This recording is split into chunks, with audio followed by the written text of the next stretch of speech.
Chapter 799.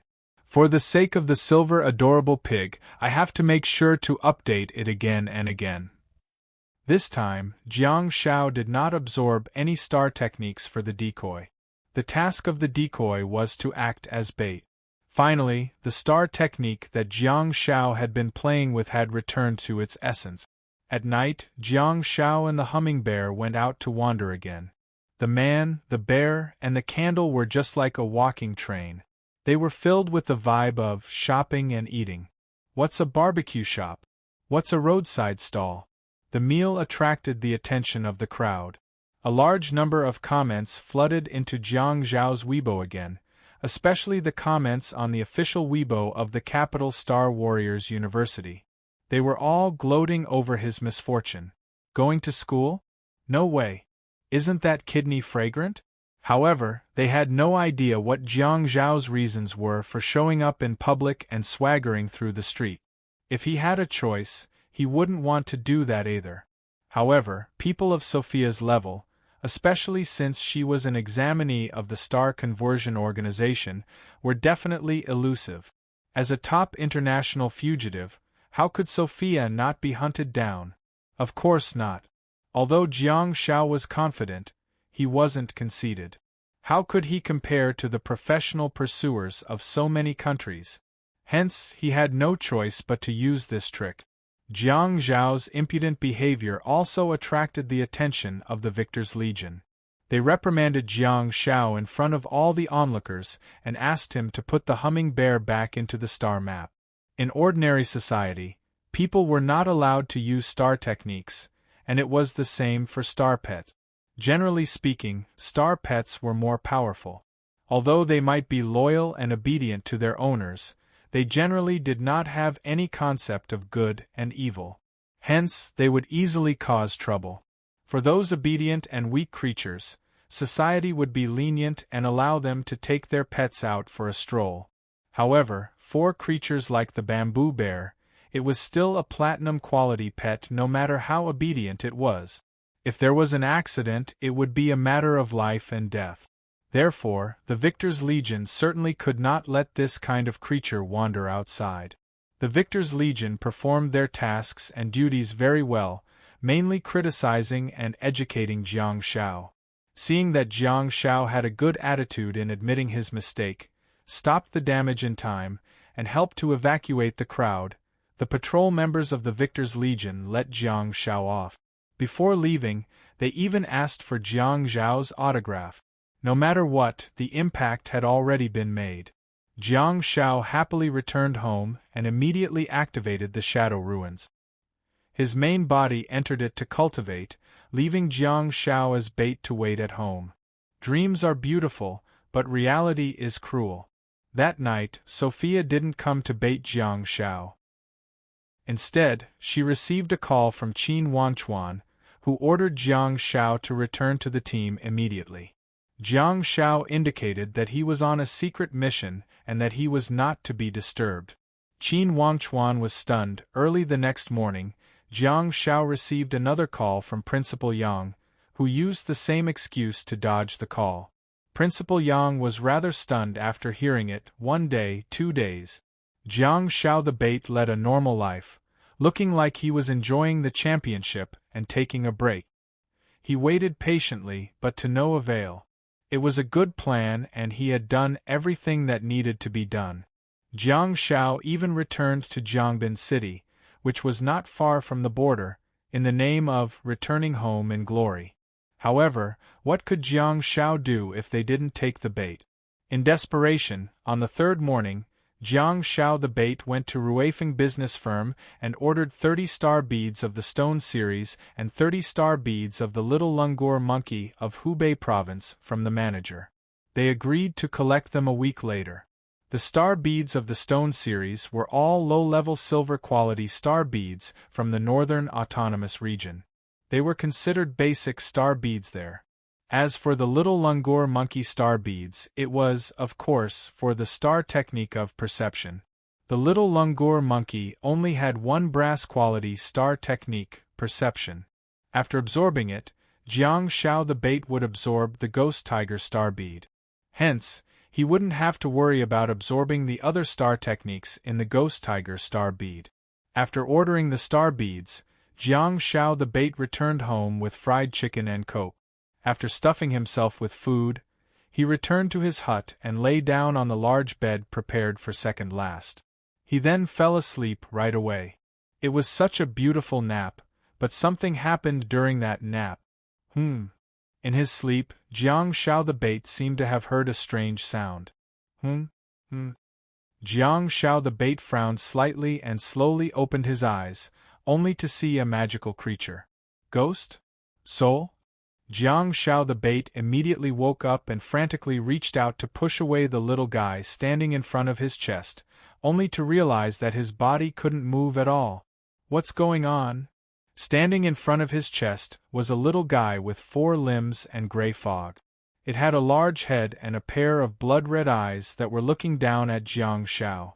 Jiang Shao the bait held his breath and thought, this little guy is about 50 centimeters tall and seems to be weightless. Yet it can suppress my movements? English? Asked a magnetic male voice from the side. Jiang Shao the bait turned around abruptly, only to realize that he couldn't move his head at all. In fact, he could only look at the big-headed little guy standing in front of his chest. I've been following you before. During the World Cup, your trash talk was pretty good. So, I think. The man paused for a moment and continued with a smile. You can understand English. There was a display cabinet in the corner of the single room, which contained the certificates and trophies that Jiang Shao had won in high school, as well as the photos of him winning the championship. Back then, when Jiang Shao was changing rooms and decorating the hut for her, he wanted to move the cabinet away, but second last rejected his suggestion and insisted that he leave the cabinet behind. In the room, a middle-aged Caucasian man with a medium build stood in front of the cabinet and looked at Jiang Zhao's photo of him winning the World Cup. He said in a mocking tone, "Does your country even have to hand over the World Cup trophy?" Jiang Shao was infuriated and wanted to retort, but he realized that he couldn't open his mouth at all and could only make some sounds. Not having a perception-type star technique is your biggest weakness. While lecturing Jiang Shao, the Caucasian man opened the cabinet door and took out the photo of Jiang Shao winning the World Cup. I allow you to speak. On Jiang Zhao's chest, there was a small figure that was made up of gray fog. The blood-red eyes on its huge head were flapping slightly, and Jiang Shao immediately realized that he could speak. What kind of star technique is this? Why isn't it on the information? Who are you? Let go of me! Jiang Shao exclaimed immediately. Jiang Shao the bait still couldn't move his head, and he could only hear the voice coming from afar.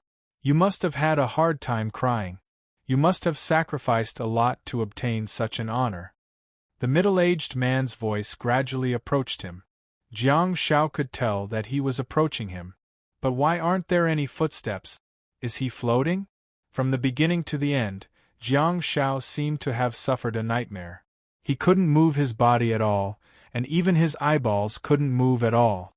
Jiang Shao initially thought that he would see the man's face as the voice approached. However, he saw a photo and the fingers that were pinching the photo. The man's fingernails were a little flat, bald, and short, which made Jiang Shao feel a little uncomfortable. He thought that it should be caused by eating his hands every day. I think you must have put in a lot of effort in order to obtain all this. The fingers that were pinching the photo slowly lowered it and patted Jiang Zhao's face. You don't want all of this to go up in smoke, do you? You mother ***. Before Jiang Shao could finish his sentence, the photo was slapped hard on his face. Dong. A punch. It landed on Jiang Zhao's abdomen. However, Jiang Zhao's limbs were stiff and he was completely controlled like a corpse. He only felt pain, but he didn't even have the ability to grimace. Watch your words, child. Look at yourself. He picked up the photo again and moved it away from Jiang Zhao's face. You don't want to lose all of this. You don't want your life to be taken away, right? So, you'd better listen carefully to what I want you to do. This concerns your life. However, Jiang Shao said softly, "That's right. Dong." He suddenly clenched the photo, and clenched it into a fist before punching the side of Jiang Zhao's face. Dong, dong, dong. After a few consecutive punches, Jiang Zhao's head was completely tilted to the side, but he still couldn't move freely. He trembled and struggled frantically, but to no avail. Only his mouth could move freely. Puke. Jiang Shao spat out a mouthful of blood that landed on the floor, but he felt that his face was pinched hard and straightened again.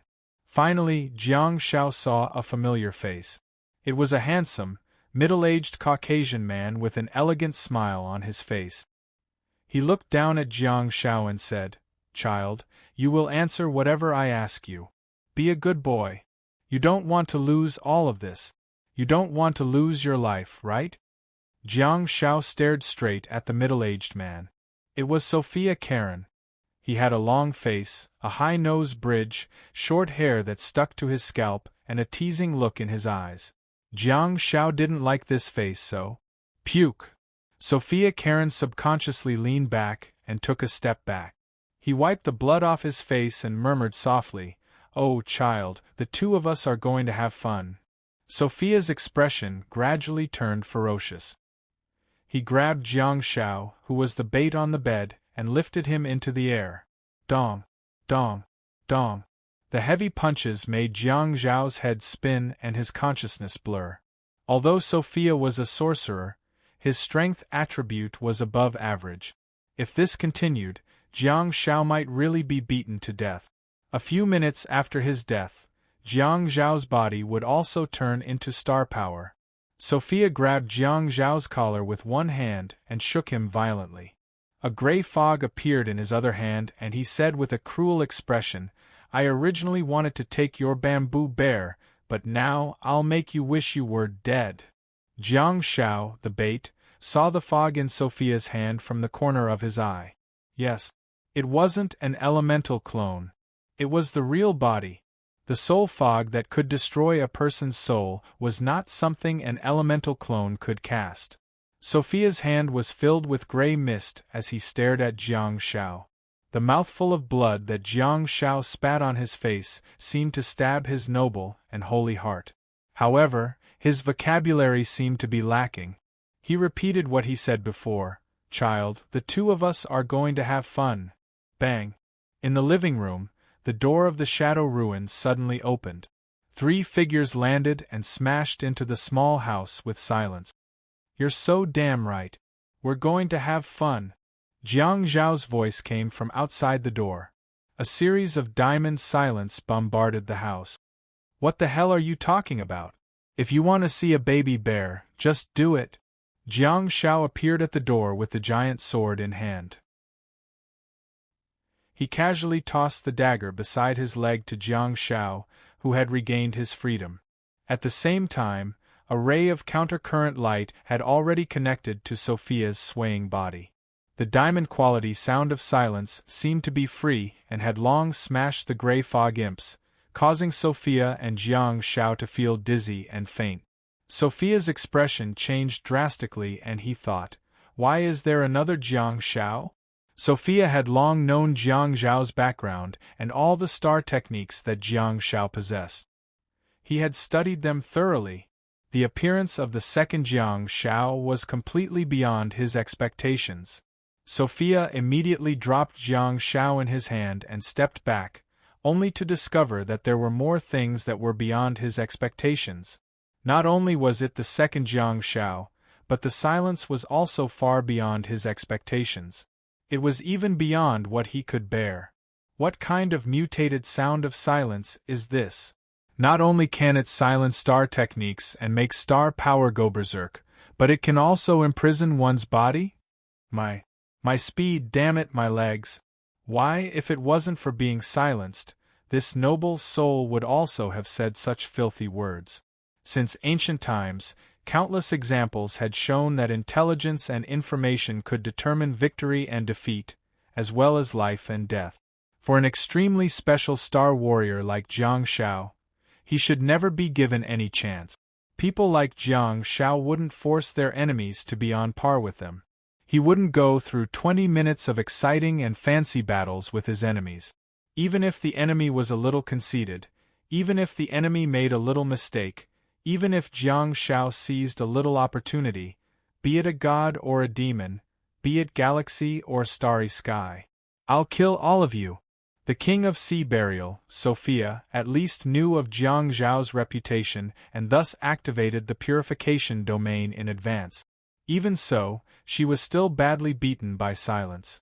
Sophia, who thought that he was infallible and had Jiang Shao under his control, had been controlled to the point of death by the domain of silence. Pull him back! Han Jiangxue! Jiang Shao yelled frantically as he watched Sophia stumble towards the window, seemingly in slow motion. Han Jiangxue swung her arm abruptly and threw out a flame torch whip that accurately wrapped around Sophia's waist before pulling him back. Sophia reached out with one hand as if he wanted to grab something, but the flame torch whip cut off his hope. His fair face had already turned red, and blood was flowing out of the corners of his mouth. The window that was right in front of him, the free world outside, was quickly getting further away from him. Han Jiangxue held onto the flame torch whip with her right hand and pushed Baron Wind with her left. The decoy Jiang Shao, who was feeling light-headed and stumbling, had a blurry vision. With the help of Jiang Zhao's vision outside the door, Jiang Shao lit up the dagger in his hand, and with the help of Baron Wind, he plunged towards Sophia, who was being dragged back. Screech! Under the huge force and impact, the dagger pierced into Sophia's heart from the back. Whoosh! A beam of light landed accurately on the back of Sophia's head. In the silence domain, the decoy Jiang Shao was also moving in slow motion. He pulled out the dagger again and stabbed it into Sophia's heart. The decoy Jiang Zhao's face was contorted like a rabid dog, but his movements were so slow that it was as if he wanted the whole world to see him clearly. Screech! Screech! Screech! A bolt of lightning streaked across the sky. Somehow, Dongqing district was already covered in dark clouds and the sky quickly darkened. It began to drizzle. Xia Yan stood by the window of the living room and quietly sensed everything in the city while protecting the people in the hut behind her. Another bolt of lightning flashed and illuminated Jiang Shao, whose face was covered in blood. The dagger was still stabbing at the person below him slowly and crazily.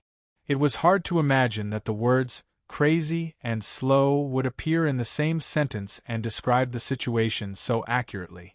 Ring ring ring, outside the door, Jiang Shao threw bell at Sophia's lifeless body. Jiang Shao put an arm around Han Jiangshue's shoulder and raised his hand to cover her eyes before turning around with her. Jiang Shao turned his head and looked at the scene in the hut before murmuring softly, "Don't be in a hurry to die, friend. You're right. We're going to have fun." The 2 chapters are 8,700 words and will be updated at 20 p.m. Please support me with your tickets. Chapter 800. Room 701, Building G7, Huayuan Estate, Dongqing District, Jiangbin City. Xia Yan stood by the window with her arms crossed and leaned against the windowsill, silently feeling everything in Dongqing District. However, her eyes were focused on everything that was happening in the hut not far away. At this moment, she once again saw Jiang Shao, who was carrying out a mission, but he was very different from when he was carrying out a normal mission. Even though those missions were extremely dangerous and life-or-death matters, Jiang Shao had never been so crazy before. However, Xia Yan did not blame Jiang Shao. In the past 3 days, she and Han Jiangxue had already found out what Jiang Zhao's secret mission was. Xia Yan had met One Tail a few times. The first time was in the snowfield a few years ago, and the second time was at Hai Tianqing and Fang Xingyun's wedding. Since then, they had not met again. Xia Yan did not know what First Tail and Jiang Shao had talked about at the seaside, nor did she know what First Tail meant to Jiang Shao. However, when Xia Yan heard that First Tail disappeared after the wedding and was imprisoned and tortured for more than 3 months, She was not surprised by what happened in front of her. Han Jiangxue reached out and grabbed Jiang Zhao's hand that was covering her eyes. She said softly, "I'll go get the handcuffs." Jiang Zhao said, "Okay." Without turning his head, Jiang Zhao could still see the terrifying scene in the room. Because every Jiang Zhao was him, there was no such thing as manipulation. All the actions were done by him personally. Han Jiangxue quickly brought the star power handcuffs and the star power neck cuff. Everyone tied Sophia Karen up and threw her into the Scourge ruins. Afterwards, the three of them jumped into the Scourge ruins together, and Unit 701 fell silent again, as if nothing had happened. Only the decoy Jiang Zhao, who was staggering towards the bathroom, hinted at what had just happened. Phew! Jiang Zhao, the decoy, pushed the door open and walked into the bathroom. He took off his blood-stained white short-sleeved shirt and looked at his face in the mirror. He couldn't help but grin and turn on the shower. At the same time, in the Scourge ruins, Han Jiangxue casually tossed Sophia Karen onto the ground and kicked her over. The feelings between people were different, and Han Jiangxue had always been extremely calm and even a little cold. Hence, she didn't care about many people.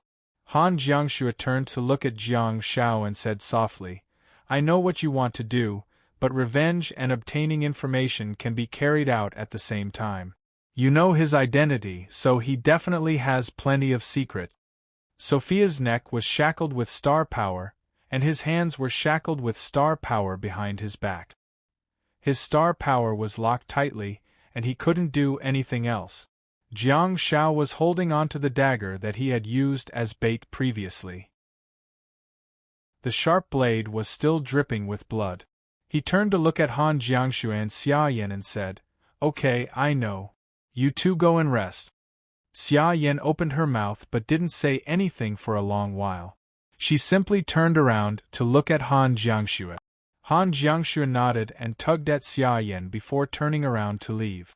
Xia Yan asked softly, "Aren't we going to guard him? There might be an accident." Han Jiangxue said softly, "This time, let's listen to him." Xia Yan nodded. Xia Yan, who couldn't see anything, felt a little uneasy. She was still a little worried about Jiang Zhao. She sat on the sofa and turned around, only to see that Han Jiangxue had already put on her earphones and was on the treadmill again. In the evening, Jiang Zhao returned to Unit 701. The room had been cleaned up by Jiang Zhao the decoy. Jiang Zhao the decoy took the opportunity to return to the Shadow Ruins. Jiang Zhao returned to the house and rummaged around before finding his mobile phone and dialing a number. Okay. A nasal voice sounded on the other end of the line. Jiang Zhao said, "Do I go to Kongjin myself, or do you want to contact the military plane to pick me up?" As soon as Jiang Zhao finished speaking, he heard the busy tone on the other end of the line. Jiang Zhao frowned slightly and put down his mobile phone. He glanced at the screen and realized that second last had indeed hung up. Maybe she's on a mission? Or? Jiang Zhao thought about it but still couldn't figure out what was going on. Far away in Kongjin, second last was holding onto the shredded mobile phone in her hand and spacing out. As the shredded mobile phone fell to the ground, second last looked at her bleeding palm and frantically opened the drawer, not caring about the shredded pieces in her palm at all. She then picked up another satellite phone. Second last had already found out all the information she needed from Jiang Zhao's question. She didn't have any doubts, only shock. There was also that agitated, even irascible, heart. At home in Jiangbin City, Jiang Zhao was secretly feeling bewildered when he received a call from an unknown number. He picked up the call and heard a hoarse and trembling voice. "You've completed your mission." Jiang Zhao said, "Yes, I've completed it. Do I rush over myself, or do you want to contact the Guardians of the Night? Let's see if there are any flights that are on the way." Second last said, "You're fine." Jiang Zhao said, "You're thinking too much. He's just Shanghai." "What do you mean by just Shanghai?" This sentence, if spoken by anyone else, would make others scoff at it. Second last was the only one who found it acceptable when it came from Jiang Shao. Second last personally cooperated with Jiang Shao to kill Kongjin, the leader of Shanghai's crime syndicates. She also watched as Jiang Shao fought alone and broke into the bandits' lair alone to kidnap Nicholas, the leader of Shanghai's crime syndicates. She knew that he had the right to say such words. Second last took a deep breath and felt a slight stab of pain in her palm. She loosened her grip a little and almost destroyed another phone. As long as it was not Starry Sky, Jiang Shao would basically be fine if there was no absolute difference in physical fitness and hardware. The top fugitive, Sophia, did not even use a single star technique since the beginning of the battle. His elemental body, which involved all aspects, attributes, and angles, was nowhere to be seen. He didn't even have the chance to summon his powerful elemental shield. Even escaping had become an extravagant hope for him. His personal martial arts, his astral pets, and all the capital he was proud of had been delayed by his wrong intelligence and completely ruined by his conceit. Phew! Second last slowly heaved a sigh of relief and said, "The whole world is trying to arrest him, but you only took 3 days." Jiang Shao asked, "Can I say that here?" Second last said, "Of course, it's definitely safe." Jiang Shao grinned and said, "Yummy Bear is the key factor, and it seems that it's good to hide some of my abilities. It's a wise choice not to use all my star techniques in the World Cup. If he knew me as well as you do, none of this would have happened." There was silence on the other end of the line. Jiang Shao waited for a while before asking, "Second last?" Second last said, "Go to Jincheng first. Give me your flight number later. Someone will pick you up." "Okay," Jiang Shao said before hanging up the phone. Second last listened to the busy tone on the phone for a long time, thinking about something. The sound of blood dripping on the ground finally snapped her out of her trance. She pinched the fragments in her palm and pulled them out one by one. She then grabbed a piece of paper and held it in her hand before getting up and walking out of the house. The door was opened and Zhao Wenlong was still standing guard on the left. A young man with a ponytail was leaning against the wall on the right, hugging his knees and dozing off. Second last, who had the star technique of perception, had long known that Fu Hei was on duty at the door, but she didn't mention it. She kicked Fu Hei's calf and he looked up with a confused expression, only to realize that Commander was standing beside him.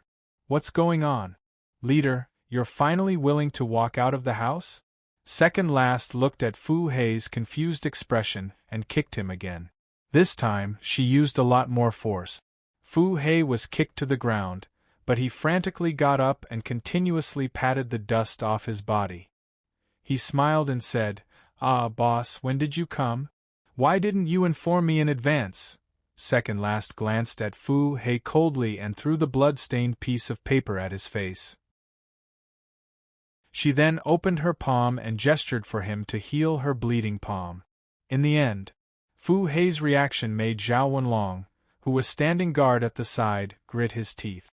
Fu Hei stomped his feet and cursed, "Damn it, who ambushed our leader? Is that person still in the house? I'll beat him up."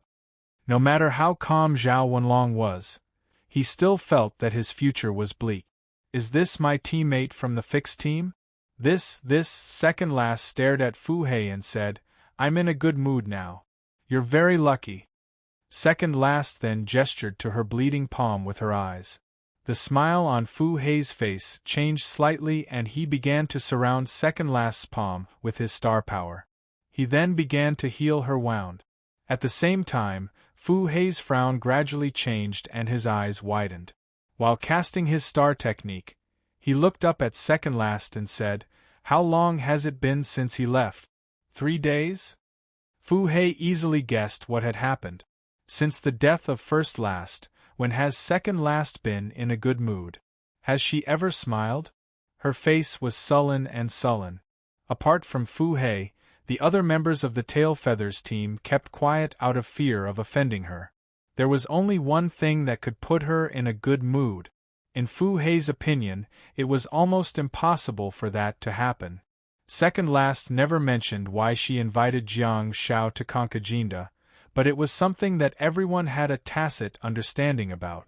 At least, Fu Hei was well aware of it. Fu Hei murmured in disbelief, "Is that true? There are countless people in the world. How many years have they been trying to capture him? In the past 3 days, he's—" Second last stared at Fu Hei coldly and squinted her eyes menacingly, seemingly giving him a stern warning. Fu Hei immediately shut up. At the side, Zhao Wenlong was standing straight like a javelin, looking straight ahead and not reacting at all, as if he hadn't heard anything. Second last looked at her completely healed palm and wiped the blood off her right palm with her left hand. She then turned around and walked back into the house. "Zhao Wenlong, go back and rest. Fu Hei, you're on duty alone. If you dare to doze off again, get out of the tail feathers team." Zhao Wenlong strode away without looking back. "Since the leader told me to rest, I'll go and rest. As for the rest, I don't know anything." There were no flights from Jiangbin City to Jincheng at night, but there was one at 7:30 a.m. the next morning. Jiang Shao booked the ticket and sent a message to the number on the phone before heading to the bathroom to wash up. He stayed in the Scourge ruins for a night and rushed to the airport the next morning. During the 6-hour flight, Jiang Shao slept soundly. At noon, he met up with the people who picked him up at the exit and was sent to a familiar military camp. In the evening, he finally rushed back to Minoya City. This time, Jiang Shao did not meet second last in the courtyard but in an abandoned warehouse on the outskirts of the city. This time, Zhao Wenlong was the one who picked him up instead of Fu Hei. After driving Jiang Shao there, Zhao Wenlong gestured to him about the location of the warehouse before leaving. Jiang Shao followed Zhao Wenlong's instructions and strode into the basement of the abandoned warehouse. It was dark and damp, smelled disgusting, and was extremely messy. With the help of the flickering flames, Jiang Shao walked to the innermost area. Beside the small bonfire, there was a figure who was sitting quietly on a metal suitcase. His eyes seemed unusually bright under the flickering flames. While walking, Jiang Shao opened the door of the Scourge ruins, and at the next moment, a man with handcuffs and neck cuffs was kicked out. Jiang Shao bent down and moved the collar around Sophia's neck up. He then grabbed Sophia's neck and lifted him up before walking towards the shadowy figure in the distance. In his line of sight, the silent figure began to tremble slightly, as if his breathing had quickened. Jiang Shao placed Sophia, who was in a daze, on the ground and kicked him in the back of his legs. He grabbed his neck with one hand and pulled his upper body backward. Jiang Shao turned to look at second last and asked, "This posture, huh?" Second last sat on the metal suitcase with her elbows on her knees and her body leaning forward. She pinched the area between her thumb and index finger with her left hand, seemingly trying to remind herself of something with the pain. She then stared at the Caucasian man who was kneeling in front of her. His face was something that countless people had only seen in the information. At this moment, he seemed to be in a daze and was staring at the ground with a blurry vision. A few seconds later, second last looked up and stared at Jiang Shao. He had done everything that she had requested of him. Not only did he fulfill her request, but he also fulfilled the specific requirements in her request. 100%. "I'll guard the door." Jiang Shao faced second last and retreated. He then extended his hand and gestured for her to enter. "He's yours now." Bookmark for easier reading. Chapter 801. I'm thankful that Silver Meng has given me another $1,000,000 reward. Thank you for your support. Jiang Shao stood on the first floor of the abandoned warehouse and leaned against the staircase railing, staring at the night sky outside the warehouse in boredom. An hour later, Jiang Shao heard some footsteps. Jiang Shao turned his head and looked down at the entrance, only to see that second last's face was stained with blood as she walked out. Blood dripped from her slender fingertips and dripped down her palms. Second last walked up 2 steps and stopped. She then leaned against the wall and looked up at Jiang Shao. He's already confessed. Ah, Jiang Shao answered casually. Second last waved her hand and said, that's not in line with his character.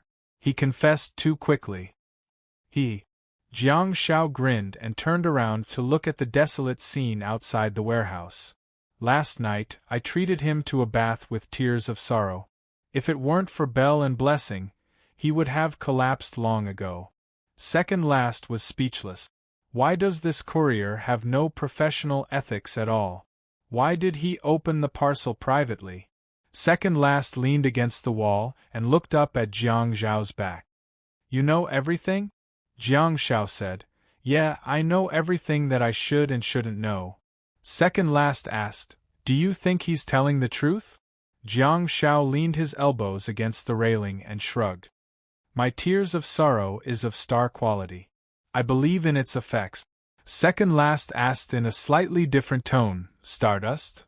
Yeah. Jiang Shao nodded and continued, that might be the highest level of star technique quality, star. Second last said, the most basic level of star power, stardust. Jiang Shao said, no, it's not dust, it's stardust. Second last looked at Jiang Zhao's back thoughtfully and said, do you think that's the highest level of star technique quality?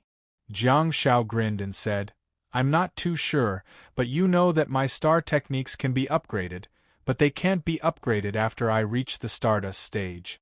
What do you think of my name? I have a friend named Xia Yan who wants to call it a large colored diamond.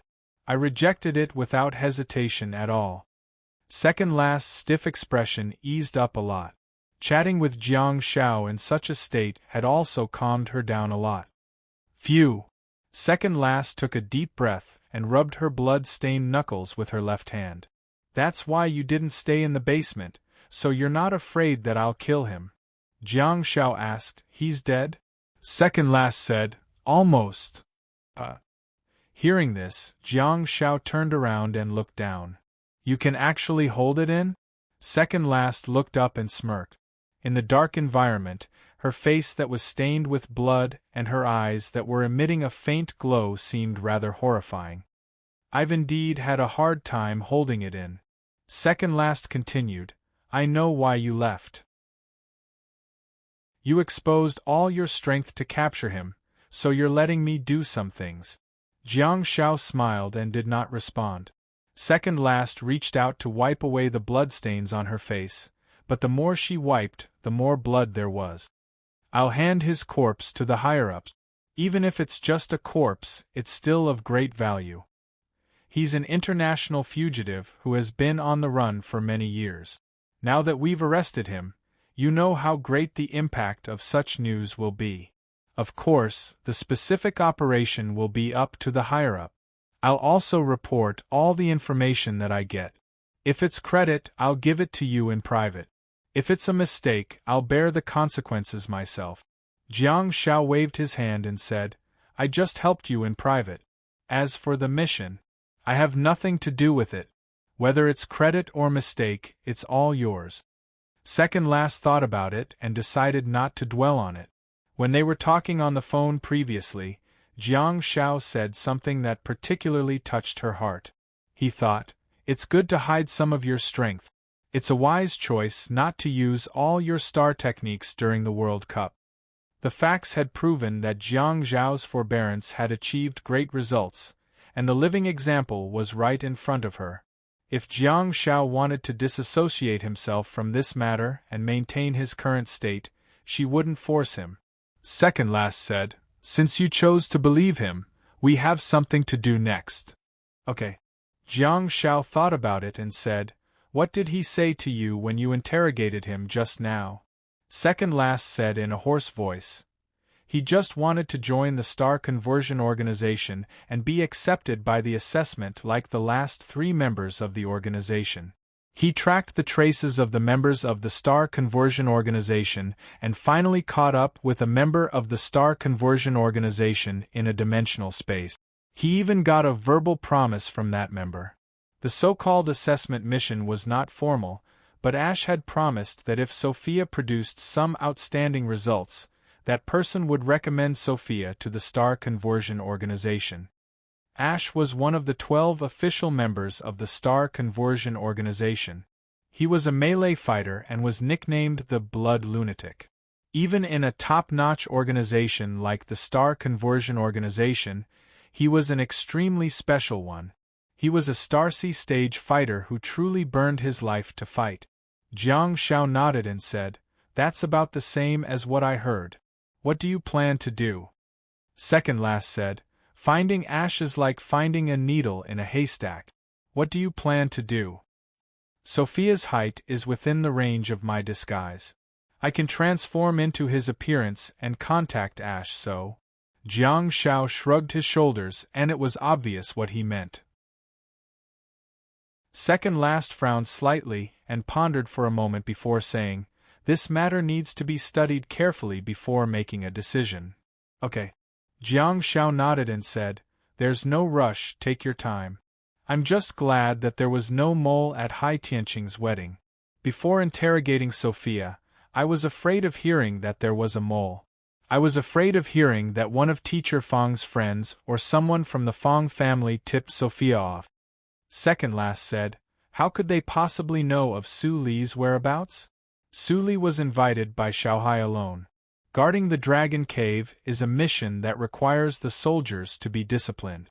Su Li's sudden departure is enough to attract the attention of those who are observant, even if it's under the premise of keeping it a secret. Sophia's strength is still there." Jiang Shao was afraid of the appearance of a mole, but so was second last. Jiang Shao asked, "Have you informed Hai Tianqing?" Second last shook her head and said, "No, but he'll find out sooner or later." Hearing this, Jiang Shao sighed deeply and said, "He'll probably blame himself." Second last pursed her lips and didn't respond. The abandoned warehouse fell silent again.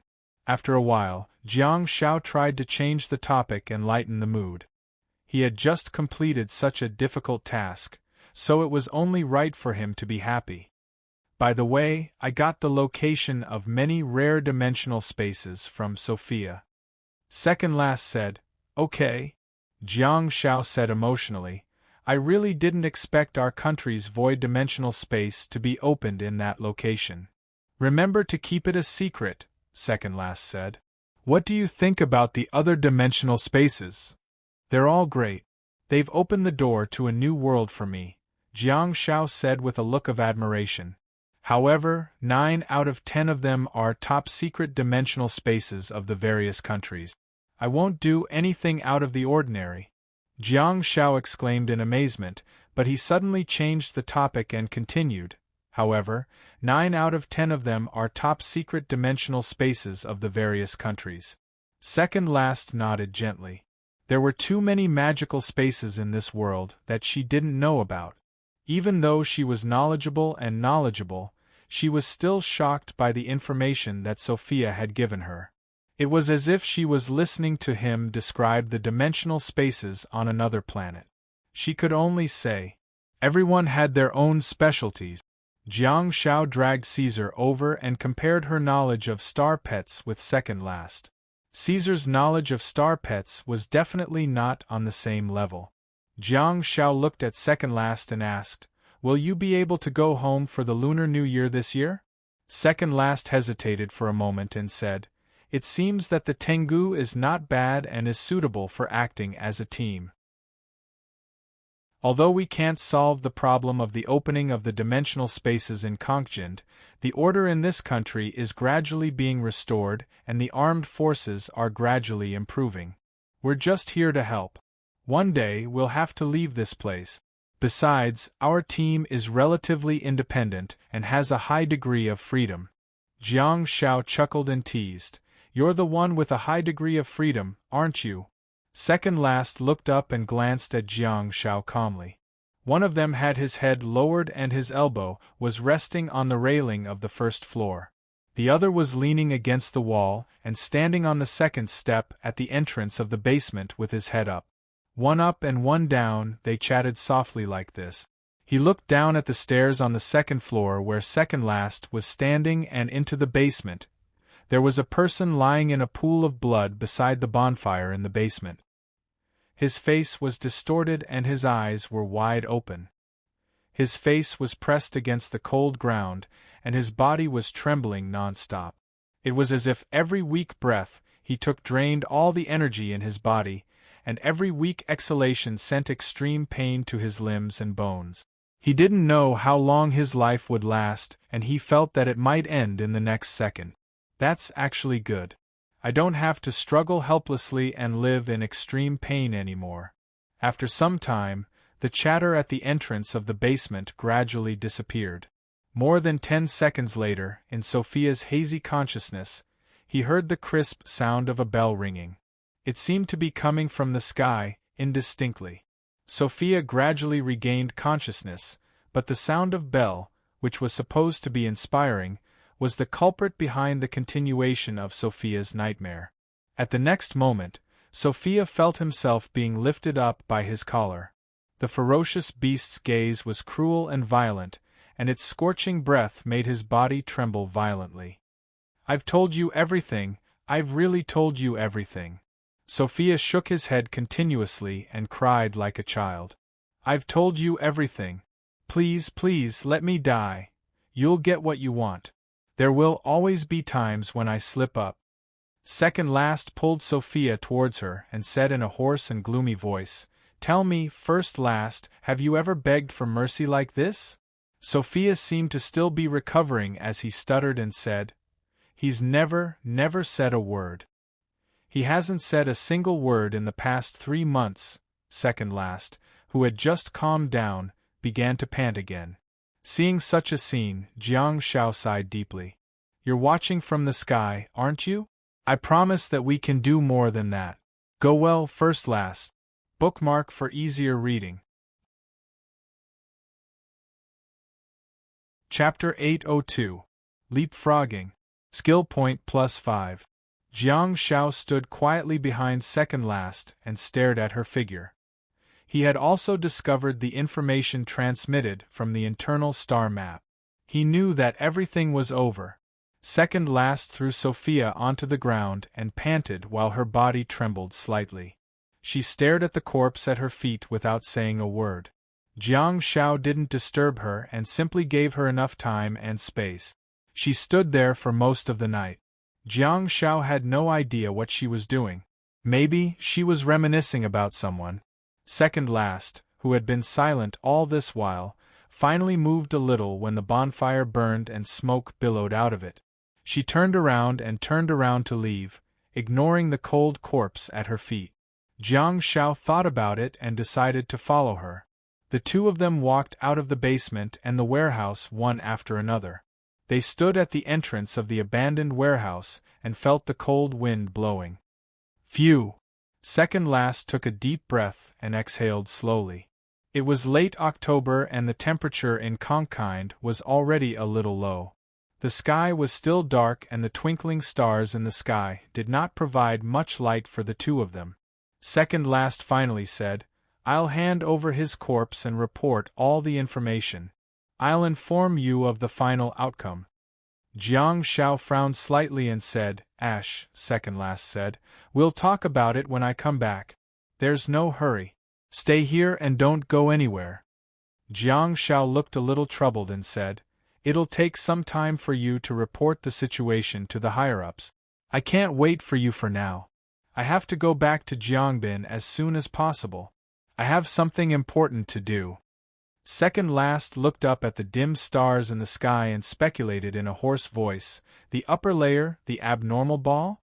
Jiang Shao nodded and said, "More or less. The bait is back this time, and my mission is very arduous too. The weather is getting colder and colder.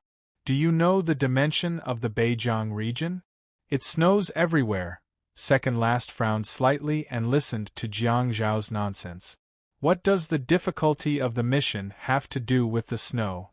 Jiang Shao said, "Since I've found the way from the upper snowfield to the abnormal ball, I'm going to send all the guardians of the night in the upper snowfield to the abnormal ball. There, at least, there'll be day and night and there'll be 4 seasons. Also, I found a safe place on the alien ball. It's a paradise, very suitable for survival." Second last finally turned to look at Jiang Shao, and the menacing look in her eyes gradually softened. She nodded gently and said, "Well done." Jiang Shao smiled embarrassedly. "I'm alive, so I have to find something to do." Second last said, "Hurry up and come back." With a bitter expression on his face, Jiang Shao said, "In fact, I'm safer in Beijing than here. You know what that city means, and you also know how many troops are guarding that school now. Principal Yang is really nice to me. Be it for official or personal reasons, I have to finish this World Cup. Be it for the sake of repaying Principal Yang or the skill points of the internal star map, Jiang Shao couldn't give up on the World Cup. Without skill points, what would my little candle eat? Without skill points, what would my baby bear wear? I don't even have food to eat and clothes to wear. What would I be proud of? By the way, there's still a humming whale in the deep sea. It also has a bunch of star technique. It's another deep pit. Besides, the craziest thing was that Jiang Shao even thought of signing up for the team competition and individual competition for the sake of viewership ratings. The team competition and individual competition would be held on separate days. The next World Cup would be held in Germany, which was not a large country. Hence, even if he had to rush to the venue, the distance wouldn't be too far. It was unlike the World Cup jointly organized by Japan and Kimchi, where Jiang Shao would have to fly back and forth between the two countries. One World Cup should be played twice. Wouldn't it be wonderful to have double the victory and double the skill points? Noticing that second last was glaring at him with a sullen expression, Jiang Shao frantically said, "I'll come back after I'm done with my matters. I won't go back to school for the time being. I just wanted to tell you. I'll be back soon." Okay. Second last finally nodded and took out a small satellite phone from her pocket. She had no idea who she was calling. The next morning, Jiang Shao once again boarded the flight back to China. Even on the plane, Jiang Shao didn't slack off at all. He was wearing earphones and listening to the English audio that he had downloaded offline. After second last reported the situation and everything was settled, Jiang Shao knew that he might continue to carry out the arrest. Hence, he had to prepare well. Long ago, when Jiang Shao was taking a bath with Sophia's tears of sorrow, he had carefully imitated Sophia. At that time, Jiang Shao decided to be prepared. He knew that one day, he might have to disguise himself as Sophia and contact the members of the Star Organization. Hence, Jiang Shao told Sophia about Sophia's physical characteristics, personality, hobbies, upbringing, family background, and all the details that could be observed, as well as the questions that should be asked and not asked. Jiang Shao could imitate Sophia's appearance and voice 100%, but his accent was a bigger problem. Jiang Shao knew that the Star Organization wouldn't be too clear about Sophia's tricks and habits, especially those who had only met Ash once. After all, they had only met Sophia a few times. If they really wanted to recruit Sophia as a member, the Star Organization would at most investigate Sophia's background information. Hence, in terms of disguise, there were some problems that he didn't have to worry too much about, but he had to correct the problems that could be seen at a glance. For example, his accent. If one were to speak in Mandarin and pretend to be a person from Tianjin, they would feel that something was amiss the moment they spoke. Sophia was born and raised in Los Angeles, where the people there spoke in a soft, smooth, and drawn-out manner, which made Jiang Shao feel very uncomfortable. Jiang Shao wanted to do his best, but if he really couldn't learn it, he would just pretend to be a mute and talk back whenever he saw him. Fortunately, Jiang Shao was only changing his accent and not learning a new language. There was still room for hard work. Now was obviously not the time to give up. It was best to be fully prepared. The destination of the military plane was still Jincheng. After walking out of the military camp, Jiang Shao booked a ticket and rushed to the civilian airport again. Jiang Shao could flash all the way back, but it was better not to be too presumptuous in his motherland. After returning home, Jiang Shao began his shopping mode and also turned on the waiting mode. Firstly, he was waiting for the arrival of the crop seeds he bought online. Secondly, he was going to the bookstore to buy books. That afternoon, Jiang Shao was in the bookstore with a book on sweet potato planting techniques in his left hand and a book on potato cultivation in his right hand. Jiang Shao had never dabbled in the field of farming, but he didn't have to bring too many books with him. Anyway, Jiang Shao was on Earth, and Jiang Shao, who was the bait on the alien planet, could pass messages at any time. Could even allow Jiang Shao to read books on Earth and lure Jiang Shao to write books on the alien planet. In the process, Jiang Shao could directly ask someone for advice on Earth if there was anything he didn't understand or if there was any practical problem. Hence, the most important thing was the selection and delivery of the crop seed. It was better to leave the professional matters to specific people, such as Hu Wei and Song Lan. What are they doing in Birch Forest every day? Apart from giving birth to a younger brother or sister for Yuan, aren't the two of them bored out of their minds? What are they doing if they have nothing better to do? Let's go and study farming then. Anyway, we're all collaborating and the little guys need to be nurtured and grown. The logic is the same, Jiang Shao. You really are AF** King Genius. The more Jiang Shao thought about it, the more he felt that it made sense. In the end, he took a few thick books like The Complete Guide to Farming in the New Countryside and left in satisfaction. Apart from waiting for the delivery of the crop seeds, Jiang Shao was also waiting for the reward from the second princess. Sophia had already informed him that the 3 space-type star beads would be sent to him soon. Jiang Shao was extremely doubtful about whether he could acquire a space-type star technique. On one hand, Jiang Zhao's star slot was too low. On the other hand, Jiang Shao did not intend to add a space-type star map for himself. In Jiang Zhao's future life plan, he had 3 star maps. He had already confirmed the Flower Blade star map and, of course, the Withering Bow and Arrow star map. The Bow and Arrow was already a long-range star map, so Jiang Shao did not intend to add a Rules Awakened or Melee Warrior star map. At the end of the day, Jiang Shao could only enter the Sea of Stars once, and he only had one chance to be enlightened. He planned to save this opportunity for the Big Dipper star map. Once Jiang Shao added a space system star map, Jiang Shao would not be able to figure out how to turn the space system star map into a weapon even if he lost all his hair. Jiang Shao only had experience with weapon-type star maps and had the opportunity to comprehend them on his own. Jiang Shao had yet to decide on the 3rd star map, but according to the profession configuration, it should be a Shield Warrior star map. There were 4 star maps and 4 professions. However, Jiang Shao decided to wait and see. He had yet to confirm it, but second-last star map of animals was also a good choice. All in all, Jiang Shao wanted to leave a way out for himself and keep a star map for emergencies. Hence, Jiang Shao planned to bring the 3 space-type star beads with him to see if Hu Wei, Song Lan, or Zhang Songfu were more suitable to absorb and whose qualifications were higher. He decided to let them try. Space-type star techniques were not exclusive to Rules Awakened, either. For example, Melee Warrior Assassin was the darling of space-type star techniques like Flash and Teleportation. They would appear and disappear mysteriously and kill without leaving a trace. A typical example would be Jiang Zhao's teammate, Ember, who was in the World Cup.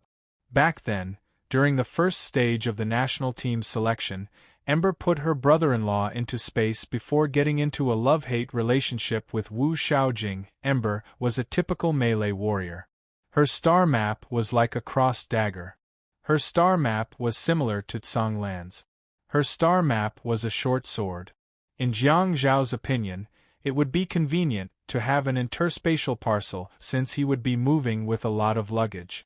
Besides, if nothing went wrong, these people would be living in a foreign planet for the rest of their lives.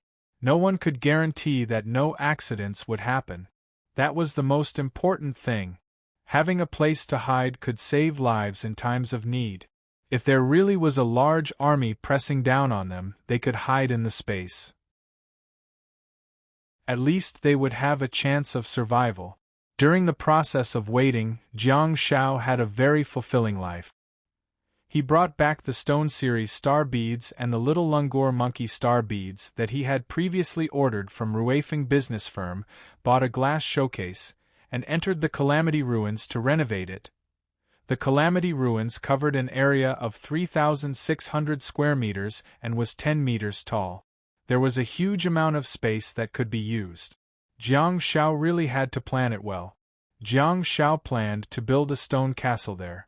In addition to the small castle, he planned to build a real amusement park for star pets and also planned to build living facilities such as a martial arts arena and a swimming pool. Coincidentally, there were sea soul lamps and fireworks dumplings in space. Jiang Shao could also build roads and hang up the street lamps. These days, the more he lived, the more comfortable he felt, a bookmark for easier reading. Chapter 803. Small Stone Devil Star Bead, Silver Quality, Star Techniques. 1. Stone Slurry. Condense star power and shoot out a stream of stone slurry. The stone slurry that entangles the target will have a certain control effect. Silver Quality, Upgradable. 2. Gravel. Condenses astral power, cleverly uses the surrounding environment, freely manipulates stones and gravel, and changes the environment within a small area. Silver Quality, Upgradable, Within the Shadow of Calamity Ruins. Jiang Shao put on his earphones and chewed on bubble gum while listening to the English in Luo Shengdu's accent. At the same time, he categorized the star beads and threw the little helix's star bead to Jiang Shao. At this moment, Jiang Zhao's star map was the Big Dipper star map. The little stone demon was obviously a Rules Awakened. Hence, the star bead would definitely fit the Rules Awakened star map. Jiang Shao did not have a Rules Awakened star map, but the Big Dipper star map, which was a supplementary star map, was definitely up to the task. There was no need to think about the Flower Blade star map, which was a combat star map that was extremely incompatible with Rules star technique. In fact, it would even be resistant to them. On the other hand, the auxiliary Big Dipper star map was not incompatible with Rules star techniques either. In the resting corner, the decoy Jiang Shao tried to absorb the new star technique while classifying the star bead. On the sofa not far away, Xia Yan and Han Jiangxue were holding onto a tablet and constantly swiping it to the left, flipping through the pictures and choosing houses. Jiang Zhao's idea of building a castle was immediately rejected by Han Jiangxue. Why? This was because there were too many buildings to plan in the shadow of Calamity Ruins. If the stone castle was too small, it wouldn't look grand, but if it was too big, it would interfere with the construction of other buildings. To Jiang Zhao's surprise, the idea of a swimming pool was agreed upon by the two girls. Besides, they even planned to build a bigger swimming pool. In the 60 by 60 by 10 meter Scourge Ruins, Han Jiangxue directly requested for a 50-meter swimming lane to be built. She said that swimming was a very good event compared to physical exercise, and most of the fitness equipment was for targeted training. Since she wanted it, he had to give it to her. Let's just build one side of the space wall for you. You can swim while looking at the starry sky. Isn't that beautiful? As a result, Pet Paradise and Naughty Castle were indeed moved to the second and third floors. This looks good. Let Xiaopi build one for us. Xia Yan suddenly stopped swiping and pointed at the pictures on the tablet. Han Jiangxue frowned slightly and said, "Second floor? We don't need that much." Xia Yan nodded profusely. "Of course, it's a waste if you don't use the space above. There are no other buildings above this house. Look at the small platform on the second floor. When we decorate the Shadow of Calamity Ruins, we can see everything at one glance. We can keep an eye on those little guys and stop them from fighting. Other than a crazy guy like you, who would dare to fight here? Alright." Han Jiangxue thought about it and agreed with the plan. I'll go talk to Shrimpy. Xia Yan picked up the tablet and scurried towards Jiang Shao happily, just like a rich woman who was buying a house. Xiaopi Xiaopi. Xia Yan ran to the fitness area and looked at Jiang Shao, who was sitting on the butterfly machine, while mumbling something. She walked towards Jiang Shao, squatted down, extended her hand, and waved her slender fingers in front of Jiang Zhao's face. Have you chosen? Jiang Shao asked as he took off his earphones. What do you think of this? Xia Yan asked as she handed the tablet over. Jiang Shao also saw a small villa. Jiang Shao nodded and said, as long as you guys like it. Tsk tisk. Xia Yan suddenly reached out and pinched Jiang Zhao's cheek. Who did you learn this from? Stop watching those domineering CEO dramas. Jiang Shao was speechless. Do I still have time to watch dramas? Jiang Zhao's face stiffened. Xia Yan asked with a concerned expression, What's the matter? Jiang Shao frantically shook his head and said, It's okay, it thinks you're attacking me. It thinks you're provoking me. Xia Yan asked in bewilderment, It? Who is it? Jiang Shao shrugged and said, A big fish that's playing in the deep sea. Humming whale? Xia Yan blinked her large eyes and suddenly waved at Jiang Shao. She stared straight into his eyes and said, Humming whale, I look familiar. My name is Xia Yan. I'm looking forward to meeting you. When the time comes, I'll give you a special gift. Jiang Shao looked at Xia Yan in disdain and asked, Do you think I'm a human camera? Xia Yan asked, Aren't you? Jiang Shao said, You are right. Jiang Shao pursed his lips and stood up with the tablet in hand. He then looked at Han Jiangxue, who was seated on the sofa, and said, Since you're done choosing, I'm going out to get some stones. Han Jiangxue nodded and said, Put on the coat that you wore when you came here. It's very cold in the snowfield.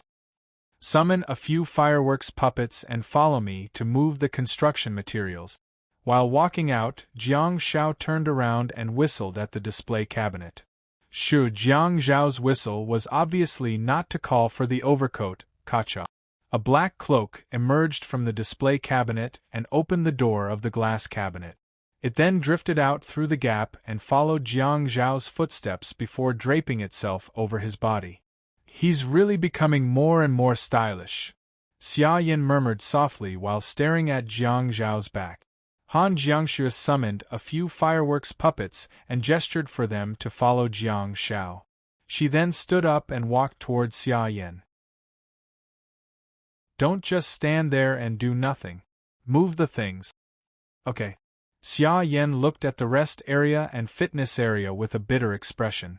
If she wanted to build a small villa here, she would have to move all of these things away.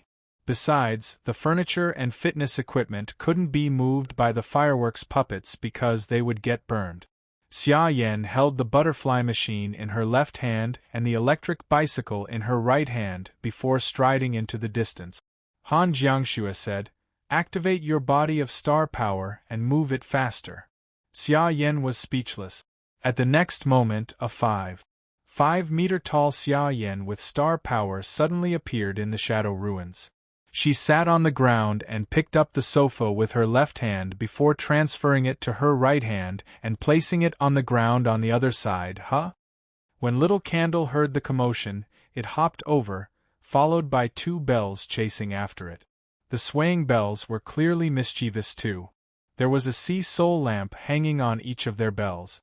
They floated over and looked at the gigantic Xia Yan, who was playing with her toys with a curious look on their faces. On the other hand, Jiang Shao jumped into the snowfield and appeared in a canyon at the bottom of the mountain while wearing the sea soul cloak. In order to renovate the house, Jiang Shao had already entered the dimensional space in the snowfield early in the morning. Jiang Shao looked up at the cliff in front of him and his star map transformed into a flower blade star map. Next, Jiang Shao clenched his right hand and a flower blade surrounded by a crimson mist appeared. Jiang Shao stepped forward and the flower blade that was surrounded by blood mist pierced into the cliff in front of him like a knife cutting through tofu. The large stones that were cut neatly were picked up by the fireworks puppets and thrown to the back. The fireworks puppets then threw the stones into the shadow ruins one by one, creating a harmonious scene. In the calamity ruins, the decoy Jiang Shao leaned against the starry wall. As a star bead shattered in his hand, the decoy Jiang Shao was overjoyed. Done.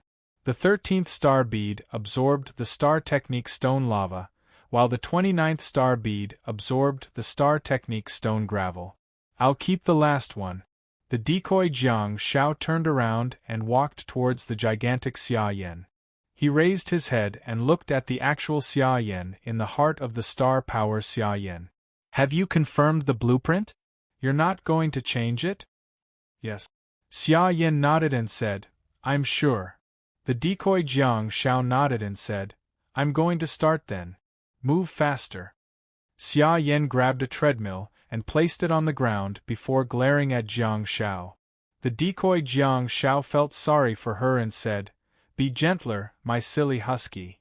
The star power Xia Yan frowned and asked, Who are you calling a silly husky? The decoy Jiang Shao said, You're so big. Don't you know how to be gentler? The star power Xia Yan was dumbfounded. It was October 25, 2018. Xia Yan would always remember that day. Before she could react, Jiang Shao drove a car without a license plate and ran over her face mercilessly.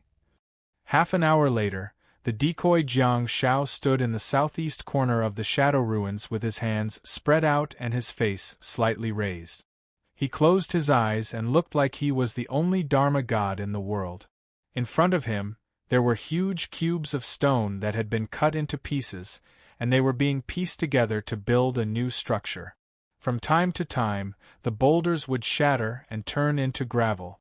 Under the operation of the star technique, grayish-white lava would gush out from the foundation of the gravel, entangling the boulders and confining the stone buildings before seeping into the corners.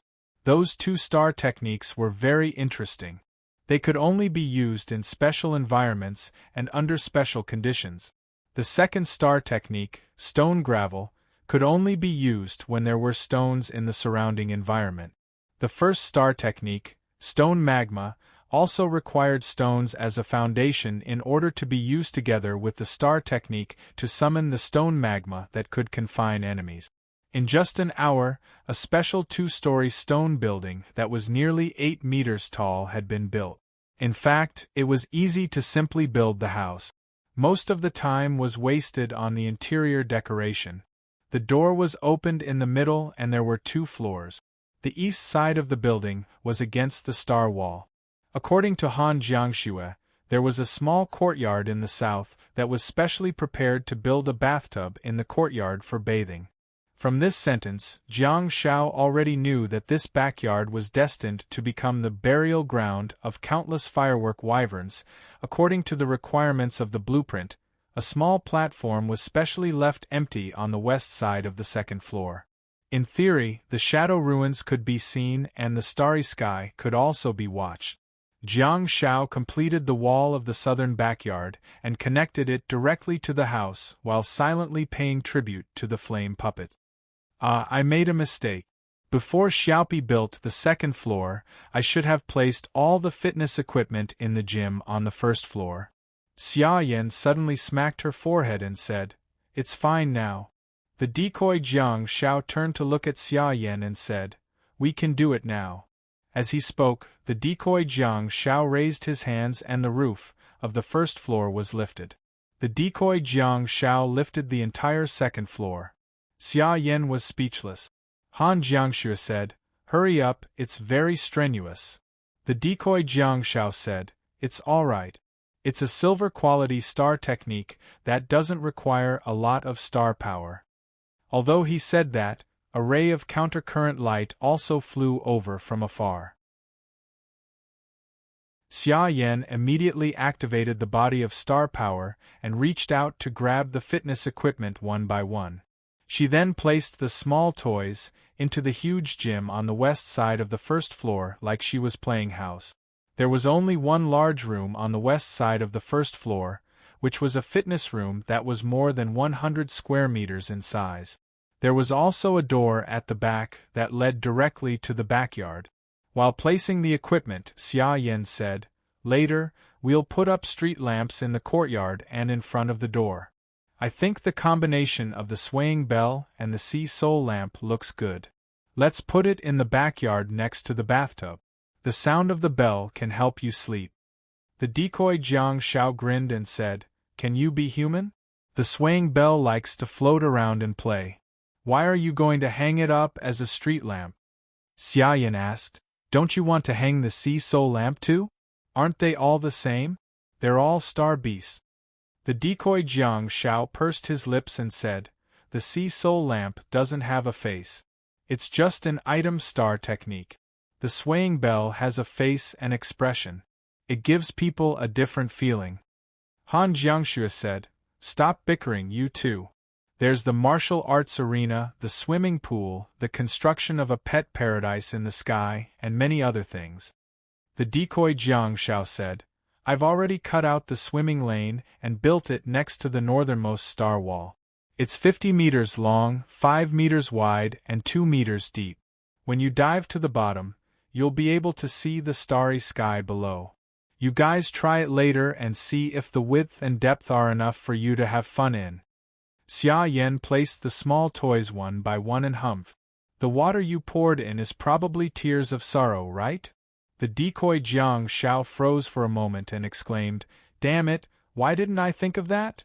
While he was in a daze, the 2-story building that was floating above suddenly sank. The decoy Jiang Shao hurriedly focused again and supported the 2-story building in midair, while cold sweat dripped down his forehead. "That was a close call. My nest almost collapsed." After some repairs, everyone moved all kinds of items into their homes. Jiang Shao then entered the interior of the house and renovated it. Afterwards, in the northeast corner of the Scourge ruins, more than 10 thick stone pillars rose from the ground. Jiang Shao built a large platform for the pet paradise about 4 meters away and placed the naughty castle on it. The platform also covered a part of the swimming lane below. The use of space was rather reasonable. The martial arts arena was placed in the center of the Scourge ruins. Jiang Shao symbolically built a 20-centimeter high stone arena in the style of an octagonal cage. However, Jiang Shao did not intend to surround it with iron nets because the 8 large stone pillars were enough. Han Jiangxue summoned 8 pyrotechnic puppets and blew them onto the thick stone pillar so that they could provide light for the place. At first, Jiang Shao wanted to directly summon star power water in the Scourge ruins to fill the swimming lane. However, the amount of work required was too large and laborious to operate. Due to the limitations of the terrain, Xia Yan's normal field tears could not be summoned in the Scourge ruins. Hence, Xia Yan and the decoy Jiang Shao planned the lighting in the Scourge ruins together. They hung a sea soul lamp here and left a spot for the pyrotechnic puppets there. The gate of the Scourge ruins was in the southwest corner of the entire space. Hence, Jiang Shao simply hollowed out the stones at the gate and built a ditch. The ditch led straight to the northernmost swimming lane. After the swimming lane was filled with water, he would use the stone series star technique to fill the ditch. Then, Jiang Shao jumped out of the Scourge ruins and entered the snowfield. Jiang Shao summoned the field tears and reduced the area of the heavy rain to a diameter of 8 meters. There was also rain in other places, but it was only a drizzle. It was used to detect whether there were other human awakened in the surrounding area. At the same time, it was also used to deceive others. The star-level tier rain of the highest quality allowed Jiang Shao to have more exquisite maneuvers. Anyone would be dumbfounded when they saw the rain within a diameter of 8 meters. Hence, Jiang Shao did not intend to be too presumptuous. The torrential rain within a diameter of 8 meters also poured into the horizontal gate of the Scourge ruins above Jiang Zhao's head and into the canal at the entrance. The water level of the connecting swimming lanes and canals kept rising. As long as you make a request, there's nothing that I, the king of toxic healers, can't do. Whatever you want, Brother Xiaopi has it. From now on, you two stay inside and don't come out. It was hard for Jiang Shao to imagine how other visitors would react when they entered his Shadow of Calamity ruin and saw that there was a Shadow of Calamity home with all kinds of functions under the beautiful starry sky. Chapter 804. After renovating the ruins of the Shadow of Disaster, Jiang Shao left the snowfield and returned to his home in Jiangbin City to continue waiting patiently. Although the crops and other items had already arrived, the star beads from the Sima Kingdom had yet to arrive. To Jiang Zhao's surprise, Second Last actually called him. "What's going on? Give me a few more days and I'll be able to return to the team soon," Jiang Shao said while holding onto his mobile phone at home. "You don't have to come back. You can go back to school now," Second Last said in a hoarse voice. Slightly stunned, Jiang Shao asked, "What's the matter? What happened?" Second Last said, "I handed over the corpse and reported the situation to my superiors truthfully, including the way to contact the member of the Star Organization named Ash. My superiors have also contacted the arrest team and handed over the corpse. The rest will be handled by professionals." Jiang Shao was amused and asked, "Am I not professional enough?" However, Second Last didn't answer his question. "My superiors have given me important instructions. We're about to return to our country soon, and they want me to guard this last shift well." Jiang Shao scratched his head and asked, "You guys are going back to your country?" "I think the situation in Conkind," Second Last said. "Yeah, although there's no way to solve the problem of the opening of the dimensional space here, the order in this country has been stabilized. Our team is an elite team, and we'll appear where we're needed." Jiang Shao frantically asked about the next step of the Tail Feather team. "There's nothing serious in the northwest of our country. What will the Tail Feather team do after they return?" "I'll tell you the details when we get back," Second Last said after giving it some thought. "We have to continue changing the accent." Although Second Last didn't say much, Jiang Shao had already understood what she meant. She wanted him to be prepared at all times. The reason why Second Last would give up on Ash was partly because Sophia had already been beheaded, and partly because she had been severely criticized and warned. God could testify that Second Last was definitely not the kind of person who would give up easily. Many things must have happened during the process of Second Last reporting the news. After all, Second Last had requested to carry out the task several times, but her superiors insisted that she stay in Conkind and take charge of the overall situation. A few days later, Sophia's corpse appeared in Second Last's hands, and she handed it over personally to report all the information that Sophia knew. It was hard to say if Second Last was disobeying orders, but no matter what, it was an indisputable fact that Second Last had taken action in private. The independent regiment indeed had a high degree of freedom, and Second Last's actions had indeed captured the criminals objectively. She had also completed the task and provided a lot of valuable information. There was no doubt about her contribution, but then again, it was inevitable that she would be suspected of overstepping her authority and meddling in other people's business. Jiang Shao hesitated for a moment and said, "Then? I won't return to school. I'll stay in the snowfield to cultivate. If you want to find me, you know where I am." Second Last said, "Okay, be careful." "You too," Jiang Shao said before hanging up the phone. On the other side of the phone, Second Last put down the phone and immediately stood up straight without any expression on her face. She was not in Conkind as Jiang Shao had imagined. Instead, she was in the military camp of Jincheng in the northwest of China. The person sitting in front of her was the old man whom Jiang Shao had met once. The old man had white hair and was dressed in casual clothes. He was in high spirits and blowing the tea in the teapot with a benevolent smile. "Las Luan, don't take what others say to heart. But you do have to guard this last shift well." "Yes."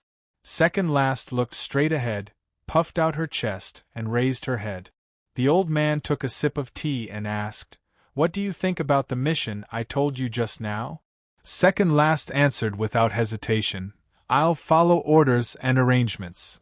The elder laughed involuntarily and said, This mission is extremely difficult. You might not be able to return in this lifetime. Second last's voice was hoarse and firm. The ones who can represent the guardians of the night in the northwest must be us. Okay, the old man said with a tinge of admiration on his face. He then continued, I won't interfere with the internal affairs of your team. I just want to ask, are you going to bring Nine-Tailed along? Second last, who had always been decisive and resolute, suddenly froze. She opened her mouth, but she couldn't make a sound. The old man put down the teapot and said softly, Don't be in a hurry to answer. I'm just informing you about this in advance. The specific implementation will take some time. You have plenty of time to prepare and think about it. If you want anyone from the Guardians of the Night in the Northwest, just say the word. I guarantee that person will report to your military camp the next day. Get nervous and make good use of your time and resources. Go. Yes. Second last turned around and left with a sullen expression on her face. At the same time, Jiang Shao, who had nothing to do in Beijiang province, finally received news from the Sima kingdom after waiting for more than a day. On the 29th of October, Princess Sophia finally sent the payment. Jiang Shao met the two waiters of Xiaobeimu Manor in the cafe. Jiang Shao wasn't too sure if they knew what they were transporting. If they did, would they pack up and run away? When Jiang Shao returned home, he opened the small square box, held the star bead in his hand, and looked at the relevant information in the internal star map. Jiang Shao couldn't help but be astonished. Pilfered Witch Star Bead, Platinum Quality, Star Technique. 1. Song of the Ocean Ridge. Consumes a large amount of star power and begs for the energy of the ocean to produce a melodious song that disrupts the target's mind and causes the living creatures within the range of the song to stay away from the singer. Platinum Quality, Upgradable. 2. Shelter of the Ocean Ridge. Summons a small, steep ocean ridge. Platinum Quality, Upgradable. Jiang Shao felt that something was amiss. The star bead did meet Jiang Zhao's requirements and indeed had a star technique that could be used to store living people. However, Jiang Shao immediately contacted Sophia and repeatedly confirmed the effects of the shelter of the ocean ridge. Jiang Shao finally found out that the second star technique, Shelter of the Ocean Ridge, could indeed summon a small ocean ridge, but it was the kind that was exposed to the surface of the sea. Besides, the so-called shelter space was not large, and the more accurate measurement data was 10 by 10 by 10 cubic meters. However, the ocean ridge would occupy a large portion of it. In other words, after obtaining this star technique, one could smash all the ocean ridges and throw them out of the space. The user would then obtain a 10 by 10 by 10 living space. Moreover, the scenery in this space was not bad. Beneath his feet was a stone floor that was close to the surface of the sea, and all around him was a boundless ocean. The sea and the sky were the same color, and there was no sun, moon, stars, or clouds. It was similar to Jiang Zhao's Shadow Ruins. The disaster ruins seemed to be boundless, as if it was in the deep universe. However, there was an air wall around it. Jiang Shao hung up the phone in satisfaction and thought to himself, this Pilfered Witch is indeed interesting. She has 2 star techniques and 2 platinum quality star beads, which are all related to survival and escape. It would probably take a lot of time and energy to capture her.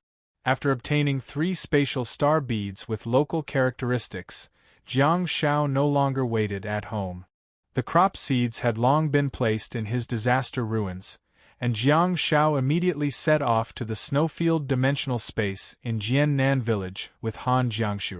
Since he was not in a hurry to go to Kongkind, Jiang Shao did not plan to return to school. Hence, it would be better to have Miss Fashion's help when it came to farming star beads.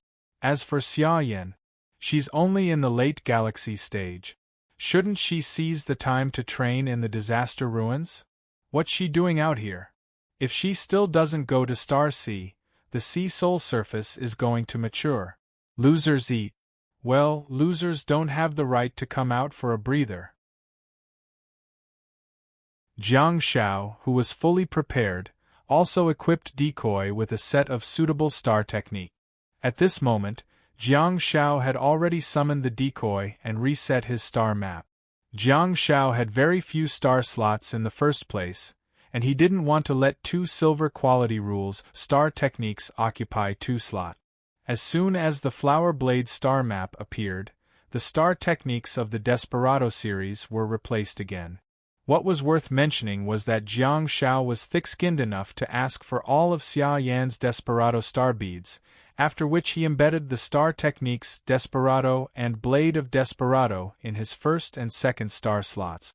Jiang Shao planned to leave the remaining 7 Desperado star beads for He Chongyang. She was good at melee combat and her star map was a cold weapon. Hence, she would definitely be very compatible with this star technique. Unfortunately, Jiang Shao could turn star techniques into weapons, and Desperado was also a summoning artifact star technique. Hence, their functions overlap. However, Jiang Shao could only blame himself for being the first to absorb Desperado. However, it didn't matter. Since he could summon 2 swords, he decided to go for the Giant Blade technique, which was in line with the advancement of the Xia family's swordsmanship. Jiang Shao didn't take the Desperado star bead from Xia Yan because he had some of his own. The Desperado star bead contained Platinum Desperado bead, a powerful Desperado marble that would explode when thrown, and it would also have a stun effect, and Platinum Desperado body, enhances one's defense, strengthens one's resistance to explosive star techniques, and gives immunity to stun, a passive technique. Those were the 2 star techniques. Jiang Shao planned to give all 29 of his Desperado star beads to He Chongyang. After He Chongyang absorbed them, there were still 3 other star warriors. The 3 star techniques of the Shadow Crow series filled up the Flower Blade star map one after another. Jiang Shao absorbed the Shadow Crow star beads like he was eating jelly beans. Ever since Jiang Shao returned from Kongjind a few days ago, his inventory of Shadow Crow star beads had already exceeded 3,000. Second Last had been active in Kongjind all year round and had obtained plenty of Shadow Crow star beads. Jiang Shao also took out a bag of Shadow Crow star beads and got ready to give them to little Chongyang. After adding green glow and endurance to his star map, Jiang Shao tried to absorb the Ghost Tiger star bead again. He initially thought that he would be lucky enough to acquire a swiftness star technique, but he ended up acquiring a silver sharpness star technique instead. Makes the hands and feet as hard as steel, sharper, and more lethal. Jiang Shao dared not waste any more time on the last empty star slot. He immediately took out the star bead of the little Lungur and absorbed the brass quality star technique, Perception, before frantically filling it up with the Ghost Tiger star bead. Among the remaining 3 star techniques of the Ghost Tiger, the silver quality Perception replaced the brass quality Perception of the little Lungur. At this point, Decoy's star map was finally determined to be 1 Weapon of Desperation, 2 Blade of Desperation, 3 Illusory Crow, 4 Flurry Crow, 5 Shadow Crow, 6 Green Glow, 7 Endurance, 8 Sharpness, 9 Perception. This was a pure kitchen knife attack, and it looked very violent. Decoy, Jiang Shao, carried a large mountaineering backpack that was filled with items and kicked it into the holy ground in the snowfield. At this point, Jiang Shao also began his journey of collecting star bead. Fortunately, Han Jiangxue was by his side, and the 2 of them were not too lonely amidst the roars of the white ghouls. Jiang Shao had already made up his mind. Bless Decoy for not leaving the snowfield and not leaving the snowfield. Peak.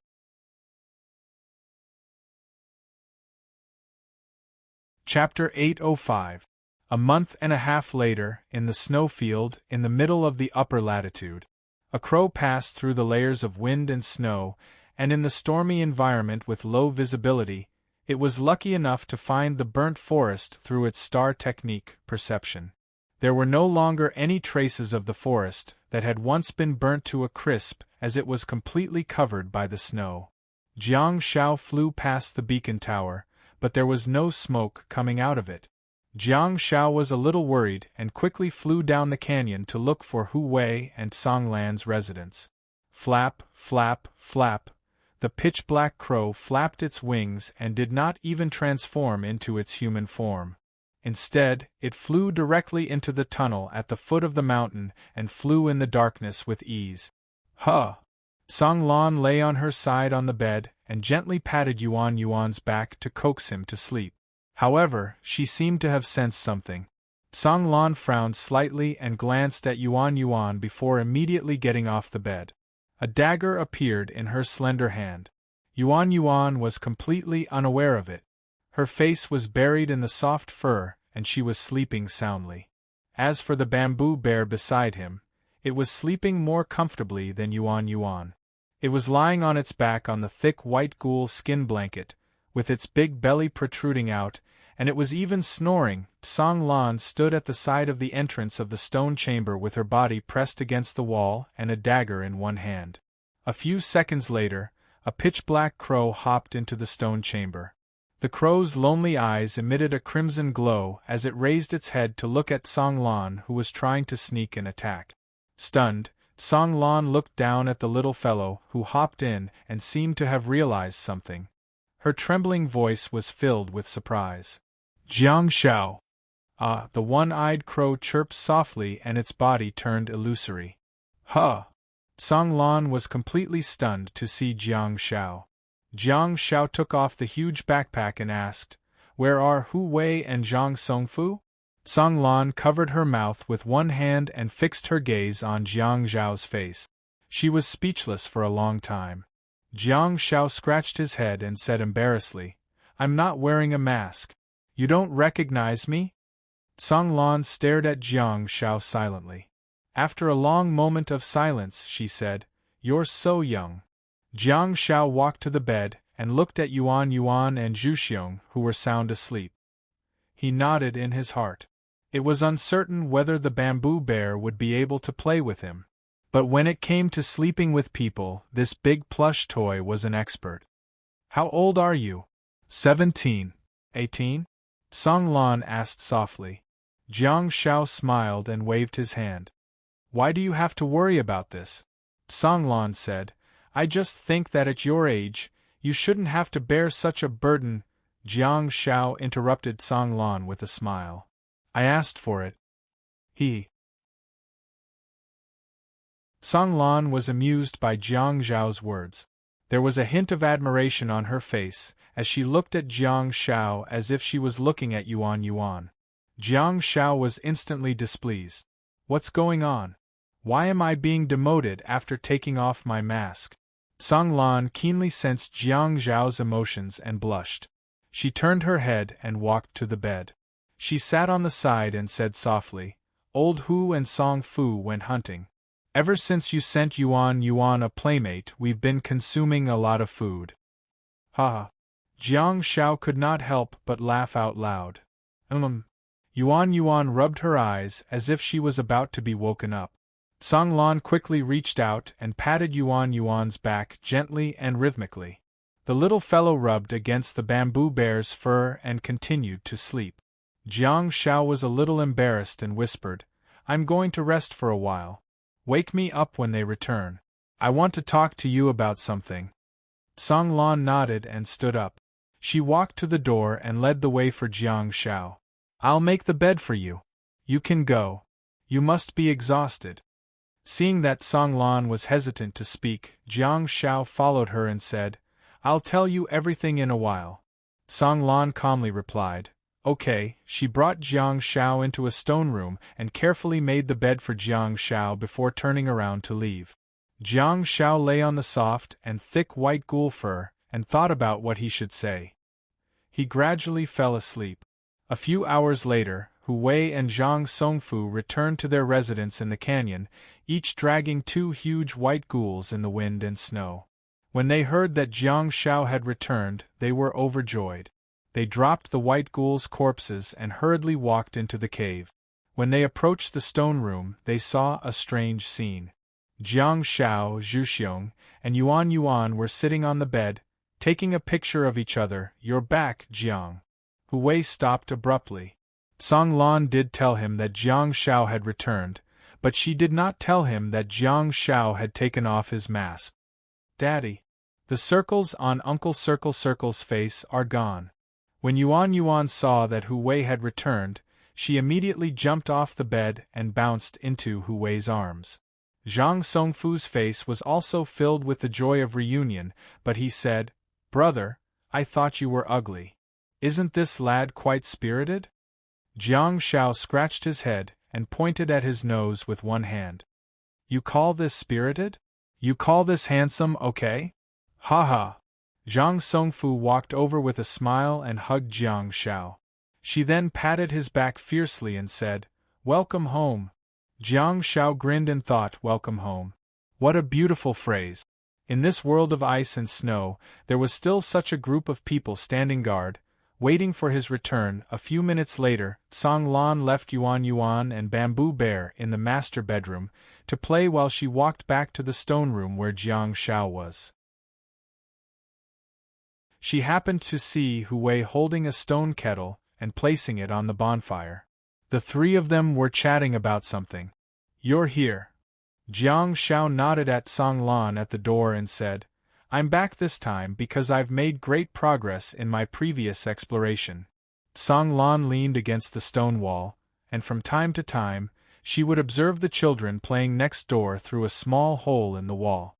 In the blink of an eye, more than half a year has passed. Hu Wei sat in front of the stone table and poured hot water for Jiang Zhao's stone bowl while sighing. "Ever since you brought us the clock, time has passed too quickly." Jiang Shao smiled and said, "I haven't found the entrance to the lower layer of the snowfield, and I haven't found a way home." Hearing this, Song Lan's face darkened and she sighed softly. However, Hu Wei smiled nonchalantly, as if he did not care. Jiang Shao changed the topic and said, "But I've found a way to go up." Zhang Songfu hurriedly asked, "What do you mean?" Jiang Shao took the 3 stone bowls and gestured a triangle on the table, then explained the theory of the alien sphere to everyone. Unsurprisingly, everyone was dumbfounded as if they were listening to a fantasy story. Jiang Shao pondered for a while before continuing. "The old man from before, He Yun, who is also our great senior wasteland reclaimer, brought me around the alien sphere. As I said, the alien sphere is just another version of Earth. There's day and night, spring, summer, autumn, and winter." As Jiang Shao recounted, everyone could not help but get agitated and their hearts pounded violently. Ordinary people might not believe it, but they really needed to see the night and the morning sun. They really wanted to experience the taste of spring, summer, and autumn even in their dreams. The upper layer of the snowfield did not only imprison their bodies, but also their souls. Jiang Shao said, "I'm not wearing a mask this time because I don't plan to hide anything. Besides, I think you guys have long speculated that I'm not a real person but a summoning star technique, right?" The 3 of them looked at each other without saying a word.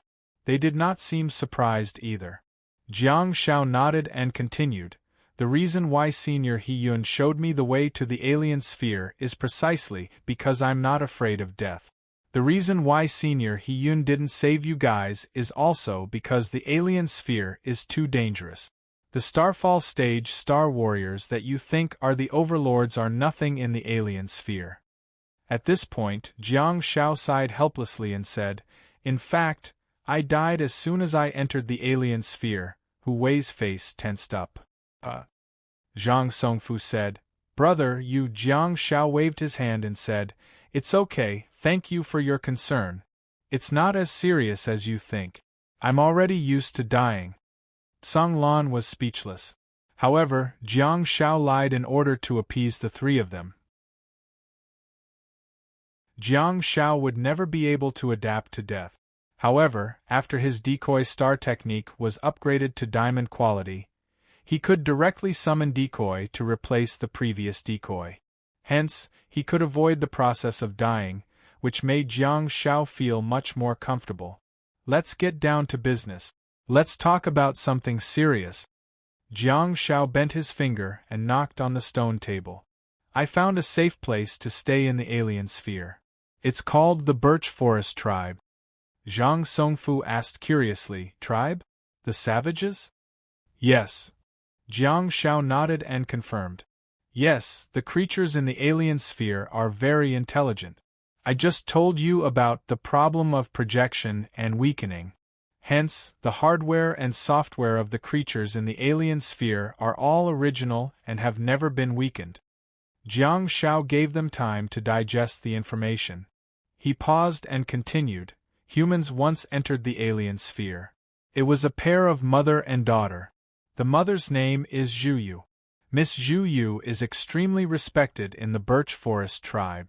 She was also the one who enlightened the Birch Forest Tribe and led the savages into the Iron Age and the Agricultural Age. The more Jiang Shao said, the more yearning the three of them became. So, Jiang Shao ended his long speech and said, the alien sphere is indeed very dangerous.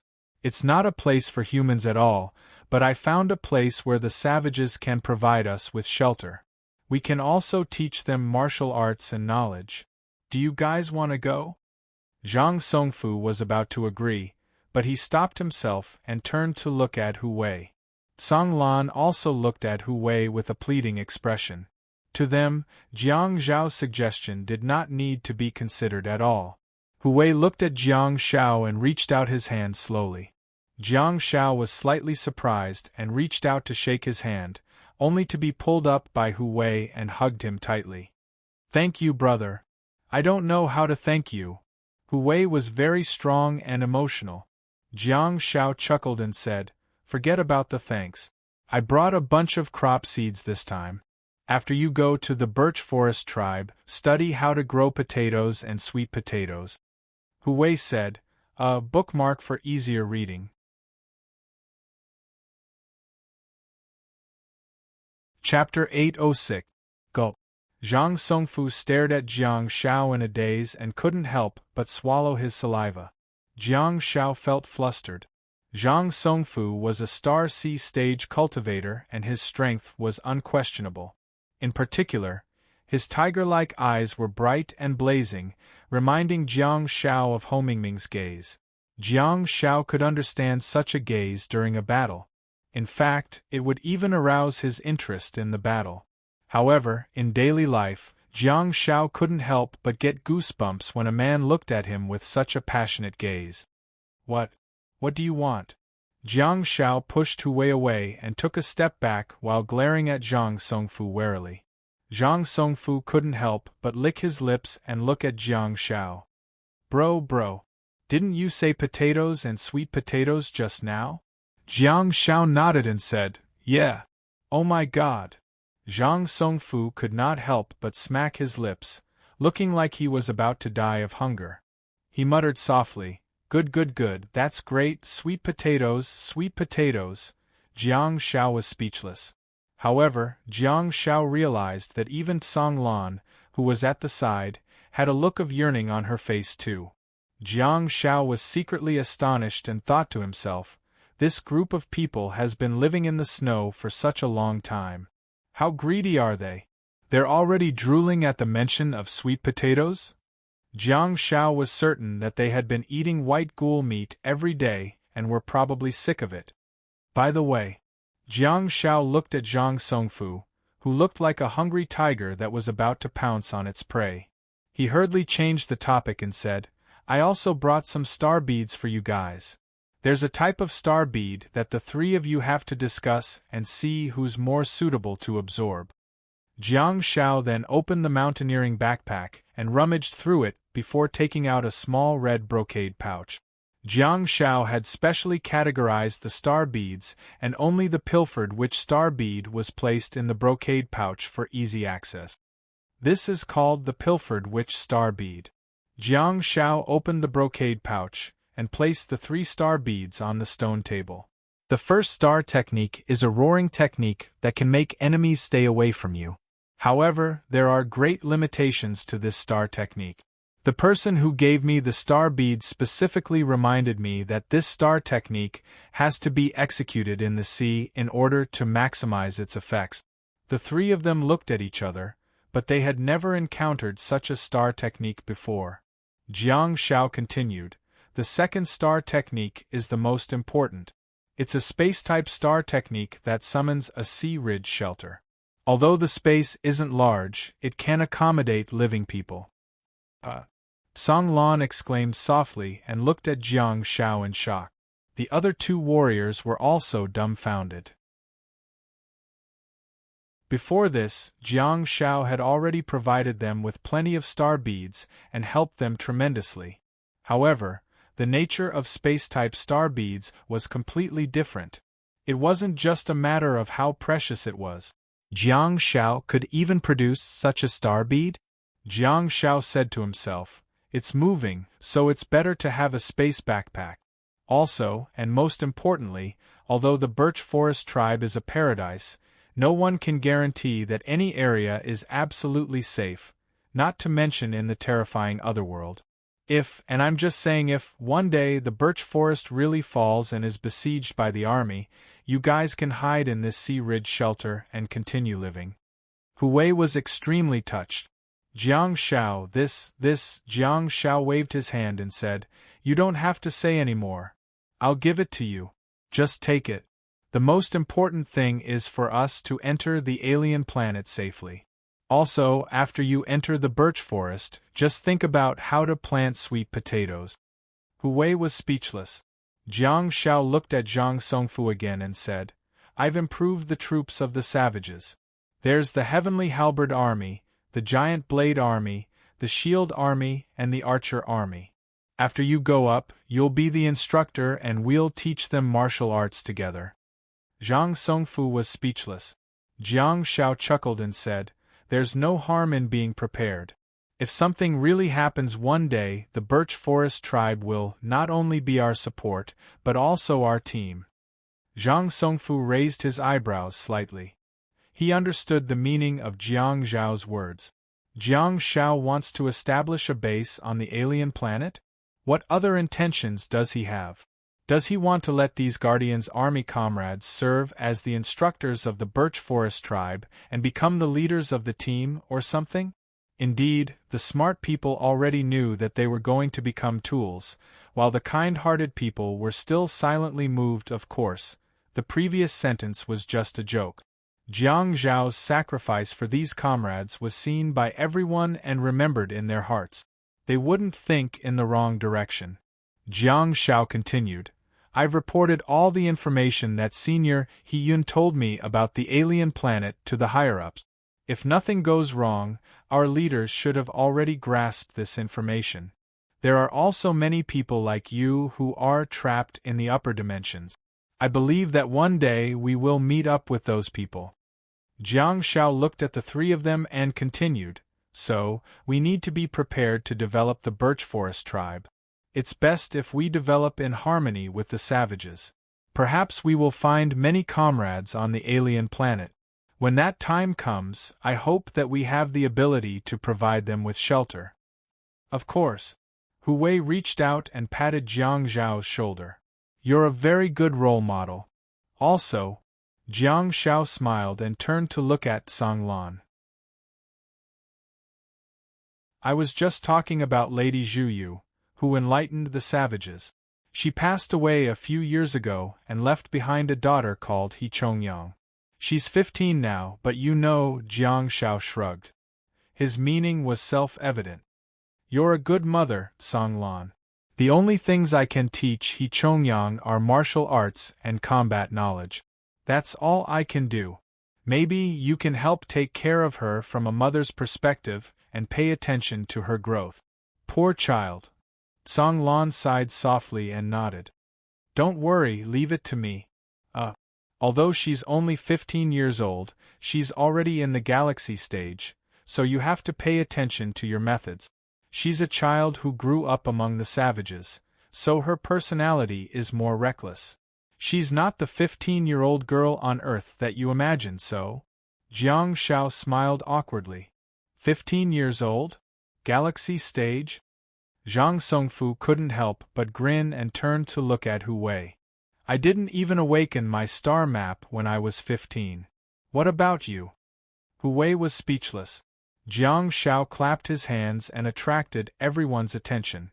Now you guys discuss and see who's more suitable to absorb the stolen witch star bead. Of course, don't feel pressured. It doesn't matter even if you can't absorb it. I can still give you star beads. After some discussion, the trio decided to let Zhang Songfu absorb it. In terms of qualifications, Hu Wei and Song Lan were far inferior to Zhang Songfu. Hu Wei and Song Lan had 24 and 17 star slots respectively. Both of them were guardians. Zhang Songfu was a guardian of the night, and he had 27 star slots. Although there was only a one-word difference between the guardians and the guardians of the night, the selection criteria for joining the team were different. Besides, Zhang Songfu was an exception. Even among the powerhouses in the Guardians of the Night, Zhang Songfu's qualifications were extremely outstanding. Jiang Shao didn't say anything about the decision made by the three of them. In such a tough place, and in such a long and lonely time, the soldiers who depended on each other for survival had really reached the point where they didn't differentiate between each other and the other. Due to the different environments, identities, and personal qualities, the distribution of star beads was extremely harmonious. Putting that aside, Jiang Shao and Han Jiangxue were also frantically slaughtering the white ghouls and white ghoul witches in the lower snowfield. At this moment, there was a row of 8 fireworks puppets surrounding Jiang Shao and Han Jiangxue in the southeast corner of the small mound in the snowfield holy ground, blocking the white ghouls and white ghoul witches in front of them. Although the fireworks puppets were summoned creatures, they were of the gold quality. Dealing with the brass quality white ghouls was akin to shooting mosquitoes with a cannon. The only advantage of the white ghouls was that they were numerous and endless. However, with Han Jiangxue standing behind Jiang Shao, it would be useless no matter how many white ghouls there were. Besides, with the support of Jiang Zhao's nostalgia, Han Jiangxue's star power was truly inexhaustible. In particular, after Jiang Zhao's nostalgia was upgraded to diamond quality, Jiang Shao no longer had to worry about it. In the past, when Jiang Shao activated nostalgia, he would still be worried about the problem of absorbing too much vitality. Now, the diamond nostalgia could simply absorb the star power of the target, which saved him a lot of trouble. It also allowed the siblings to kill the enemies more efficiently. A spell, a healer, and a row of summoned creatures, tyrannical, heartless. 1.5 months had passed, and Jiang Shao vaguely felt that Han Jiangxue had already embarked on the path that Jiang Shao had once taken. She didn't value her life at all. In other words, she no longer focused on her opponent but on herself. She focused on the timing, range, angle of each casting of spells, as well as the intensity, speed of casting. In her eyes, the white ghouls were no longer living beings, but a pile of corpses that had yet to die. That's enough, little Jiangxue. Bell shuttled back and forth in front of the two of them, making Han Jiangxue's gaze become much calmer.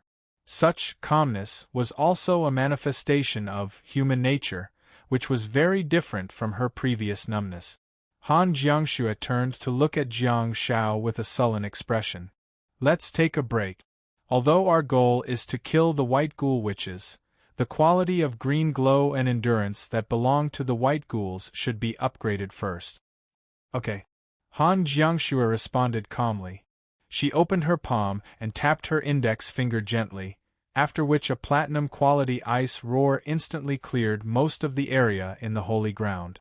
The corpses, limbs, and minced flesh all over the ground formed a picture of hell on earth. The white ghouls that were not within Han Jiangxue's attack range and were cruel and hot-tempered immediately gave up on attacking the two of them. Instead, they turned around and pounced on their food, starting a feast. Han Jiangxue opened a black space teleportation shield and the two of them appeared in front of the tents arranged by the Guardians of the Night far away from the holy ground. The appearance of the two of them also attracted the attention of several guardians of the night on duty. Han Jiangxue said, "We've agreed that I want to experience everything that you've experienced. You shouldn't have used Bell." Jiang Shao looked around before grabbing Han Jiangshue's shoulder and walking out of the camp. Han Jiangxue remained silent and activated the black space teleportation shield again. The two of them appeared in the depths of the snowfield, which was desolate and uninhabited. Looking at the empty surroundings, Jiang Shao said helplessly, "I understand what you mean. When I'm focused on the battle, on my every action and reaction, and even let my body lead my heart to battle, I'll indeed be focused, but I'll also become numb. We can't judge whether such a state is good or bad. It's because such a state will allow your body to make decisions, and it might even react before your brain. Numbness doesn't mean calmness. This state will indeed greatly increase your combat effectiveness and make you forget all other factors.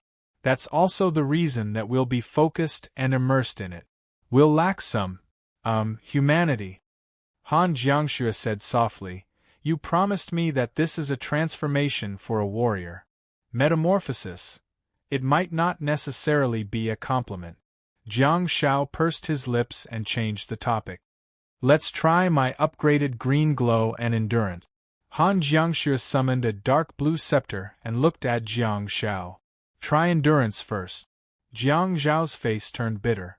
Looking at Han Jiangshue's determined expression, he knew that some things were inevitable. Hence, Jiang Shao pursed his lips and suddenly said, "I don't love you." Kacha. A bolt of lightning struck Jiang Zhao's body indeed. "I'll be struck by lightning if I lie, huh?" Bookmark for easier reading.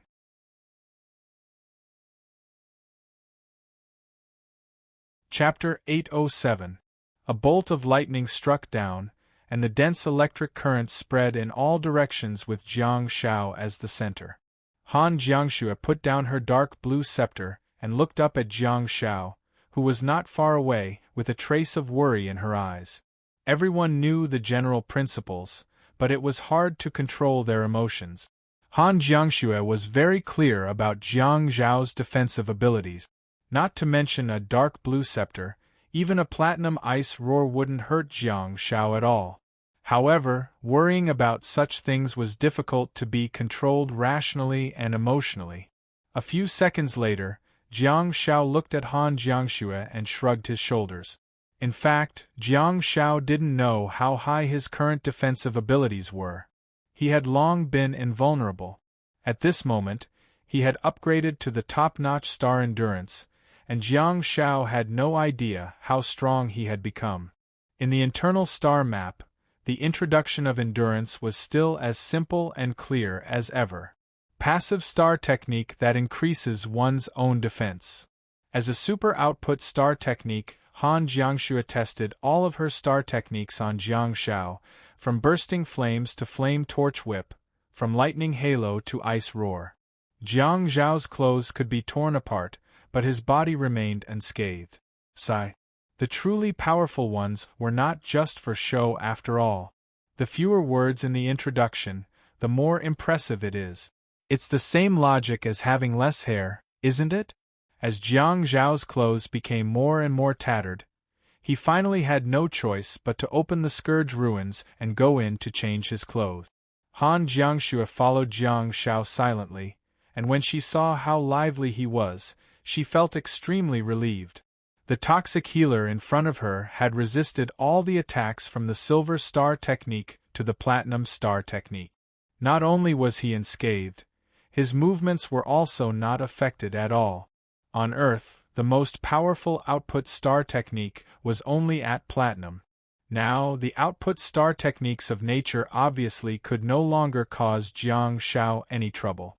In order to kill this damned toxic healer, she would probably have to attack his mind, soul, and spirit. After entering the Scourge ruins, Jiang Shao changed into a set of Guardians of the Night uniform and turned around to look at Han Jiangxue. "Try green glow," Han Jiangxue said while summoning a flame roar. Jiang Shao looked at his internal star map and realized that the introduction of green glow had not changed much. Jiang Shao stepped forward and looked at the tall flame centipede. His palm was covered in green glow, and he gently touched the burning belly of the flame centipede. So, Firework Wang's body suddenly tilted and disappeared in an instant. Jiang Shao, Han Jiangxue was speechless. In the dark shadow ruins, the firework puppet left a trail of crimson flames. It flew from the stone mansion, across the stone road in front of the door, and across the training field in the center. It did not slow down at all as it flew through the entire shadow ruins and hit the northernmost air wall. Boom! Firework's entire body slammed into the air wall. His body slid down the wall and fell into the swimming lane that was built next to the northern space wall. Whoosh! The flaming body sank into the water, releasing waves of white mist. Xia Yan was still training hard in the swimming lane, showing off her beautiful figure to her heart's content. She was like a flying fish in the water, exercising her physical fitness and stamina by swimming freestyle. Her entire body stiffened in the water, and she hurriedly stopped and popped her head out. She saw that the firework puppet was heating up the swimming lane, shrinking bit by bit and disappearing into the swimming lane. Under the water, the piles of sea soul lamps hurriedly swam away, and the sea soul surface that was hidden within also quickly moved away. Why was the shadow ruins slightly dimmer? It was because ever since the swimming lane was built here, the sea soul lamps that had always been manipulated by people had all left their posts and refused to act as street lights. Instead, they floated to the swimming lane and dove into the bottom of the swimming pool. Although the swimming pool was only 2 meters deep, they stubbornly landed on the star wall at the bottom and refused to come out. Perhaps these creatures liked water more. Therefore, in the shadow ruins, the firework puppet was still the one providing light for everyone. The sea soul lamps that Jiang Shao had thrown in were all waiting at the bottom of the swimming pool. However, there were some benefits. The swimming pool was even more beautiful, Xia Yan had seen the scene of the firework puppet burning countless times, but it was not in the swimming lane. Instead, it was in the bathtub in her backyard. Xia Yan hurriedly scurried out of the swimming lane and quietly assembled the sword of desperation in her hand. She then slashed all the way from the north to the south of the shadow ruins. "You two are so heartless. I'm finally back!" Xia Yan wailed and threw away the sword of desperation that was gradually breaking. She then plunged into Han Jiangshue's arms with great strength and speed. Under the tremendous force, Han Jiangxue took 2 steps back and hurriedly hugged Xia Yan's body. "Wow!"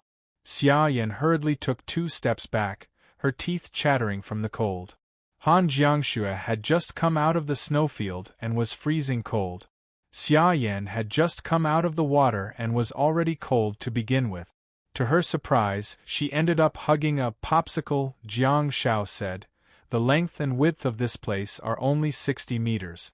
Clearly, the repelling effect of green glow has exceeded 60 meters. We have to go outside and experiment." "Okay, let's go." Han Jiangxue nodded and glanced at Xia Yan before saying, "Train well and don't slack off. Once Xiaopi's blessing and decoy reach the star quality, I'll come in and accompany you." Xia Yan pursed her lips and said, "What star quality? That sounds awful. Didn't we agree on colored diamonds?" Jiang Shao hurriedly caught up with Han Jiangxue but walked backward. While looking at Xia Yan, he asked, "Have you reached the peak of the galaxy grade?" With a bitter expression, Xia Yan said, "Hurry up and go. Hurry up and go." Jiang Shao chuckled. Hee. After the two of them exited the gate of the shadow ruins, Han Jiangxue once again summoned a few firework puppets. One of them stayed beside the two of them while the other 3 walked into the distance and stood at a distance of 60 meters, 100 meters, and 150 meters. Phew! Jiang Shao adjusted his angle and green glow circulated on his fingers.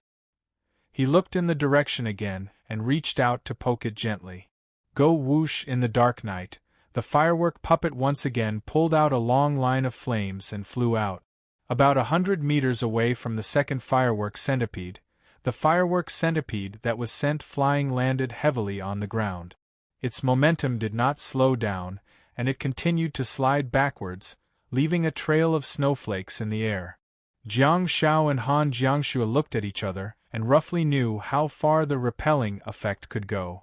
After all, Jiang Shao was simply experimenting with the repelling effect just now and did not use any force.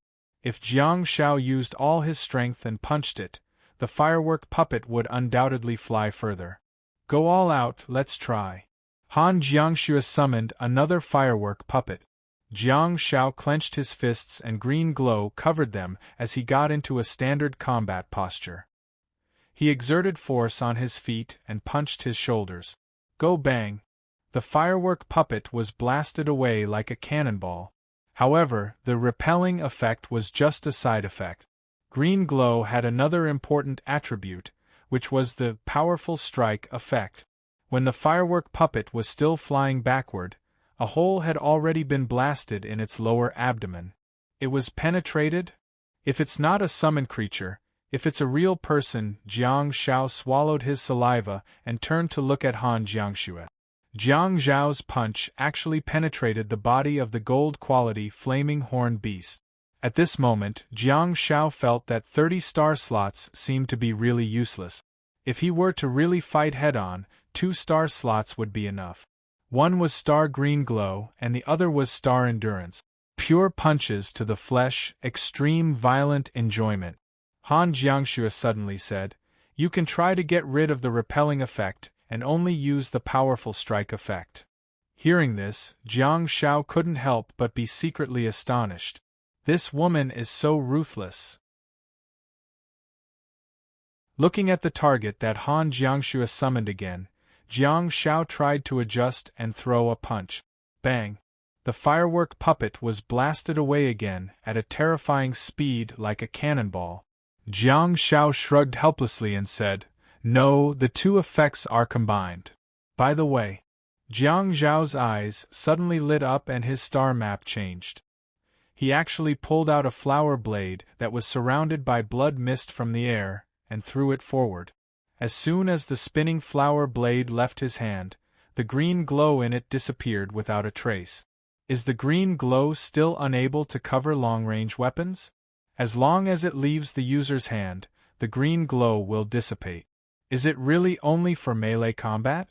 Jiang Shao was still thinking that if he could scatter a large number of green glow arrows with repelling effects, he would really be able to resist thousands of troops.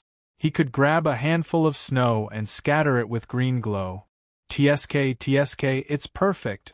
Unfortunately, green glow, which had already graduated, was still unable to display that ability. It was purely a melee star technique. Is it of the highest quality? Is there no possibility of further advancement? Han Jiangxue could tell that Jiang Shao was experimenting with something and asked, feeling a little disappointed. It should be the highest. If I absorb the white ghoul star beads again, I won't be able to experience the feeling of the growth and improvement of my star slot. Jiang Shao shook his head. It's already very good. Han Jiangxue changed her mind and comforted him softly. You're already a star warrior with strong defense and output. Green glow and endurance have laid a solid foundation for you. Okay. Jiang Shao nodded, but he continued in a slightly distressed tone. The pain is still there. When you hit me with the rule's star technique just now, the pain didn't weaken at all. Instead, it became more distinct, as if it's increasing my experience of pain. Jiang Shao smacked his lips and continued, that endurance star technique seems to be asking me for credit. Look, how painful is it? We're so tolerant. Han Jiangxue was speechless. Han Jiangxue thought about it and said, I think that the real direction of improvement and evolution, be it for star techniques or humans, is definitely not to make your senses disappear. On the contrary, it's to make your body more sensitive and your brain more closely connected to your body. Jiang Shao raised his eyebrows slightly and thought, this girl? Seems to make sense? Han Jiangxue said, endurance has already protected your life on an objective level and increased your defense. On another level, it might allow you to feel everything that is happening to your body more clearly, allowing you to adjust yourself better during battles and respond accordingly. Jiang Shao nodded thoughtfully and said, although I don't understand, what you said seems to make sense, Yazi. Han Jiangxue glared at Jiang Shao and asked, how's blessing and decoy? Jiang Shao scratched his head in distress and said, it's still a long way off. If there's a progress bar, I feel that I've only completed less than half of it. Okay. Han Jiangxue wasn't discouraged at all. She continued, let's hurry up then. Jiang Shao also knew that every day that Han Jiangxue accompanied him outside meant that she would have less time to cultivate in the Scourge ruins. Of course, that was just Jiang Zhao's thoughts. To Han Jiangxue, training with Jiang Shao was definitely not a waste of time. On the contrary, it was extremely meaningful. Han Jiangxue reached out and tugged Jiang Zhao's ear gently before saying, this time, don't use bell to heal me or blessing to soothe my mind. Jiang Shao smacked his lips and said, that state is not a necessary stage for every warrior. Han Jiangxue said, I want to experience the pain that you've experienced. That way I can understand you better. Jiang Shao scratched his head and said, give up on academics and focus on combat then. Hold the dagger and plunge into the white ghouls. That way you'll get into the state faster. Han Jiangxue nodded thoughtfully and said, okay. Jiang Shao panicked and wished he could slap his mouth. He frantically said, don't take it seriously, I was just joking. Han Jiangxue said, they're brass quality, aren't they? And you're recognized as the best healer in the galaxy. Hey Missy, are you kidding? I'm not the best healer in the galaxy. You're too conservative. Let's add Galaxy 2 bookmark for easier reading.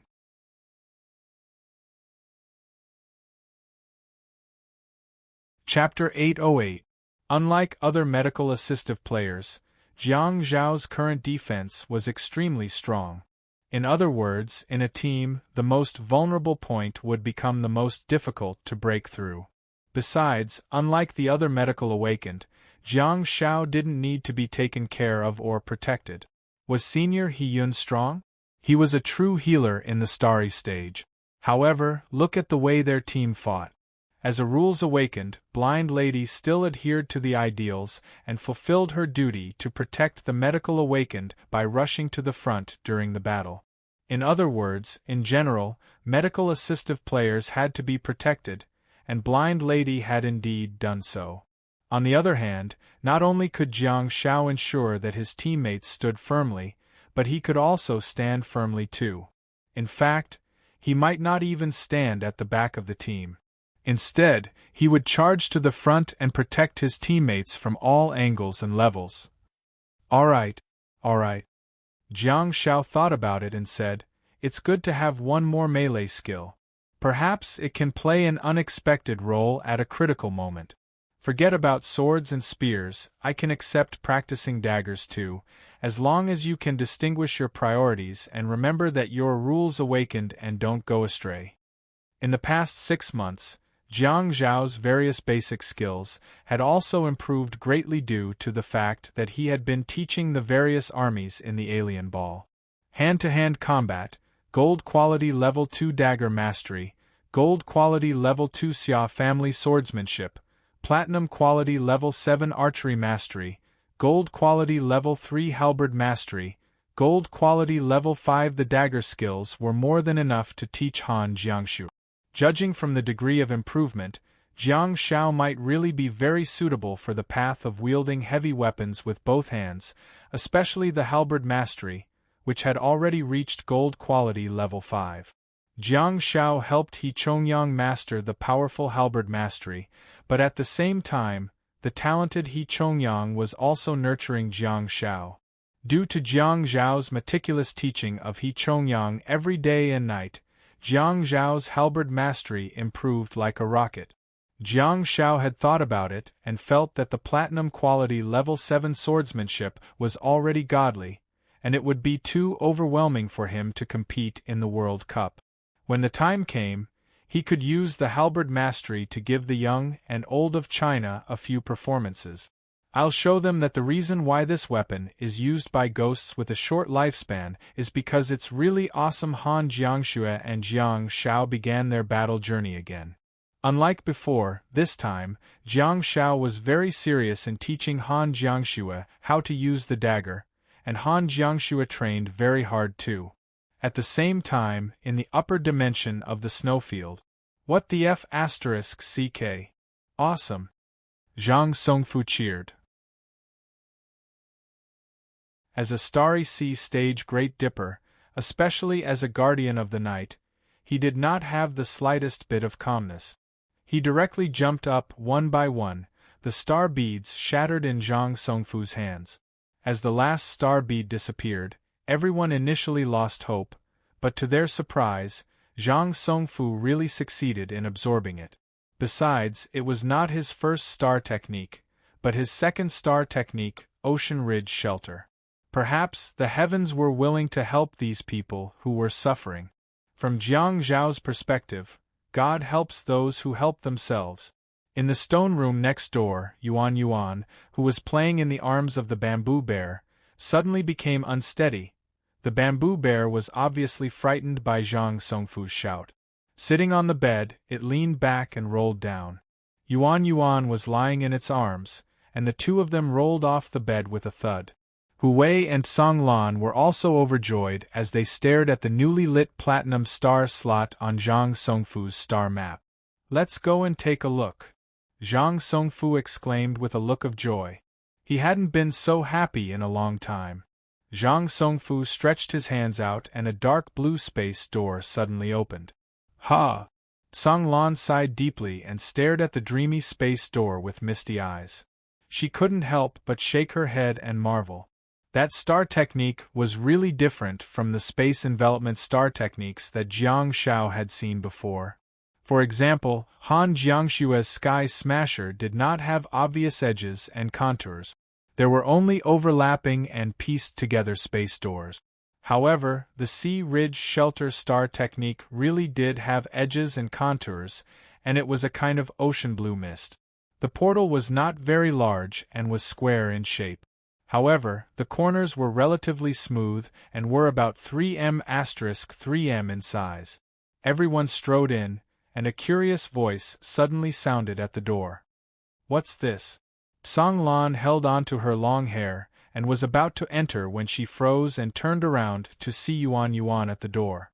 She was staring at the ocean blue portal curiously. Behind Yuan, the bamboo bear tilted its head and looked into the room curiously. Song Lan smiled and waved at Yuan. "Come, Yuan, let's go in and take a look." In the Sea Ridge Shelter, Jiang Shao stepped on air and almost fell.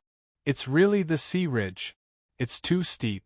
Jiang Shao stood on the steep sea ridge, stabilized his body, and looked into the distance. Within his line of sight, there was a blue sea that was different from the normal sea. The sea here was a little too calm. Zhang Songfu bent down, broke a stone, and threw it into the sea. With a soft thud, the small stone hit the invisible wall of air and fell on the mountain that protruded out of the sea.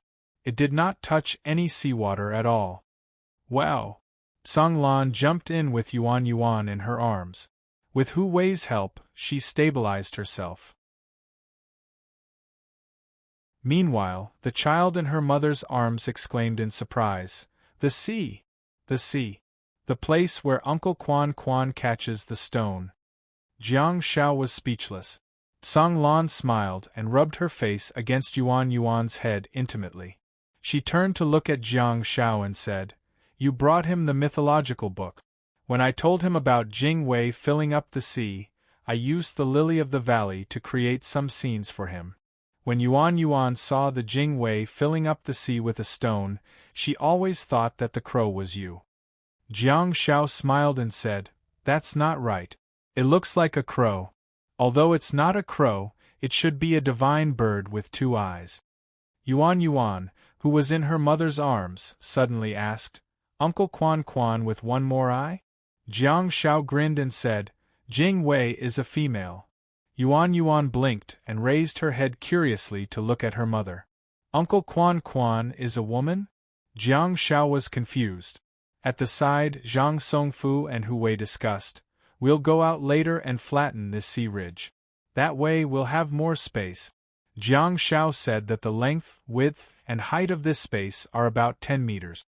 Hu Wei thought about it and said, "Do we need to leave a house? This mountain is natural. We can just dig out a cave." "That's all right." Zhang Songfu turned to look at Song Lan and Yuan. Although the space was not large to begin with, as humans, they still had a strong sense of dependence on houses and caves. If they really encountered an accident and Yuan was sent in, instead of letting him look at the endless sea, it would be better to give him a shelter on the surface. That way, Yuan might feel safer on the inside. Of course, such a small cave could also be decorated more warmly. That way, it would be more considerate of Yuan's feelings. "Let's go out and open this shelter again. We'll tidy up this place," Zhang Songfu said. Hu Wei turned to look at Song Lan and said, "Take the child out first and pack up the items we're going to move." "Okay, let's move." Song Lan nodded excitedly. She couldn't wait to leave this damned snowfield. She had had enough of it. In fact, she had thought of committing suicide a few years ago. If it weren't for Yuan's arrival, she might not have become who she was now. Everyone walked out of the Sea Ridge shelter. Hu Wei and Zhang Songfu walked out of the canyon residence together and went outside to repair the shelter. Jiang Shao and Song Lan checked the items in the residence together. Apart from the furniture, they took everything that needed to be taken away. There were 3 large boxes of white ghoul and white ghoul witch star beads. Under normal circumstances, 2 people would have to carry the boxes together. Hence, one could imagine how huge the wooden boxes were previously. When Jiang Shao wanted to go on a long journey, Song Lan took out a box of star beads for him. She had taken into consideration Jiang Zhao's weight problem. Otherwise, she might have given him all the star beads in stock. Of course, Jiang Shao didn't accept it because he knew that he was going to die soon. Ever since Zhang Songfu came, especially after Jiang Shao sent the bamboo bear in, the 3rd box of white ghoul and white ghoul witch star beads appeared too. It couldn't be helped because the bamboo bear consumed too much food. It was like a bottomless pit. Ever since the bamboo bear came, Hu Wei and Zhang Songfu no longer felt bored. They would go out to hunt regularly for fear that the bamboo bear would starve. The bamboo bear had worked hard and brought great comfort and relaxation to Yuan's growth and life. It was indeed a godly pet. Apart from the 3 boxes of star beads, Jiang Shao also had to move away the daily necessities: clocks, clothes, books, toys, and so on. There was no need for furniture. However, Jiang Shao thought of something. The white ghoul fur seemed to be a gift for the savages. While carrying the boxes, Jiang Shao said, "By the way, Song Lan, we can give the white ghoul fur to the savages as a gift." In Hu Wei Song Lan's house, there were countless white ghoul furs, and he wouldn't feel the pinch even if he threw away hundreds or thousands of them. However, for the white birch forest tribe, the savages who lived in paradise wore ape ghoul furs. The rarer something was, the greater its value. The brown ape ghoul fur and the snow-white white ghoul fur gave off a different vibe. It was suitable as a gift to let the savages feel the kindness of these humans. Song Lan nodded and said, "Sure, I can make some clothes for the savages' leaders." Song Lan had been living there for a long time and had been taking care of the children every day. Hence, she had become good at sewing. Using the white ghoul nails to thread the white ghoul fur to make clothes was Song Lan's specialty. Jiang Shao nodded and said, "That's better." Song Lan asked, "They're all very muscular, aren't they?" Jiang Shao said, "Not only are they muscular, but they're also huge. The leaders of the weapon troops are not inferior to the giant white ghouls here. The sorcerers and witches are even larger." Song Lan was slightly stunned, but she immediately smiled and said, "Then, I'll make a few cloaks and make them wider." Inside and outside the house, the adults and children were all filled with yearning for their future lives. Feeling the atmosphere, Jiang Shao was extremely satisfied and felt a sense of accomplishment. He had done something very meaningful. To Jiang Shao, in this bizarre yet magnificent world, his life should not be focused solely on length. Jiang Shao wanted his life to be more colorful and meaningful. Looking at the hopeful and curious look on Yuan's face, Jiang Shao couldn't help but lean down and rub her head gently. Peek.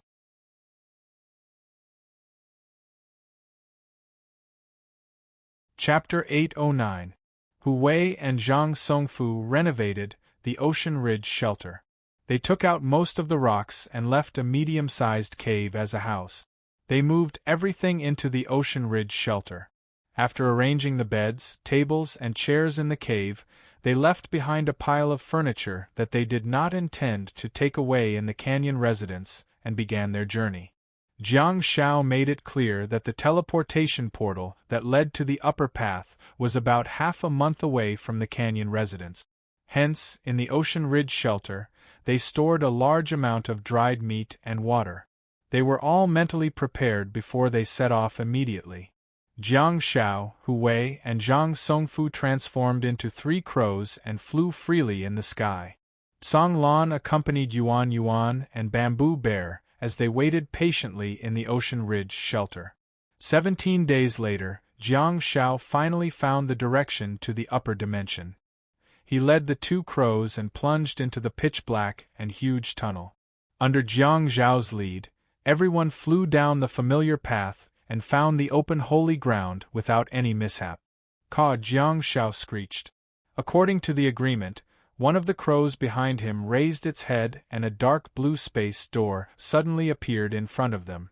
Jiang Shao and Hu Wei quickly flew in, and Zhang Songfu also closed the space door at the right time. They then flapped their wings and flew into the overlapping space door while the white ghouls below roared. Swoosh, caw, caw. After several screeches, the pitch-black crows soared into the sky. However, the scene in front of them was too familiar to Zhang Songfu. It was still a snow-covered sea of trees and snowy plains. It was no different from the place he had come from. As the space door opened, Jiang Shao and the others immediately flew out. A crow quickly transformed into Jiang Zhao's appearance and held a paper map in its hand. "This is still a snowfield," Hu Wei said. Hu Wei said. Beside him, Song Lan, who was hugging Yuan, looked around, trying to find some clues to prove that he had left hell. While looking at the map, Jiang Shao said, "Just like Earth, there are 4 seasons. It's already winter now."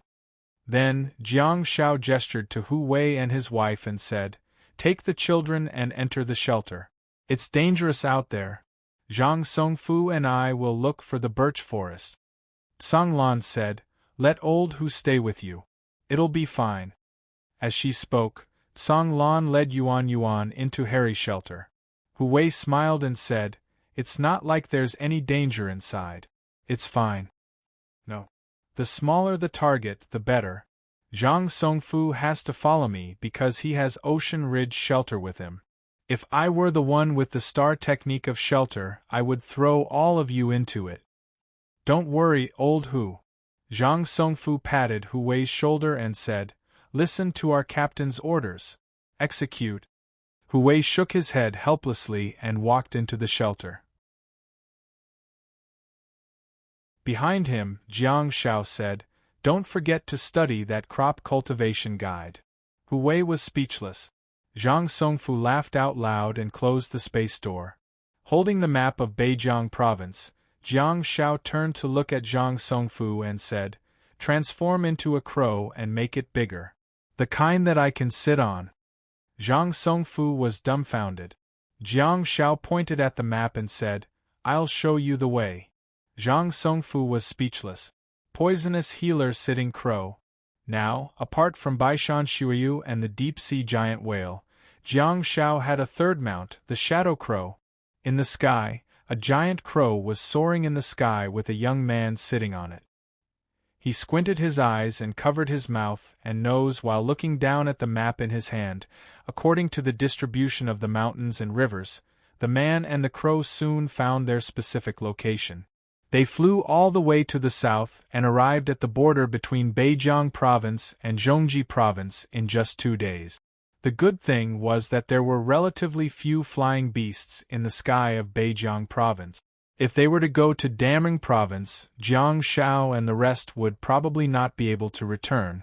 Perfect, it's this huge lake. Fly east and take the branch of the river above. Jiang Shao pressed the head of the shadow crow with one hand and pointed the way for Zhang Songfu with the other. Caw! Zhang Songfu turned his head and pecked. Jiang Shao was speechless. In the next moment, Jiang Shao transformed into a crow and flew forward quickly. Caw! Zhang Songfu's voice was hoarse from behind, but it was not as intense as before. 20 minutes later, Jiang Zhao's body descended rapidly and he retracted his wings before piercing downward. Behind him, the giant crow followed closely. The two of them descended all the way and flew along the steep cliff for a long time before they flew directly to the bottom of the valley. After entering the valley, Jiang Shao finally spread his wings and continued flying east. The two crows flew one after another for a long time before they finally saw the white birch forest. At this time, there were no longer any leaves in the white birch forest. They stood bare in the silver, and it was a beautiful sight to behold. "Brother, is this a cemetery?" Zhang Songfu suddenly exclaimed softly behind him. Obviously, the two crows were flying over the cemetery that belonged to the white birch forest tribe. Such a building surprised Zhang Songfu. The little crow turned its head and saw that Zhang Songfu had turned into a human and was falling in the air according to the inertia of the forward rush. After saying this, Zhang Songfu transformed into a crow again and flapped his wings to fly up. "Young man, you're quite fancy, aren't you?" Caw! Jiang Shao called out. "If you can understand what I mean, I admit defeat." Zhang Songfu, caw! Jiang Shao, caw! The two of them were communicating spiritually. Whoosh! Jiang Shao tilted his body abruptly and an arrow brushed past his wing, leaving a long purple line in its wake as it flew diagonally towards the sky. Zhang Songfu hurriedly spread his wings and flapped frantically, making an emergency stop in the air. In the distance, at the edge of the empty white birch forest, a row of savage female archers suddenly appeared. The huge white birch trees were their best cover, concealing their huge figures.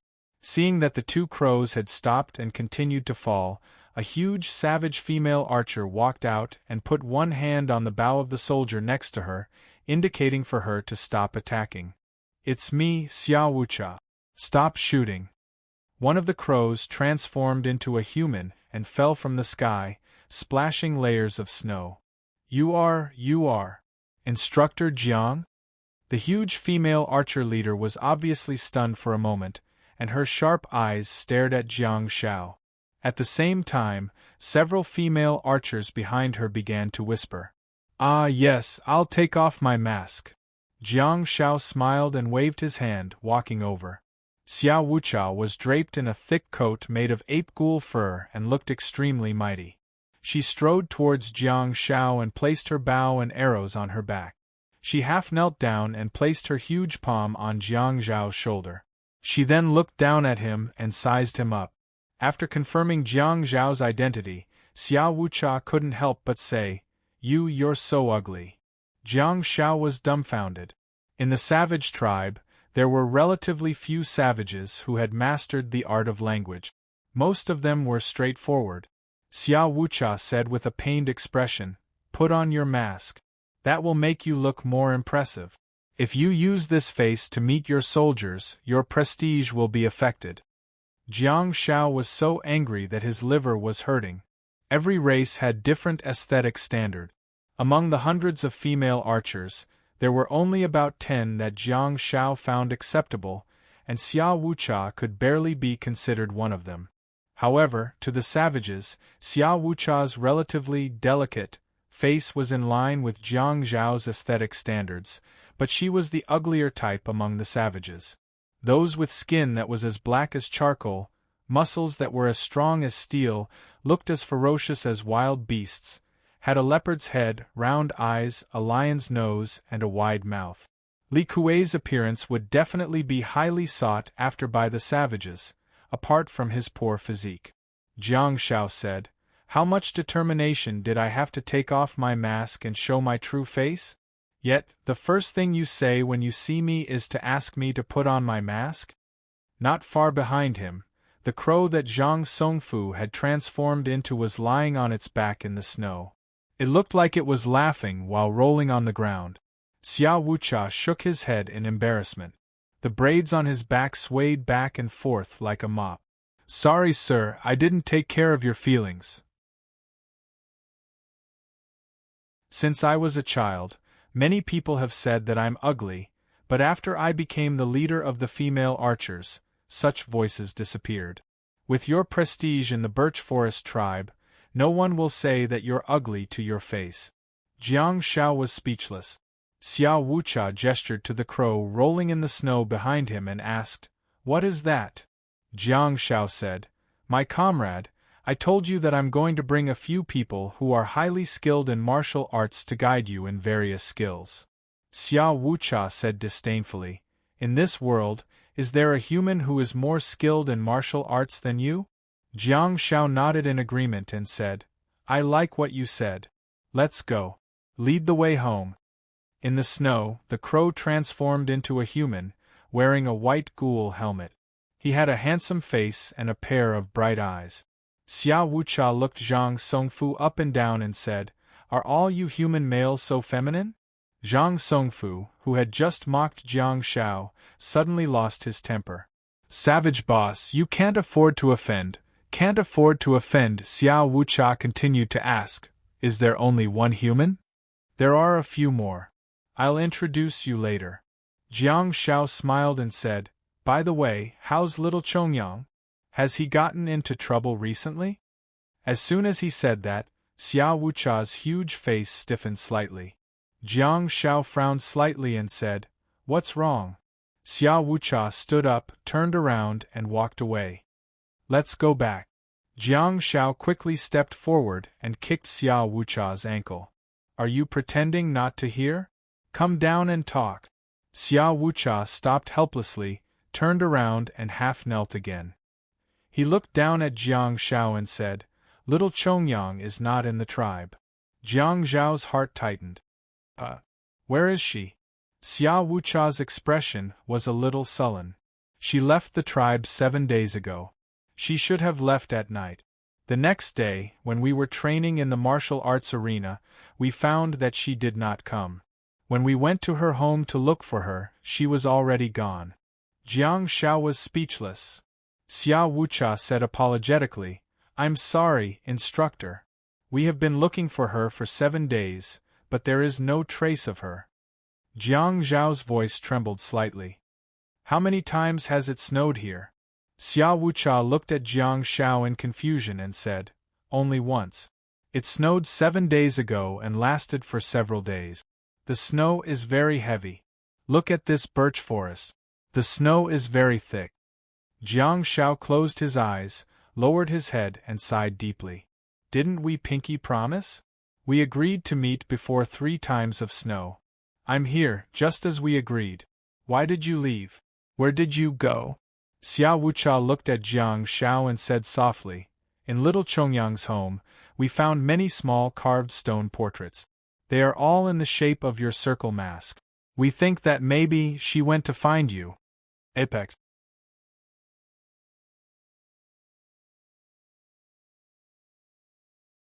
Chapter 810.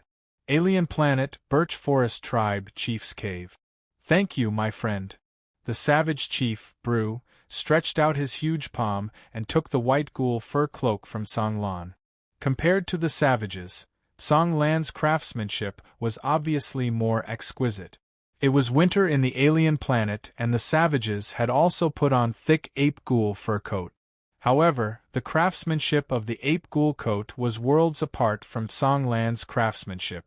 The birch forest was a paradise that stood aloof from worldly affairs. No white ghoul tribe had ever trespassed there. The rarer something was, the greater its value. Therefore, the white ghoul fur that had the same texture as the ape ghoul fur but was pure white in color was a symbol of status. Song Lan handed over a total of 7 pure white ghoul fur coat. She looked up at the huge savage chief, Bru, and nodded in a friendly manner. Jiang Shao specifically instructed me to make 7 cloaks. Mr. Jiang Shao knows me too well and is very familiar with the birch forest tribe. We also have a few chiefs here who have made great contributions to the survival and development of the birch forest. Bru grinned and his old face was full of wrinkles. He smiled and looked at the female savage archer leader, Xiao Wucha. Ever since Jiang Shao and Zhang Songfu entered the cave and Zhang Songfu opened the door of hailing shelter, Xiao Wucha had been in a state of shock. When Song Lan walked out with the white ghoul fur coat that she had rushed to make in the past half a month, Xiao Wucha's eyes had never left the white cloak. It was too beautiful. It was simply too beautiful. It was pure white and had the luster of snow. Imagine being the only one wearing a white robe among the female archers in the ape ghoul coat. How beautiful would that be? Chief Bru smiled at Xiao Wucha and gestured to her, saying, "Take one. This is what you deserve." Xiao Wucha nodded repeatedly. To Zhang Songfu and the rest's surprise, Xiao Wucha turned to look at Jiang Shao. Jiang Zhao's expression did not look good. He only nodded slightly and his movements were almost undetectable. However, Xiao Wucha obviously received Jiang Zhao's signal. She stepped forward, bent down, and took a coat from Song Lan's hands. Such a scene made Zhang Songfu secretly speechless. Xiao Wucha was Patriarch Bru's subordinate and the leader of the female archer corps. There was no doubt that she would listen to the Patriarch's orders, but she was actually asking for Jiang Zhao's opinion? This Jiang Shao. Actually, Jiang Shao did not play any tricks, nor did he have any schemes. It was just that in the past half a year, he had been conscientious, not hiding anything. He taught the 4 armies day and night, and taught them everything he knew, so he was greatly respected. Coupled with Jiang Zhao's sincerity and charisma, especially his almost unparalleled martial arts skills, Jiang Shao enjoyed an extremely high prestige in the savage tribe where the winner takes all was king. Due to the fact that Jiang Shao was the true instructor of the savage army, it also led to the emergence of the concept of superiors and subordinates. This was also the reason why Xiao Wucha advised Jiang Shao to wear a mask when Jiang Shao first met him. In the eyes of the soldiers, Jiang Shao was someone who was revered by his martial arts skills. He should have the head of a leopard, the chin of a swallow, the beard of a tiger, the voice of a thunder, and the momentum of a galloping horse. He should not look so ugly. On the side, the 2 savage guards took the remaining coats from Song Lan's hands. Song Lan returned to her seat. Zhang Songfu looked at Jiang Shao, who was silent and seemed to have a lot on his mind. He stepped forward and cupped his fist. "Coach Jiang, you not only brought us here, but you also brought something very important. I heard that the Birch Forest tribe has a thriving population of more than 1,000 and is still growing rapidly. Therefore, Instructor Jiang brought some crops and seeds from his hometown. We plan to introduce these crops here. On one hand, it will improve everyone's diet, and on the other hand, it will provide enough food for more people. This will allow the savage tribe to develop without any worries." Hearing this, Patriarch Bru's eyes lit up. His expression was completely different from when he received the white ghoul fur coats. Food! This was the most important thing for the development of the tribe. Good, good, good. Good, good, good. Patriarch Bru nodded and looked at Jiang Shao. His wrinkled face was filled with gratitude. "Thank you, Mr. Jiang Shao." Jiang Shao waved his hand and said, "Old Patriarch, please arrange a place for them to stay first. We'll talk about the details after they settle down." It just so happens that it's winter now, so we have plenty of time to prepare for things like sewing. Bru could tell that Jiang Zhao's mind was elsewhere. He thought about it and gave some instructions to the savage guards beside him. Everyone, you can stay in the wooden house behind Madame Zhu Yu's house. Then, Patriarch Bru nodded at Jiang Shao. I'm sorry, Mr. Jiang Shao. We couldn't find little Chongyang. Jiang Shao waved his hand and turned to leave. The others hurriedly followed him. Jiang Shao was very familiar with where his house was. They walked along the Patriarch's cave and headed north. Under Xia Wucha's escort, they soon arrived at little Chongyang's house. Jiang Shao gestured to the house on the north side of the road behind them. Go ahead and move first. Everyone looked at each other but strode forward. Song Lan was more attentive and said to Zhang Songfu softly, Lord Xing, go and keep Jiang Shao company. Zhang Songfu nodded and turned around to walk back. However, he found Jiang Shao standing in the courtyard and staring at the empty courtyard in a daze. There were no flowers in the flower bed. Perhaps it had nothing to do with whether people moved or not. After all, it was winter now. Xia Wucha was standing guard at the door with 2 female savage archers. Upon seeing Zhang Songfu walking over, Xia Wucha gestured for him to stop and shook his head. Please leave. Zhang Songfu opened his mouth and stared at Jiang Zhao's back. He did not say anything for a long time. Let him in, Jiang Shao said all of a sudden and strode towards the familiar wooden house. Zhang Songfu strode in. Unlike the huge wooden house that Patriarch Bru prepared for them, little Chongyang's house was built according to the specifications of humans. Zhang Songfu looked around and followed Jiang Shao into the small living room in the innermost part of the house. Zhang Songfu saw Jiang Shao standing in a daze in the bedroom by the window on the south side. Zhang Songfu walked forward and looked through Jiang Zhao's shoulder to see a pile of small stone slabs on the table. Each of the stone slabs was carved with the shape of a circle mask. Heh! Jiang Shao took deep breaths and walked forward step by step. He reached out and picked up a small stone slab. These stone slabs, regardless of their size or thickness, were exactly the same as the small stone heads that Jiang Shao had given to little Chongyang. Jiang Shao seemed to have seen a lonely and thin figure, sitting alone in front of this table on every quiet night. Staring at the falling snow outside the window, he silently carved the shape of the stone slabs. I've only been gone for 2.5 months. I've really rushed here as fast as I could. Why aren't you willing to wait for me for a few more days? I thought you were just reckless. Now, it seems that you're not only reckless, but also very stupid. Go out and find me. You? Where are you going to find me? How can you possibly find me? You really can't wait any longer. Can't you even wait for 1 more minute or 1 more second? Jiang Shao roared angrily, but it did not come from the decoy Jiang Shao in the alien ball. The decoy Jiang Shao had only crushed a stone slab because he couldn't control his strength. The roar that represented extreme helplessness came from Jiang Zhao's actual body in the snowfield in the lower dimension. 3 pitch-black rays of countercurrent light darted out from Jiang Zhao's body and connected to the white ghoul witches in the holy ground to help them advance in level. In the chaotic battlefield, even the roars of the white ghouls could not cover Jiang Zhao's voice. There was anger, indignation, but most of it was disappointment and helplessness. What's the matter? A cold voice sounded in his ears.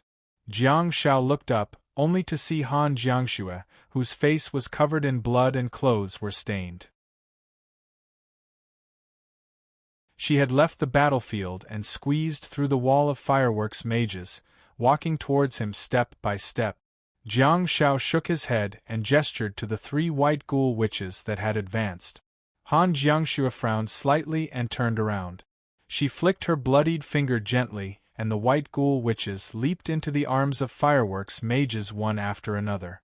Han Jiangxue turned around again and looked at Jiang Shao. Her numb and cold gaze gradually softened, and she asked with a hint of concern, "What happened? Looking at Jiang Zhao's expression, Han Jiangxue grabbed the star bead that fireworks mages tossed over and activated the dark space teleportation shield. Whoosh! At the next moment, the two of them appeared on the edge of a quiet cliff under the dim starry sky. Han Jiangxue reached out and gently stroked Jiang Zhao's cheek with her cold palm, causing it to be stained with blood. It's rare to see you in such a state. Did something happen in the alien ball? Is it about Yuan Yuan? Jiang Zhao took a step back and raised his arm to touch the bloodstain on his face. It's not Yuan Yuan. It's a little savage, a little fool. He Chongyang? What happened to her? Han Jiangxue knew Jiang Zhao's experience in the alien ball like the back of her hand. Jiang Zhao had also been sharing his story with her. She didn't wait for me in the birch forest. She went out to look for me, Jiang Zhao said while lowering his head and holding his forehead with one hand. His tone was full of helplessness. Han Jiangxue's heart tensed up. The alien ball was different from Earth. What the little savage did, Jiang Zhao sighed and sat on the ground. He smiled bitterly and said, I've bragged a lot and basically all of them have come true. I've made promises to some people and I've tried my best to do everything well. Up until now, I haven't let anyone down. I've never broken my promise or failed to keep my promise. This time, I rushed over in time, but I might have miscalculated her longing and reliance on me. Han Jiangxue pursed her lips, not knowing what to say. Jiang Zhao's expression was full of bitterness. This child has really taught me a lesson. Han Jiangxue squatted down and gently stroked Jiang Zhao's back. She was unusually calm and said, Since the problem has already appeared, let's solve it. She went to look for you. Where do you think she'll go to find you? Ring a bell was pressed against Jiang Zhao's chest. A few seconds later, Jiang Zhao said, I told her that I'm going to the snowfield of the upper dimension to pick up my comrade. Han Jiangxue asked, So, she might go to the snowfield to look for you and find the spacetime tunnel to the upper dimension, right? Jiang Zhao lowered his head and said softly, It's winter in the alien ball now. Everywhere in Beijiang can be treated as a snowfield. Han Jiangxue's hand, which was stroking Jiang Zhao's back, moved up slightly, pressed the back of his head, and pressed him into her arms. She lowered her head and pressed her cold lips gently against Jiang Zhao's head. You've given countless people hope. Why don't you give some to yourself? In He Chongyang's bedroom in the alien ball. Amidst the silence, Jiang Zhao suddenly said, Brother? I'm here, Zhang Songfu frantically answered at the door. Jiang Zhao said, Let's start a new life here. Let's do it according to the plan we once made. Zhang Songfu said anxiously, Jiang Zhao, you want. This is already the best place I can imagine. I've already laid all the foundations for you. Enjoy your new life. Jiang Zhao turned around with a forced smile and gently patted Zhang Songfu's shoulder before brushing past him and walking out of the house. Zhang Songfu exclaimed, Jiang Zhao? Jiang Zhao didn't turn around and simply waved his hand. I'm going out for a walk. I'm not sure when I'll be back. Puff puff puff. When he reached the door, he turned into a crow and flapped his wings. Be careful. Zhang Songfu chased after him and exhorted loudly. At the entrance of the courtyard, Xia Wucha and the two savage archers raised their heads silently and watched the crow fly away.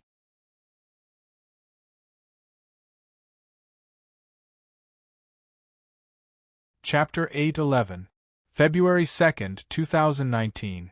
In the snowfield of the lower dimension, in the hill of the holy ground. The intense battle was as usual. Apart from the roars of the white ghouls and white ghoul witches, the two humans were terrifyingly quiet. Be it Han Jiangxue or Jiang Zhao, they had not spoken for a long time. It's almost time, a voice suddenly sounded amidst the intense battle. Han Jiangxue felt like she was hearing things. She turned around, only to see Jiang Zhao nodding at her. Ever since something happened to the abnormal ball, Jiang Zhao had been in a rather gloomy state.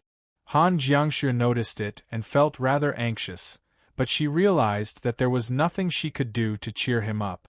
Her words of comfort and encouragement did not seem to be able to pull him out of his depression. Hence, Han Jiangxue took a step back and chose to stay by his side silently. Hearing Jiang Shao speak again, Han Jiangxue suddenly felt much better. Han Jiangxue asked, "It's almost time?" Jiang Shao raised his hand to confirm again. Whoosh, the dark space teleportation shield was immediately opened, and the invisible star power threads pulled the creatures in it. The ripple teleportation shield quickly shrank again. The two of them disappeared into the hill of the holy ground with the 8 fireworks puppet. Thousands of miles away, on a quiet cliff, 2 figures appeared again. The fireworks puppets dispersed in all directions and guarded the 2 of them cautiously.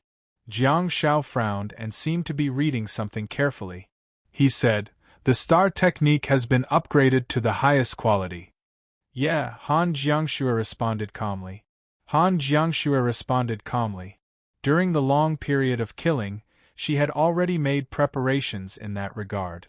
At this moment, the advancement of her star technique was just a matter of time. "Do you want to test it?" Jiang Shao nodded. In the internal star map, the star technique's blessing and decoy had both been upgraded to star quality, and there were no more minor levels behind them. However, there were some changes in the subsequent introduction of the star technique. In particular, Jiang Shao seemed to have found the shadow of star earthlight in Starbait. Starbait, create a decoy. 1/3, Jiang Shao frowned and reached out with his hand, after which another Jiang Shao appeared beside him. It was a decoy Jiang Shao who was dressed in tattered clothes and covered in blood with a sullen expression. Slightly stunned, Han Jiangxue said, "You." Jiang Shao raised a finger and gestured for her to stop. Han Jiangxue thought about it for a while and decided not to speak again. Jiang Shao looked at the internal star map again, only to discover that the brackets behind stars, decoy had become 2/3. Then, "Can I not summon a 3rd decoy and replace you directly?" Jiang Shao took out a handful of white ghoul star beads from his pocket and handed them over. Jiang Shao grabbed the decoy and absorbed it. More than 10 seconds later, the star technique green glow was embedded in Jiang Zhao's star map. With a sullen expression, Jiang Shao stared at the bait in front of him and used his star technique again. Whoosh! Another decoy, Jiang Shao, appeared and stood on his left. The one in front of him that was illuminated with the Big Dipper star map and green glow had vanished without a trace. Jiang Shao looked at the internal star map again, only to discover that the brackets behind the decoy star technique were still 2/3. Jiang Shao felt relieved. He could freely cancel and summon it, which was rather convenient to operate. Although there were brackets behind decoy, they were different from the brackets behind the Earth Ray Star technique. The Earth Ray Star technique was meant for Jiang Shao to create a star map. Once created, it would be permanent and would permanently occupy the slots in the brackets behind the Earth Ray Star technique. The star map could not be destroyed or replaced, but decoy was different. It could be cancelled, killed, and summoned again. So, 3 decoy and 3 star maps? After upgrading so many star techniques, Jiang Shao could also see the pattern. Every star technique would probably have a qualitative change stage, and such a qualitative change would mostly occur in the diamond or platinum quality. Clearly, the qualitative change of the decoy was in the diamond quality. At that time, the decoy would become real and be able to unfold a star map. Without a doubt, it was a qualitative change. After the diamond decoy was upgraded to the star decoy, there would be no qualitative change, only quantitative change.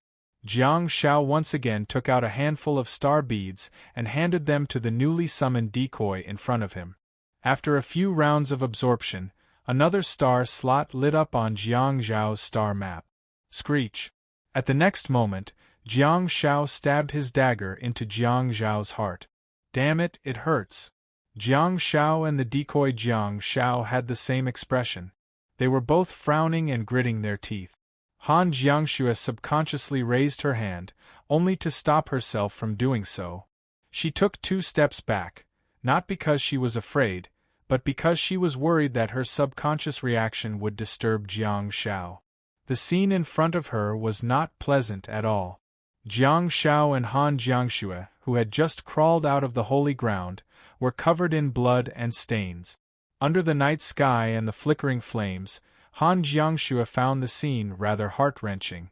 Jiang Shao, who did not have any star techniques, gradually became hollow and lifeless. He slowly fell to the ground, stirring up layers of snow. Jiang Shao raised his left arm and wiped the coagulated blood on the electronic watch with his right hand, watching the seconds change bit by bit. The military green electronic watch had been with Jiang Shao for a long time.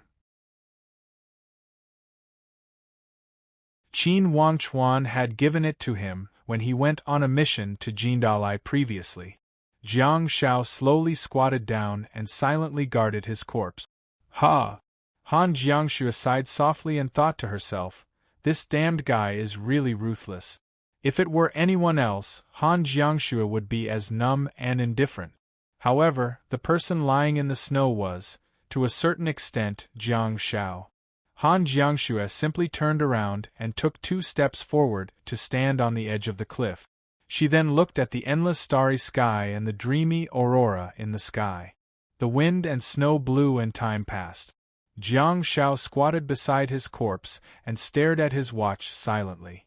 At the 10-minute mark, the corpse that was stained with blood suddenly shattered and turned into star power that dissipated in the cold wind.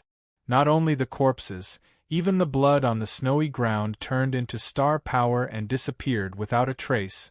Only a human silhouette was left in the snow. 10-minute. Just like the diamond level bait, there won't be any star beads.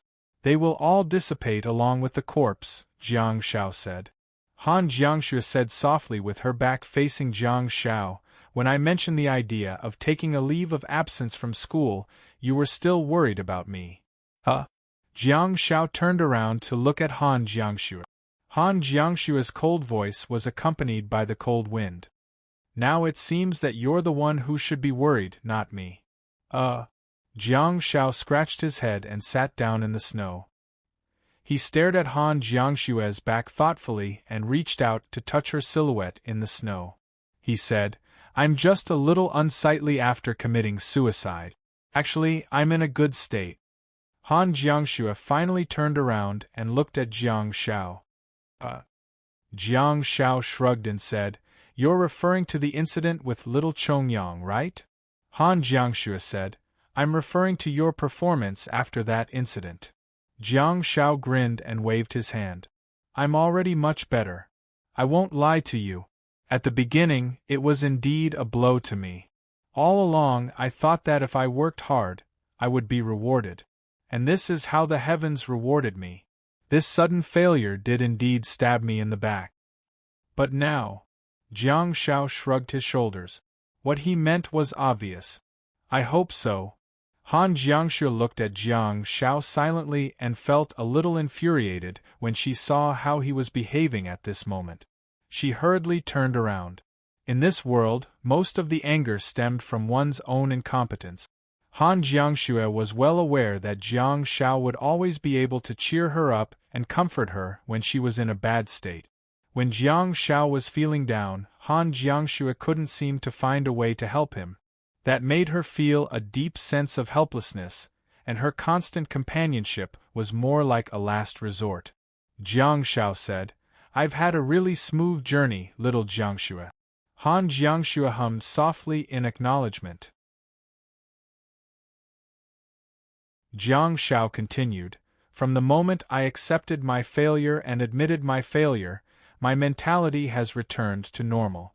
Han Jiangxue looked at the aurora in the sky with a strange glint in her dark eyes. She's the one who stood me up. Well, this world doesn't move because of me. Of course, I won't give up either. I'll try my best to find her. Jiang Shao continued, but do a good deed. Don't ask for my future. While speaking, Jiang Shao activated the shadow ruins and leaped into it. A few seconds later, Jiang Shao walked out again. Although he didn't seem to have brought anything with him, the humming bear was already in position in his Big Dipper star map. Jiang Shao took a deep breath and reached out to mobilize the star power of the humming bear in his body. At the next moment, a tiny beam of light suddenly appeared. However, it did not descend, but shot up into the sky from the bottom up. Jiang Shao stared at the beam of light that shot up into the sky in bewilderment. The sacred but tiny beam of light emitted a faint glow that could only slightly affect the night sky and not light it up. Han Jiangxue looked up, only to see that the beam of light continued to shoot up into the sky. Whoosh! The tiny beam of light emitted an astonishing amount of energy and spread out abruptly at a specific height, dyeing the sky in the area holy and white. The scene was so magnificent. It was so thrilling. Due to the fact that the location where Han Jiangxue teleported Jiang Shao to was very far away and remote, Jiang Shao did not immediately cut off the connection with the beam of light. A few seconds later, the holy light descended. Specks of sparkling light fell like a meteor shower, sprinkling down from the sky like glowing raindrop.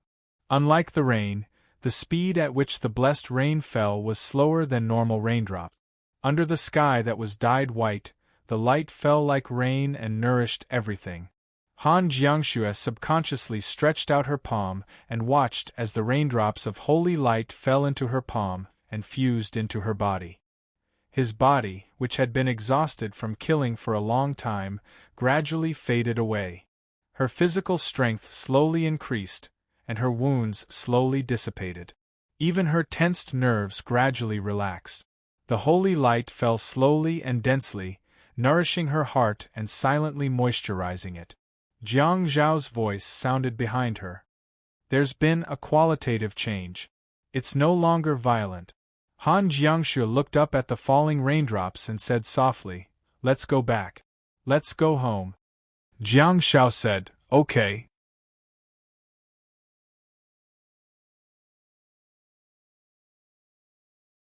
Chapter 8:12. That night, another two decoy Jiang Shao, who had learned the three-star shadow crow technique, flew into the holy ground, entered the upper snowfield, and embarked on the path to the foreign sphere. Everything was just as Jiang Shao had said. Don't ask about the future when doing good deeds. At the same time, Jiang Shao, who had graduated Blessing, Decoy, Green Glow, and Endurance, took Han Jiangxue with him and bade farewell to the soldiers of the Guardians of the Night before finally leaving the snowfield. The reason was also very convincing. After training, they went home for the Lunar New Year. From late October to early February, Jiang Shao and Han Jiangxue desperately needed to rest and relax after more than 100 days of fighting for more than 3 months.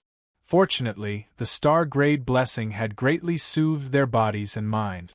It was very worthy of its star-grade title. The quality of blessing could obviously be adjusted, and there was no need to worry that Jiang Zhao's toxic healing would no longer be toxic. Jiang Shao could still use silver to diamond quality blessings to heal the target. Only when he used star quality blessings would there be a rain of blessing light. For other blessings, they would still be pillars of holy light that descended from the sky. However, the direction of the qualitative change of the star technique, blessing, was actually to sprinkle a rain of holy light in an area, which Jiang Shao did not expect. Besides, the more interesting thing was that the star quality blessing consumed far less star power than the diamond quality blessing. Besides, it consumed star power continuously, unlike the diamond quality blessing, which summoned 8 huge pillars of light and consumed a large amount of star power at once. When the siblings rushed home, it was February 2nd, which was the Lunar New Year's Eve 2019. Be it Jiang Shao or Han Jiangxue, they both needed the festive occasion to drive away their irritable hearts. After returning to Jiangbin City, Xia Yan bade farewell to the two of them and left. There was no doubt about the Chinese attitude towards the Lunar New Year, especially for the Star Warriors. Even if they were students, they would only be able to see their parents a few times a year. Perhaps Xia Yan had never been on good terms with Xia Yan's father, but she still missed Xia Yan's mother very much.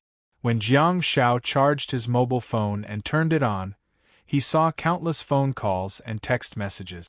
In desperation, Jiang Shao had no choice but to throw his mobile phone on the table and let it buzz. Jiang Shao walked to the bathroom and took a comfortable shower before changing into a clean short-sleeved shirt and shorts. He then walked out looking refreshed. The winter in Beijing was indeed very cold, but the house was very hot. In fact, the people of the 3 northern provinces were not resistant to the cold, but they knew how to resist the cold. There was no need to say anything about the heating of their houses. Jiang Shao held onto his half-charged mobile phone and plopped down on the sofa in the living room. Among the countless calls and messages, Jiang Shao saw a few calls from Fang Xingyun and dozens of calls from Hai Tianqing. Jiang Shao also seemed to have realized something. Just as he was hesitating about whether he should return the call, little Jiangxue walked out of the training room with a towel in her hand while rubbing her long, wet hair with a flushed face. The training room was remodeled from his parents' bedroom. There was also a bathroom there. "We're going out to buy some New Year goodies tomorrow. Do you have anything you want to eat?"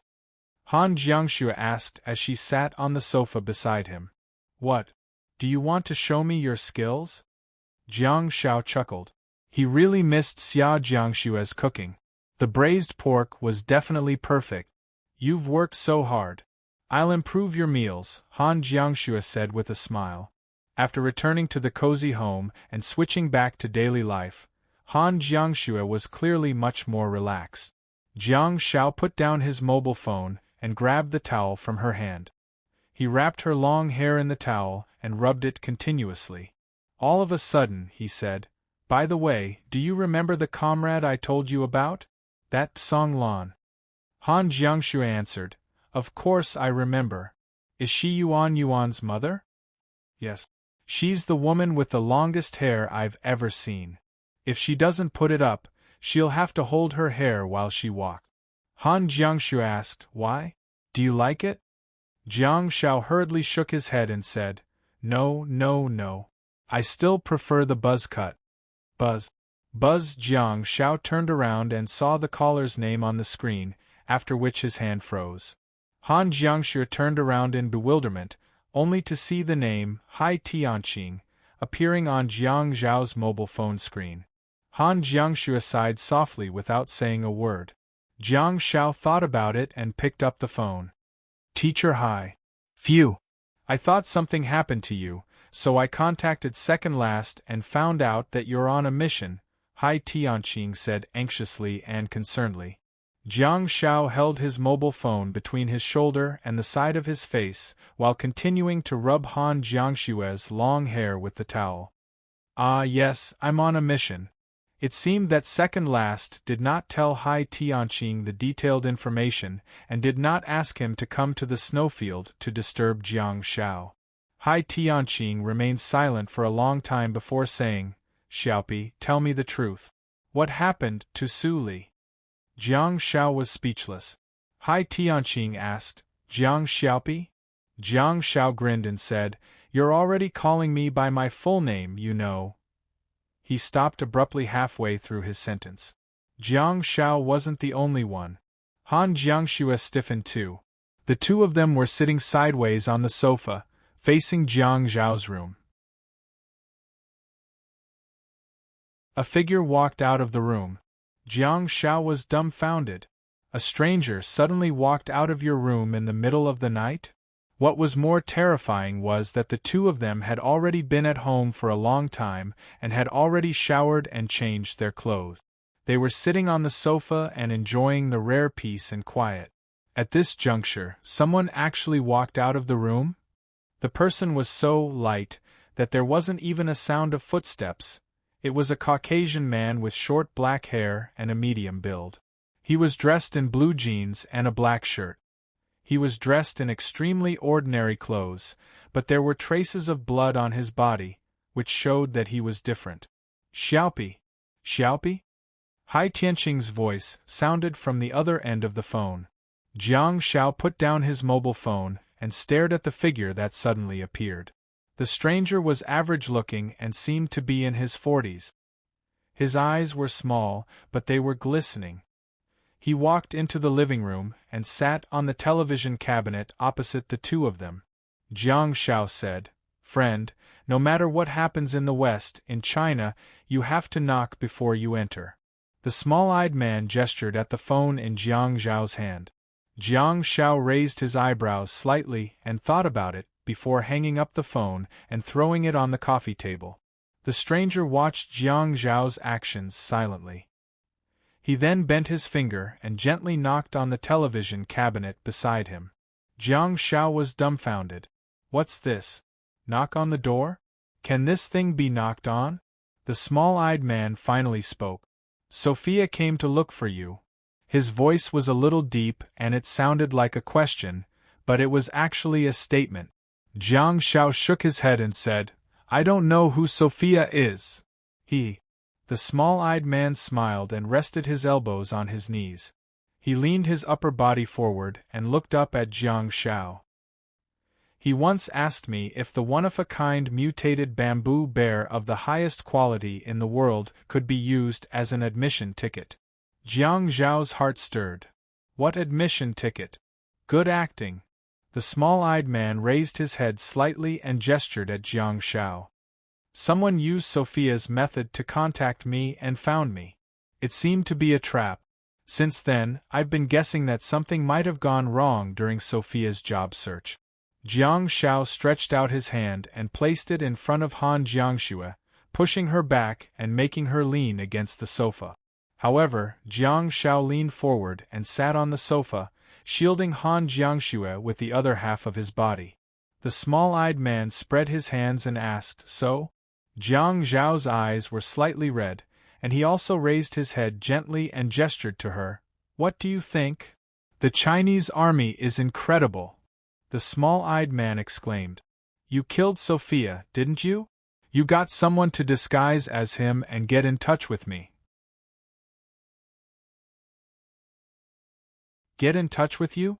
By saying that, he would be admitting that he was Ash. According to Jiang Zhao's information, Ash was Sophia's examiner in the Star Organization. Did this guy use the star technique of disguise? Or did he summon a puppet? Jiang Shao suddenly grinned and said, "What are you waiting for, then?" The small-eyed man looked at the rain and snow outside the window and said, "Clean tears? Are you going to move the battlefield outdoors?" Yes, they were clean tears, but they were also mixed with field tears. Jiang Shao said, "Do you think you can stop me if I want to leave?" Unexpectedly, the small-eyed man nodded and said, "So this battle won't happen?" Jiang Shao asked, "Huh?" The small-eyed man smiled kindly and said, "Are you willing to share with me the process of how you killed Sophia?" Jiang Shao humphed and asked, "Do you like to listen to stories?" The small-eyed man said, "I can't find any reason why Sophia failed from the information on your star technique." Jiang Shao looked at the small-eyed man quietly and said, "But I don't like to tell stories." "Think about it." The small-eyed man spread his hands, which seemed to be a habit of his. "Since I can't assess Sophia, maybe I can assess someone else, a young man with unlimited potential?" Jiang Shao was amused by his words and looked at the small-eyed man as if he was a retard. "I'm a Chinese soldier." The small-eyed man said indifferently, "My companions are soldiers from various countries and members of various special forces. That's not important. What's important is what Star Organization can give you." Jiang Shao nodded and seemed to be really thinking about something. A few seconds later, Jiang Shao asked, "Can you pack up the heads of your 12 members and give them to me? I only want this." The small-eyed man's pupils constricted slightly. Jiang Shao looked at the small-eyed man solemnly and said, "Please." The Caucasian man squinted his eyes and stared at Jiang Shao. He slowly said, "It seems that Sophia chose the wrong person to be interrogated. You have a good relationship with that warrior." Jiang Shao asked, "What about you?" The small-eyed man said, I also chose the wrong person. Your position is too low and you're too short-sighted. You don't know what you can do, nor do you know what you really want. Jiang Shao looked impatient. Blah blah blah, so. The small-eyed man leaned forward and looked up. His eyes were sharp. What are you waiting for? Jiang Shao said. You've been observing me very carefully. I'm afraid that you'll flash away as soon as I raise my hand. Silence has accompanying actions, but flash doesn't. Heh. The small-eyed man chuckled in disdain and stood up. Then I'll be leaving. You have to take care of your body. I hope you can enjoy your Chinese New Year. Jiang Shao suddenly said, I killed Sophia. The small-eyed man said, Huh? Jiang Shao said, I destroyed his body and destroyed his nerves. He begged me to grant him death, but I didn't agree. Later, my companion failed and he was freed. The small-eyed man remained expressionless and stood rooted to the ground. Han Jiangxue pressed her hand on Jiang Zhao's leg and exerted some force with her long and slender fingers. Jiang Shao said, To be honest, I think the members of your organization are all the same. There's no need for me to participate in an organization like yours. The small-eyed man said calmly, Why are you trying to provoke me? Jiang Shao answered matter-of-factly, Didn't you ask me how I killed Sophia? I'll tell you a rough idea first. Maybe you can experience the specific process yourself? The small-eyed man said, You're a foolish and ignorant child. Your ambition far exceeds your strength. It seems that I've indeed chosen the wrong person. Jiang Shao looked up at the small-eyed man and said with a smile, Duel? Don't let anyone escape and fight to the death?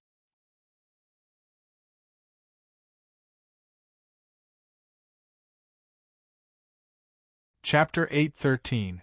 The small-eyed man suddenly put on a peculiar smile and looked down at Jiang Shao. Do you want to die? Jiang Shao sat on the sofa and nodded gently, as if he was worried that he would disturb the other party.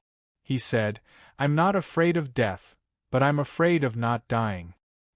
His response made the small-eyed man's smile fade away.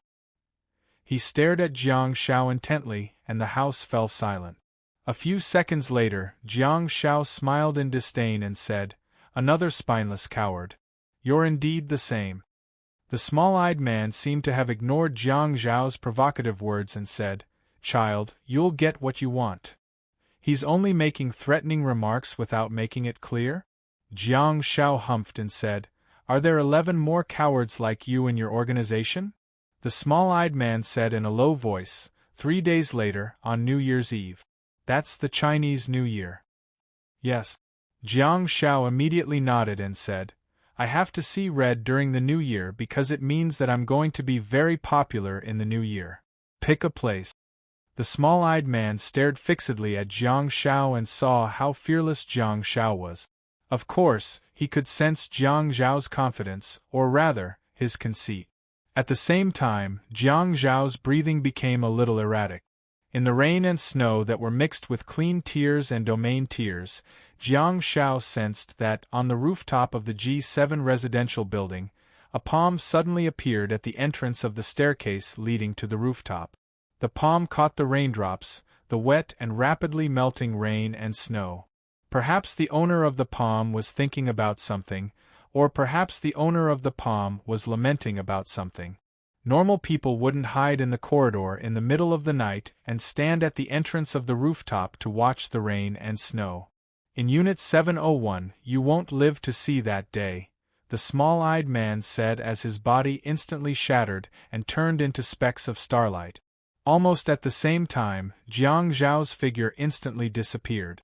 Han Jiangshua's hand that was pressing on Jiang Zhao's leg suddenly grabbed thin air, and she exclaimed in shock, Jiang Shao? As soon as Jiang Shao appeared on the rooftop of the building, he threw a diamond silence bullet at him. Bang! Jiang Shao flickered again and stood in the rain and snow. He looked at the entrance of the staircase leading to the rooftop and saw a familiar yet unfamiliar figure. It wasn't the small-eyed man from before, but someone who had once appeared on his information sheet. Almost all of his facial features had changed, except for his pair of beady eyes. "Oh, Ash, Ash, Ash, Ash!"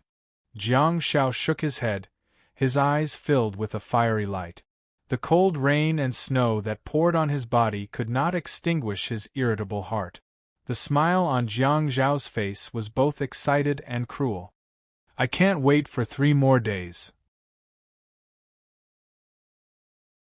In the next moment, a bait that was hurrying along in the upper layer of the snowy plains instantly disappeared.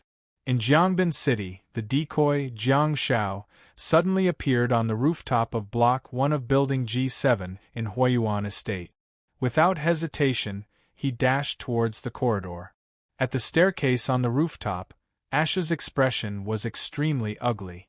A trace of blood flowed out from the corner of his mouth, and he quickly retreated. The moment he moved, his expression became even more shocked. His small eyes that were always shining brightly revealed an expression of disbelief. Ash discovered that his movements had become extremely slow and the surrounding air was extremely sticky, as if it had been imprisoned. He was clearly on land, but the resistance made him feel as if he was in the deep sea. Silence Bullet was used to prevent the Star Warriors from using star techniques in the area, not to prohibit the use of star techniques in the area. Decoy Jiang Shao was essentially a star technique. The decoy Jiang Shao plunged into the corridor. The moment he entered, he also fell into the domain of silence. The decoy Jiang Zhao's speed plummeted, but he did not hesitate at all. He clenched his fists tightly and immediately punched out in a standard combat style. To Jiang Zhao's surprise, Ash advanced instead of retreating. Despite being hit repeatedly in the head, he still managed to quickly calm down and deal with the enemy calmly. Instead of retreating, he advanced instead of retreating, which was obviously effective. Any Star Warrior would definitely retreat in the face of such a situation. Be it fleeing or regrouping, it would be the best choice. Hence, decoy Jiang Shao chased after him, and Ash's first inclination was indeed to retreat. However, in the next second, Ash touched the side of his leg with one hand and clenched his other hand into a fist. He then used his wrist to block Jiang Zhao's punch. In the Diamond Silence Bullet domain, the speed of the two of them was equally slow, and Ash's thoughts were also a little sluggish. Under the effects of the attack in the wall, his head inevitably became a little dizzy. At this moment, Jiang Shao seemed to have seen a killing machine that did not need to react in the head. It relied entirely on the muscle memory of the body, the natural reaction of the body, and the extremely keen intuition of the battlefield. Decoy Jiang Zhao's right fist was blocked, and he subconsciously retracted his left arm to the side of his face while lifting his left knee. On the other hand, a cold glint flashed in Ash's palm that brushed past the side of his leg, and he stuck out his dagger like a venomous snake. However, it was instantly released. Screech! The sharp dagger directly pierced into the body of decoy Jiang Shao, who had no star techniques at all, from the bottom to the top. It accurately pierced decoy Jiang Zhao's heart. In just a short moment there was only 1 round and 2 actions. However, it was not just those 2 simple actions, but an intense and complicated game. Reaction, choice, skills, and body. In just 1 round, a melee combatant's entire life of hard training was displayed to the fullest. Ash had won. She had won completely. So, is this the strength of an official member of the Star Organization? Ash grinned and seemed to be about to laugh out loud, but such behavior was prohibited in the Diamond Silence Bullet domain. His movements were extremely coherent, and although he was slow, there was no stagnation at all. He held the handle of the dagger in one hand and kicked decoy Jiang Zhao's body away, after which he kicked decoy Jiang Zhao's corpse towards the rooftop. At the same time, Ash used the force of the kick to lean back. Ash displayed his extremely powerful side, but Jiang Shao wasn't inferior either. A sound of silence arrived as scheduled and directly covered the staircase. Almost at the same time, another decoy Jiang Shao suddenly appeared, and the decoy Jiang Zhao's corpse that was lying at the entrance of the staircase also disappeared instantly. The new decoy was standing on the stairs below Ash. Ash, who was retreating quickly, suddenly felt that his body had become lighter, and the surrounding air seemed to be no longer confined. Yes, it was no longer Diamond Silence Bullet Domain, but Platinum Silence Bullet Domain. It could also cause a painful blow to others and also disrupt the star power in Ash's body, causing a large amount of star power to run wildly and become extremely irritable. However, there was no longer any confinement effect. The small change in speed from the Diamond Silence Bullet Domain to the Platinum Silence Bullet Domain made Ash feel a little uncomfortable. Along the way, Jiang Zhao had fought countless battles of various sizes and experienced many complicated battlefields. Jiang Zhao had long been recognized by the world for his ability to create and seize opportunities. The sudden change in speed brought a little discomfort to Ash, but to Jiang Zhao, it was enough to determine the outcome of the battle. On the steps below, the decoy, Jiang Zhao, slammed his shoulder into Ashen. Before Ashen could react, Jiang Zhao knocked him back towards the staircase and the rooftop. Ash, whose speed had just returned to normal, once again plunged into the Diamond Silence Bullet Domain. His speed plummeted, but at the same time, he had nowhere to borrow strength from. The decoy Jiang Zhao, who knocked him down, even pushed Ash fiercely in midair. Rumble in the dark night of the icy rain, there were sounds of thunder. Accompanied by lightning and thunder, it was the sound of Silence Bullet Domain that followed Ash all the way. The cold sleet poured down and Ash's figure was knocked out of the staircase, rolling on the rooftop and stirring up a splash of snow. Not far away, Jiang Zhao, who had already retreated, stepped on the halo of nostalgia and sensed everything in the city with layers of tear domain. Only the sleet directly above Ash's body turned into a torrential rainstorm. The tear domain, which was 8 meters in diameter, washed down and enveloped Ash's body, as well as the sound of Silence Bullet Domain around him. At the entrance of the staircase, the decoy Jiang Zhao slowly climbed up and supported himself with one hand on the door frame. He looked outside the door at Ash, who was being baptized by madness and burning his life in the rainy night. Not far away, the original Jiang Zhao wiped his wet face and his body trembled slightly. The halo of nostalgia under his feet spun rapidly. The Diamond Silence Bullet Domain was connected so cleverly. The person in the tear domain was slowly rolling on the ground, trying his best to roll and crawl outwards, trying to crawl out of the sound of Silence Bullet Domain, but his speed was so slow. Ash grabbed his head tightly with one hand. His eyes were wide open and he opened his mouth wide. He looked like he was screaming miserably, but he couldn't make any sound. One after another, the diamond domain smashed against his body, imprisoning him within it time and time again. Ash could not make a sound, but there was someone who could. In the cold rain, a bolt of lightning flashed, illuminating the two figures on the rooftop and the staircase, illuminating their identical faces. Two identical voices overlapped with each other. They traveled through the layers of rain and came from two different directions. Sophia, I didn't kill him. I caught him because someone else is more qualified than me. You, I killed you. You said you picked the wrong person. When you see Sophia later, remember to tell him this. The icy rain poured down and thunder and lightning intertwined. In the tear domain and the sound of Silence Bullet Domain, the person who was crying silently fell to the ground, as if he no longer had the strength to struggle and had collapsed to the point where he no longer had the slightest intention to resist. His breathing gradually weakened and his life was rapidly drained until it was exhausted. Ash was imprisoned by the sound of silence and drowned by the tear domain apex.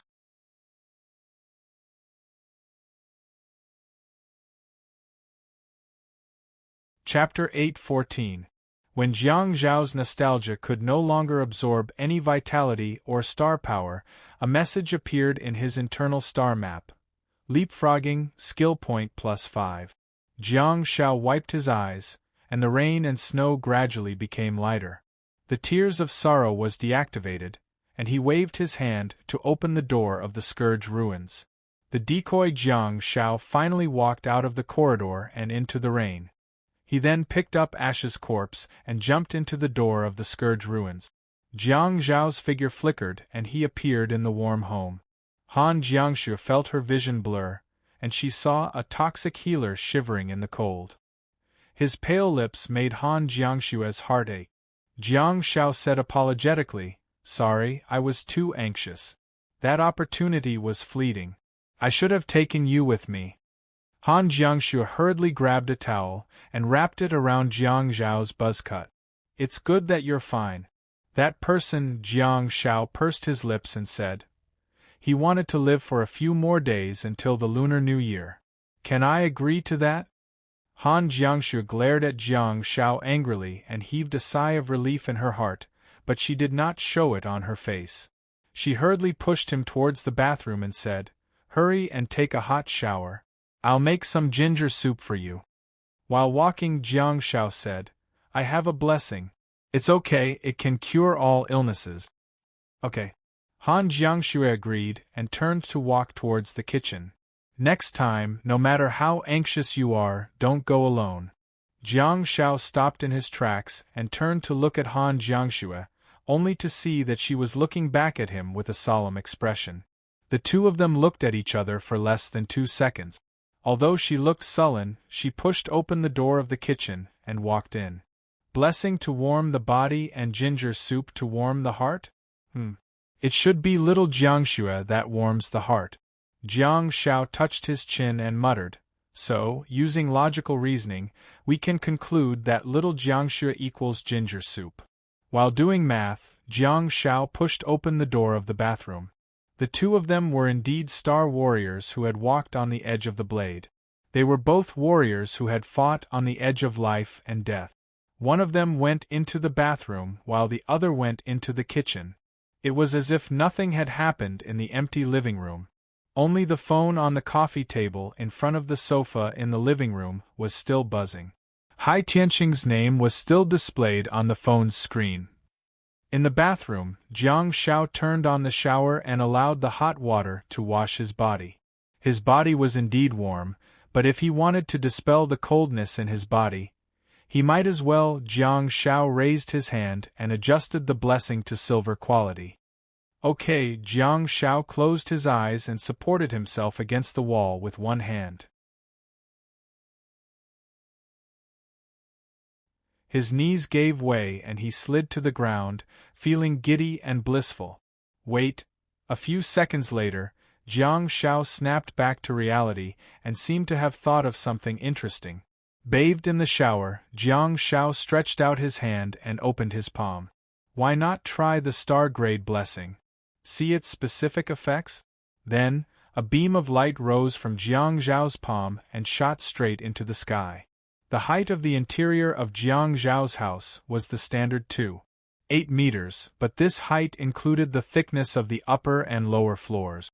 In other words, the height of the interior was lower than 2.8 meters.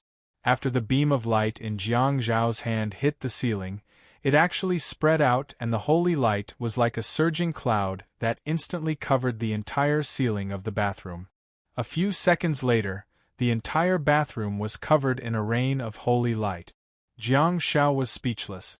Jiang Shao sat on the ground and leaned his body sideways to get out of the shower. He then tilted his head and looked up at the surging holy energy on the ceiling. "Why are you so easygoing? It's more than 2 meters tall and yet it's raining? Aren't you picky about the terrain?" Jiang Shao. "Stop." Jiang Shao. Han Jiangshu's voice suddenly sounded from outside the door. Jiang Shao got a great shock and had no idea what happened.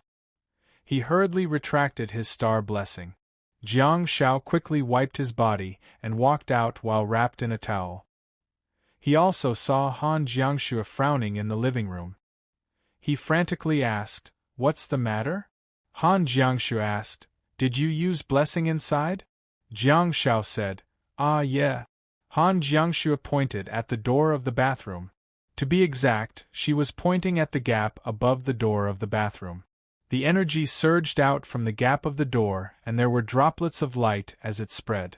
If it continues to spread for a while, I'm afraid it will spread out from the gap of the window. Oh. Jiang Shao scratched his head and said with a slightly awkward expression, I can't control its range. Hey, there's a phone call. Jiang Shao scurried to the coffee table and returned to his bedroom with the phone in his hand. Jiang Shao initially thought that he had managed to escape from the awkwardness, but when he saw the caller ID, his face turned sullen again. After a moment of silence, Jiang Shao chose to pick up the call. Teacher, hi, there was an accident just now. I'm sorry. More than 10 minutes later, Han Jiangxue grabbed 2 white porcelain cups and pressed her elbow against the handle of the kitchen door before opening the door and walking out. As soon as she came out, she saw 2 Jiang Shao sitting on the sofa in the living room. Han Jiangxue walked towards the coffee table with the cups in hand and lowered her head. Her eyes darted back and forth between the two of them, but she couldn't find any difference. She asked, which one? One of the Jiang Shao stretched his hand out and said, It's all the same. It's both me. Besides, we're now using synesthesia and can even experience the feeling of drinking ginger water. Experiencing it and drinking it are 2 different things. Why did you summon the bait? Han Jiangxue handed the cup over and asked, Phew. Jiang Shao grabbed the cup and blew on it a few times before taking a sip of ginger water. Slurp, the other Jiang Shao suddenly said, Why does it taste like brown sugar and dates? Han Jiangxue held the cup and sat on the sofa. She said casually, I put it there. Jiang Shao said, Slurp. Ha, Jiang Shao said, Let's go to the Calamity Ruins at night and leave the bait at home. Besides, are there no more ghost tiger star beads? I want to absorb the star technique perception. Han Jiangxue nodded and said, There are no more ghost tiger star beads. That's a good idea. Be it from the perspective of safety or training, it's a good choice. Sleeping in the Calamity Ruins and sleeping at home would result in a completely different transformation of the body. After all, the concentration of star power was obvious. Jiang Shao suddenly said, I'm sorry, you didn't have a peaceful New Year either. Han Jiangxue shook her head and didn't seem to care at all. She said, Let's get some New Year goodies tomorrow morning. Based on that sentence alone, it could be seen how the lives of the 2 young people were like. Star Warrior soldiers were fundamentally different from ordinary men and women in normal society. Just now, Jiang Shao experienced a life-and-death battle. Just now, Han Jiangxue was threatened in her own home. Now, the 2 of them were talking about buying New Year goodies tomorrow, and neither of them mentioned anything about moving. By the way, who called just now? Han Jiangxue asked. Hi Tianqing. Jiang Shao sighed and leaned back against the sofa.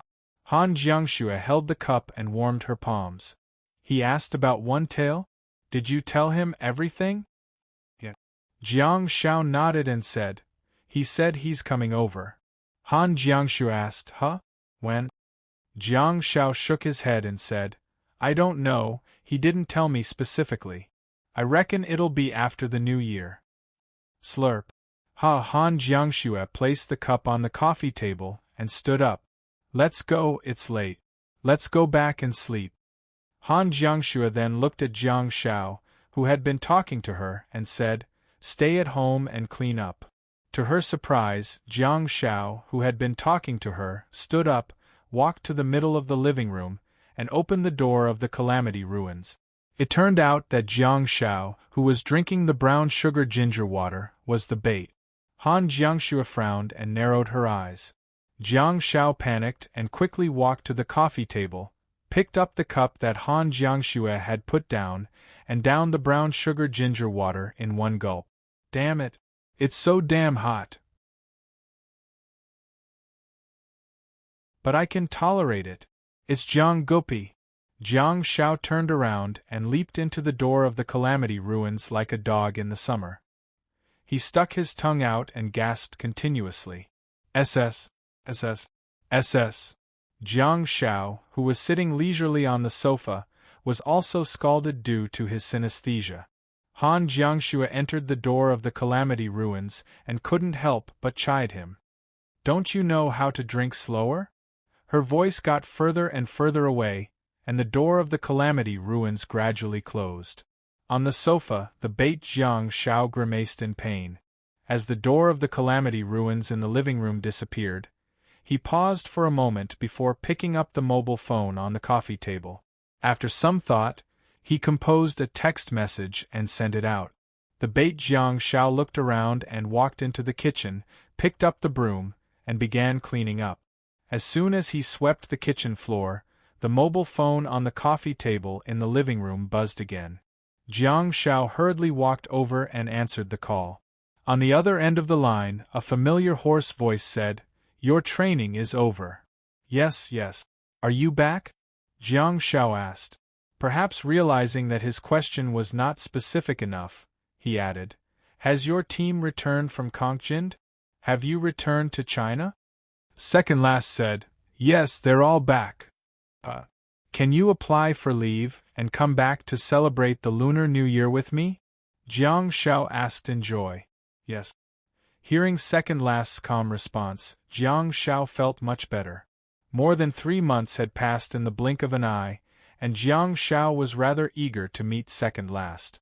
Firstly, Jiang Shao wanted to find out more about the mission that second last had received. Secondly, Jiang Shao was also a little worried about second last's mental state. Jiang Shao continued, "Okay, you've been busy for several years. You've been carrying out missions every day and the workload is so intense. It's time for you to take a break. You didn't go home last year in Jincheng, northwest of China." Second last stood quietly in front of the office window and looked up at the bright moon in the sky while listening to Jiang Zhao's nagging. The word home made second last's heart feel warm and fuzzy. "By the way, I've prepared a New Year gift for you. You have to come back early to check it out," Jiang Shao suddenly said in a louder voice.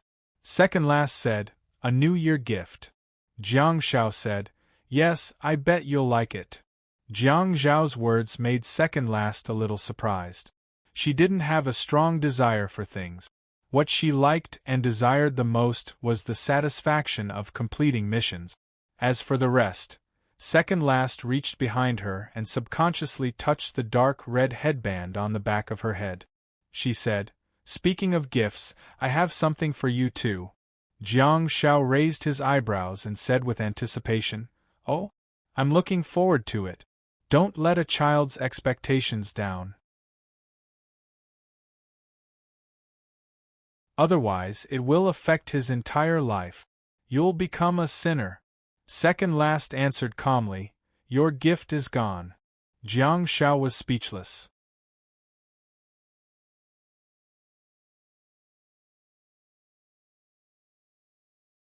Chapter 8:15. In the stone villa in the shadow of Calamity Ruins. Knock, knock, knock. The sound of knocking came from the stone door, but there was no response from inside the house. Han Jiangxue stood in front of the stone door, bent her fingers, and knocked on the door again. "Xiaopi." Jiang Shao?" "Huh." Jiang Shao woke up in the room and got out of bed to open the door. "What's wrong?" Looking at Jiang Zhao's sleepy but anxious expression, Han Jiangxue frantically said, "It's okay, don't worry, it's time to get up." Jiang Shao rubbed his face with one hand and muttered, "Oh my sister, you're really amazing. You've been training in the shadow of Calamity Ruins every day, and then got dragged out by me to fight for more than 100 days without rest. Your body and brain have been tense every day and you haven't rested at all. You finally have a holiday and it's even the Lunar New Year. Why did you wake up so early?" Han Jiangxue gestured to the military electronic watch on Jiang Zhao's wrist. Jiang Shao looked at his watch and got a great shock. 12:03 a.m.? Jiang Shao rubbed his eyes and confirmed the time. "It's actually right? I must have slept late last night," Jiang Shao said awkwardly. After entering the shadow of Calamity Ruins last night, The two of them dealt with the corpses before falling asleep. Yeah, you've been too tired lately, Han Jiangxue said, trying to smooth things over for Jiang Shao. Jiang Shao said, let's go wash up and buy some New Year goodies then? Okay. Han Jiangxue nodded. Watching Jiang Shao walk out, she suddenly said, I feel like I've reached the threshold of the galaxy stage. Jiang Shao, who was closing the door behind him, was stunned and turned his head to look at Han Jiangxue. Galaxy stage? Han Jiangxue nodded with certainty. Oh my, that's impressive. Jiang Shao scratched his head and said, it seems that the 3 months of training in the snowfield and the holy ground have been especially helpful to you. Han Jiangxue said, yeah, that level of fighting is indeed more physical and mental compared to the simple training I did in the shadow of Calamity Ruins. However, I think that most of the credit goes to the concentration of star power in the shadow of Calamity Ruins. Cultivating here is more than 10 times more beneficial than cultivating outside.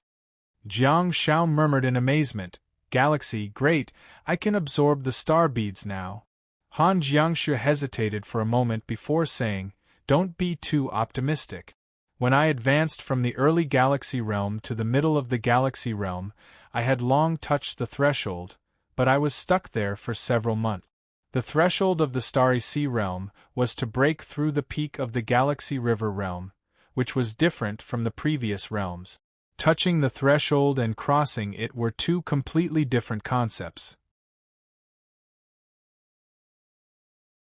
If every Star Warrior could reach the threshold and advance, the world would probably be filled with Starfall stage Star Warriors. Senior sister Song Chuanxi was already at the peak of the Galaxy realm when she was in her senior year, but she's still stuck there. Your teammates, Ho Mingming, Zhao Wenlong, and the other talented Star Warriors have graduated for so many years. Don't worry. Jiang Shao laughed and patted Han Jiangxue on the shoulder. You've seen me make white ghouls and white ghoul witches for more than 100 days. Don't you know what I'm capable of? Isn't it a piece of cake for me to get you drunk? Han Jiangxue was speechless. Overjoyed, Jiang Shao said, have you prepared all the star beads for the Starry Sea realm? Let's take advantage of the advancement to take down all the stocks that we've prepared and absorb them into the star map. Looking at the excited Jiang Shao, Han Jiangxue couldn't help but try to calm him down. I haven't made much progress in my research on the star map. If understanding the star map is a threshold, you won't be able to help me much. Jiang Shao shook his head and said, Little Jiangxue, you've never played billiards before. You don't know a truth. Han Jiangxue asked, what truth? Jiang Shao clenched his fists and said in a sonorous voice that was full of confidence, brute force creates miracles. Han Jiangxue was dumbfounded. Jiang Shao hugged Han Jiangxue's body, and the two of them appeared in the pet paradise on the second floor of the northeast region. Trust me, there's no such thing. Just be reckless, Jiang Shao said while looking around for Yingying Bear. Jiang Shao wanted to get Han Jiangxue drunk, but his strength didn't allow him to. It's time to show the power of Yingying Bear. Yingying Bear, it's good for you too. Jiang Shao looked around the mischievous castle and finally found his target. He took 2 quick steps and dived into the ocean ball. He swatted away a bunch of red and blue balls and hugged the sleeping bear, who was sprawled on its back and snoring in the ocean ball. Yingying Bear got a great shock and thought, what's in my arms? Yingying Bear rubbed its eyes with one of its paws and tried to lower its head, only to see Jiang Zhao's smiling face. Yingying Bear wrapped its paws around Jiang Zhao's body and hugged him upwards.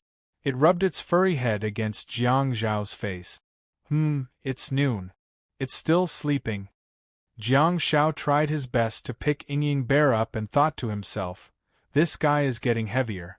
The Calamity Ruins was indeed particularly nourishing for living creatures.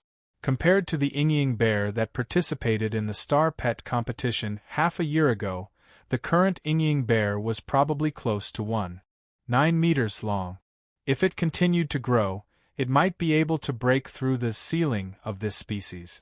After all, an adult bamboo bear was only about 8 to 2 meters long. Outside the mischievous castle, Han Jiangshi watched Jiang Shao walk out with the huge plush toy in his arms. For some reason, she suddenly liked the scene and atmosphere. She was also an 18 or 19-year-old girl, but while the other girls were singing, dancing, and grabbing dolls, she was training in the starry sky and fighting against the white ghouls day after day. Han Jiangshi immediately snapped back to her senses. She had only thought of such a scene for a few seconds. If she were to really live an ordinary life of shopping and playing, she wouldn't be able to adapt at all. Han Jiangxue was a calm person. She was very clear about her own position and stage goals. The large plush toy in Jiang Zhao's arms turned into specks of light and fused into his body. Beautiful scenes were always shattered quickly. Come, let's charge it for you and test the effect. Jiang Shao walked towards Han Jiangxue and pushed her onto the inflatable pillar of the mischievous castle. After stabilizing himself, he continued, "If the power bank isn't enough, I still have the rechargeable castle." Han Jiangxue asked, "What?" Jiang Shao smiled and said, "If the Yingying bear can't satisfy you, I still have the humming whale." Han Jiangxue was speechless. Jiang Shao continued, "However, I think the Yingying bear is enough. After all, it's a platinum-quality creature. Besides, compared to humans, the total amount of star power of creatures of other dimensions is much greater." To be honest, if he really took back the humming whale, Jiang Shao was a little afraid that Han Jiangxue wouldn't be able to take it. That's a true overlord of the deep sea. It's a true diamond divine pet.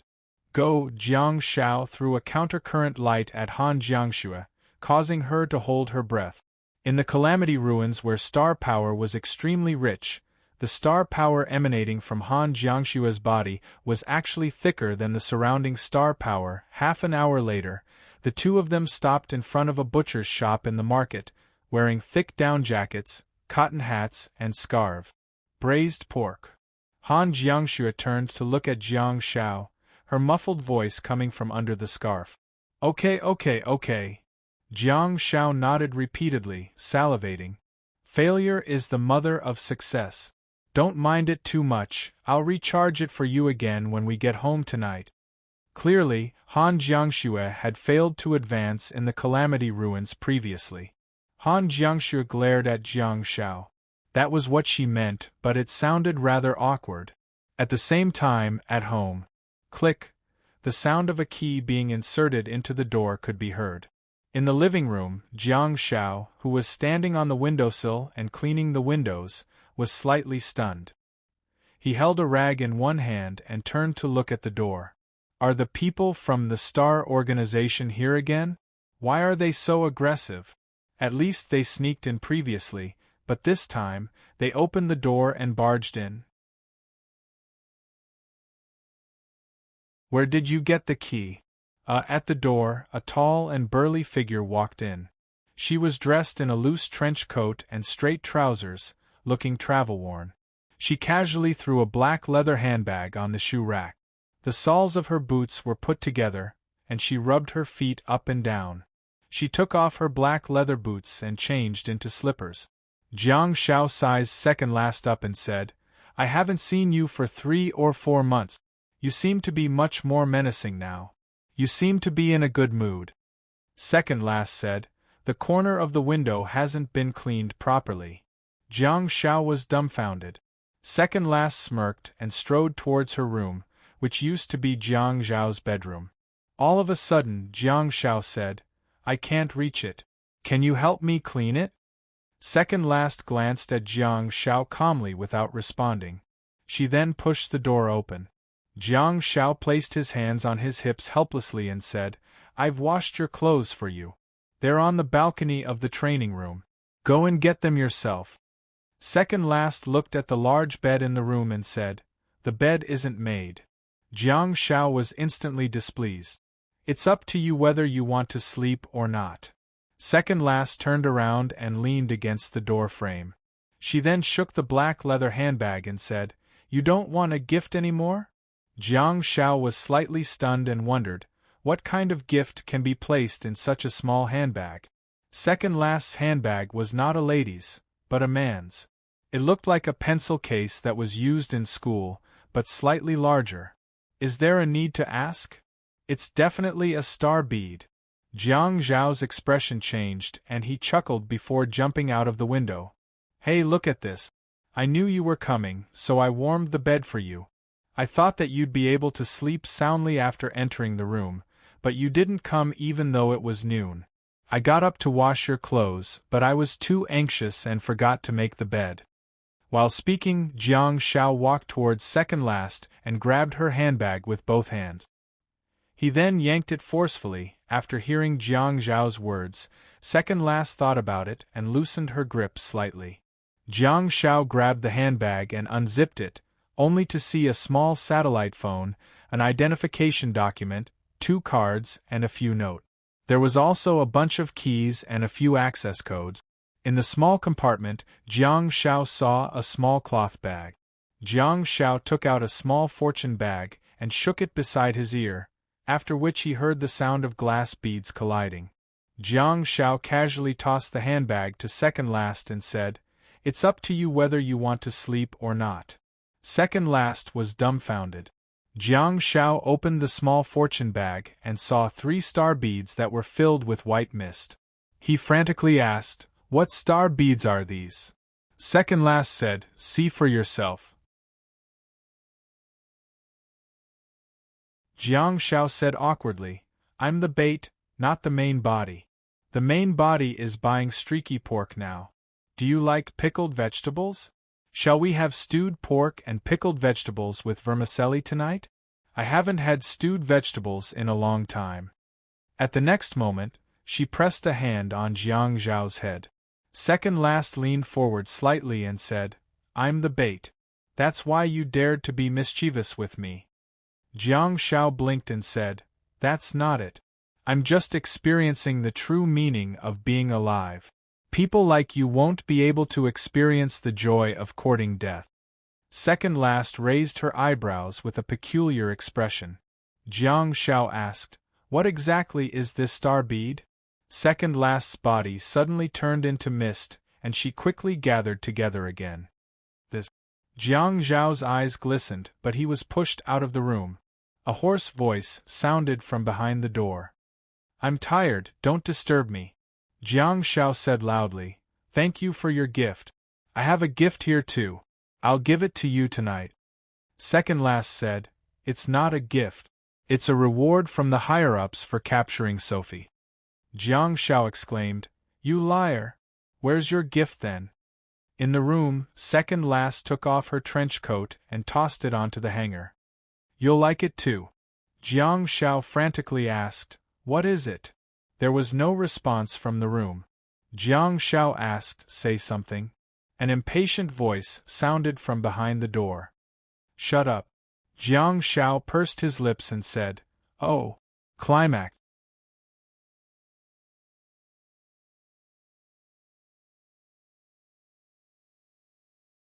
Chapter 8:16.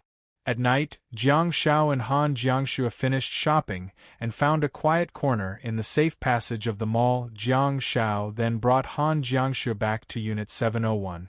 Jiang Zhao hurriedly stepped forward and watched as Han Jiangxue opened Sky Smasher. The two of them sorted the items and placed the ingredients in the kitchen. Jiang Zhao quickly walked to the sofa in the living room and sat down. He then opened the drawer of the coffee table and took out the little fortune bag. Jiang Zhao reached his hand into it and at the same time, 2 pieces of information appeared in his internal star map. Foggy Ghost Shadow Star Bead, Platinum Quality. Star Technique. 1. Fog Weapon. Summon a large amount of fog, condense and compress it into a weapon. The shape of the weapon is determined by the user.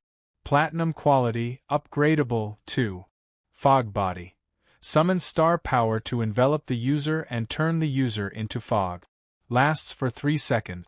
Platinum Quality, Upgradable. Huh? It's a star technique from the foggy mountains of Shihai Province. If nothing went wrong, second last's fog and the weapon that was covered in thick fog should have come from the foggy ghost shadow star bead. But then again, the fog actually appeared to be covered in a platinum color after being compressed. It was really unique. Ka-cha! The door of second last's room opened. Clearly, she, who had a perception-type star technique, already knew that the siblings had returned. "Hello, commanding officer." Han Jiangxue was sorting the items, and when she saw second last walking out, she put down the bag in her hand and nodded at her. Such respect did not come from a superior and a subordinate. Even though second last was the leader of the Tail Feather Regiment and Han Jiangxue was just a small soldier, they belonged to two different teams, after all. Han Jiangxue respected second last so much because she had taken care of them along the way. All along, Han Jiangxue had been very respectful towards second last. All along, second last had also been harsh towards Han Jiangxue. That was unfair to Han Jiangxue because she had been taking the blame for three last without doing anything. Second last had mentioned to Jiang Shao more than once that Han Jiangxue reminded her of three last. "Call me second last," second last answered casually and turned to look at Jiang Shao. Jiang Shao put the star bead into Shao Fu's bag and said, "The clothes are still drying on the balcony. Go and get them yourself. By the way, we went to the mall just now and bought you one." He then looked at Han Jiangxue. Jiang Shao rummaged through the pile of items and muttered softly, "You have no idea how difficult it is to buy your shirt number, but I still have to buy it no matter how difficult it is. I just don't want to sing Hui Yuanjia anymore." Although Jay was talented, he couldn't trouble him to save Jiang Shao every day. Second last reached out to catch the clothes that Jiang Shao threw at her with a peculiar expression. "What the hell was all this fancy stuff? This big hoodie? It's red and white with graffiti all over it. There's a panda drawn on the bottom right corner?" Jiang Shao said, "It's for men. I'll make do with it." Second last put down the clothes in disdain, turned around, and walked towards the training room to look for clothes on the balcony. Jiang Shao had specially custom-made pajamas for her during the Lunar New Year at home. Although it had been 2 years and might be a little old, it was at least suitable for ordinary people. Staring at second last's back, Han Jiangxue turned to look at Jiang Shao and couldn't help but smile. "Did you see her reaction? Remember our bet?" Jiang Shao smacked his lips and said, "Okay, I'm willing to admit defeat. I'll go clean the stone villa tomorrow." A few minutes later, second last walked out in a dark red robe. Seeing this, Jiang Shao yelled towards the kitchen, "I'm going to the Shadow Ruins with her. I'll come out in a while." In the kitchen, Han Jiangxue answered, "Okay. Let's go." Jiang Shao walked to the middle of the living room and opened the door of the Shadow Ruins. The two of them leaped into the Shadow Ruins one after another. At the next moment, second last froze slightly. "This is the Shadow Ruins?" Second last silently sized up the brand new Shadow Ruins. There are too many elements. Although the Shadow Ruins were illuminated by the fireworks, it was still a little dim. However, second last, who had a perception-type star technique, could see very far away. The once desolate Scourge Ruins had now become a paradise, or rather, a warm home. "What's the northernmost side?" second last asked as she looked into the distance and saw the area that was emitting a faint blue glow dozens of meters away. Jiang Shao walked on the stone path with second last and said, "That's the swimming lane that I built. There are many sea soul lamps in it and they emit a blue glow." Second last didn't seem to be listening to Jiang Zhao's explanation and simply asked the most important question. "The concentration of star power here is not right." "Ah." Jiang Shao scratched his head and said, "My star technique, Earthen Rose, has advanced to the highest quality, and my star concealment star technique has undergone a qualitative change. I've extracted a lot of star power and channeled it here. If you want, you can cultivate here too. The speed of growth is probably more than 10 times faster than outside." Little Jiangxue has already touched the threshold of Star C. Second last asked, huh? Hearing her rare accent, Jiang Shao chuckled and walked on the stone path towards the stone villa in the southeast corner under the flaming guards on duty. You'd better not swim for now. After the Lunar New Year, I'll change the water here with the tear of the realm. While speaking, Jiang Shao led second last into the backyard of the villa and pointed at the small pond that was emitting a faint blue light. That was the place for bathing. Jiang Shao said, there are a few sea soul lamps in there too. You can take a look. Second last said, sea soul lamps. Yes, after I went to the Sima Kingdom for the competition, I went to the deep sea with the prince and princess, and caught more than 40 sea soul lamps. Jiang Shao pointed at the pond that was covered in ice. Second last asked, do you know how rare the sea soul lamps are? Jiang Shao chuckled and said, I got lucky.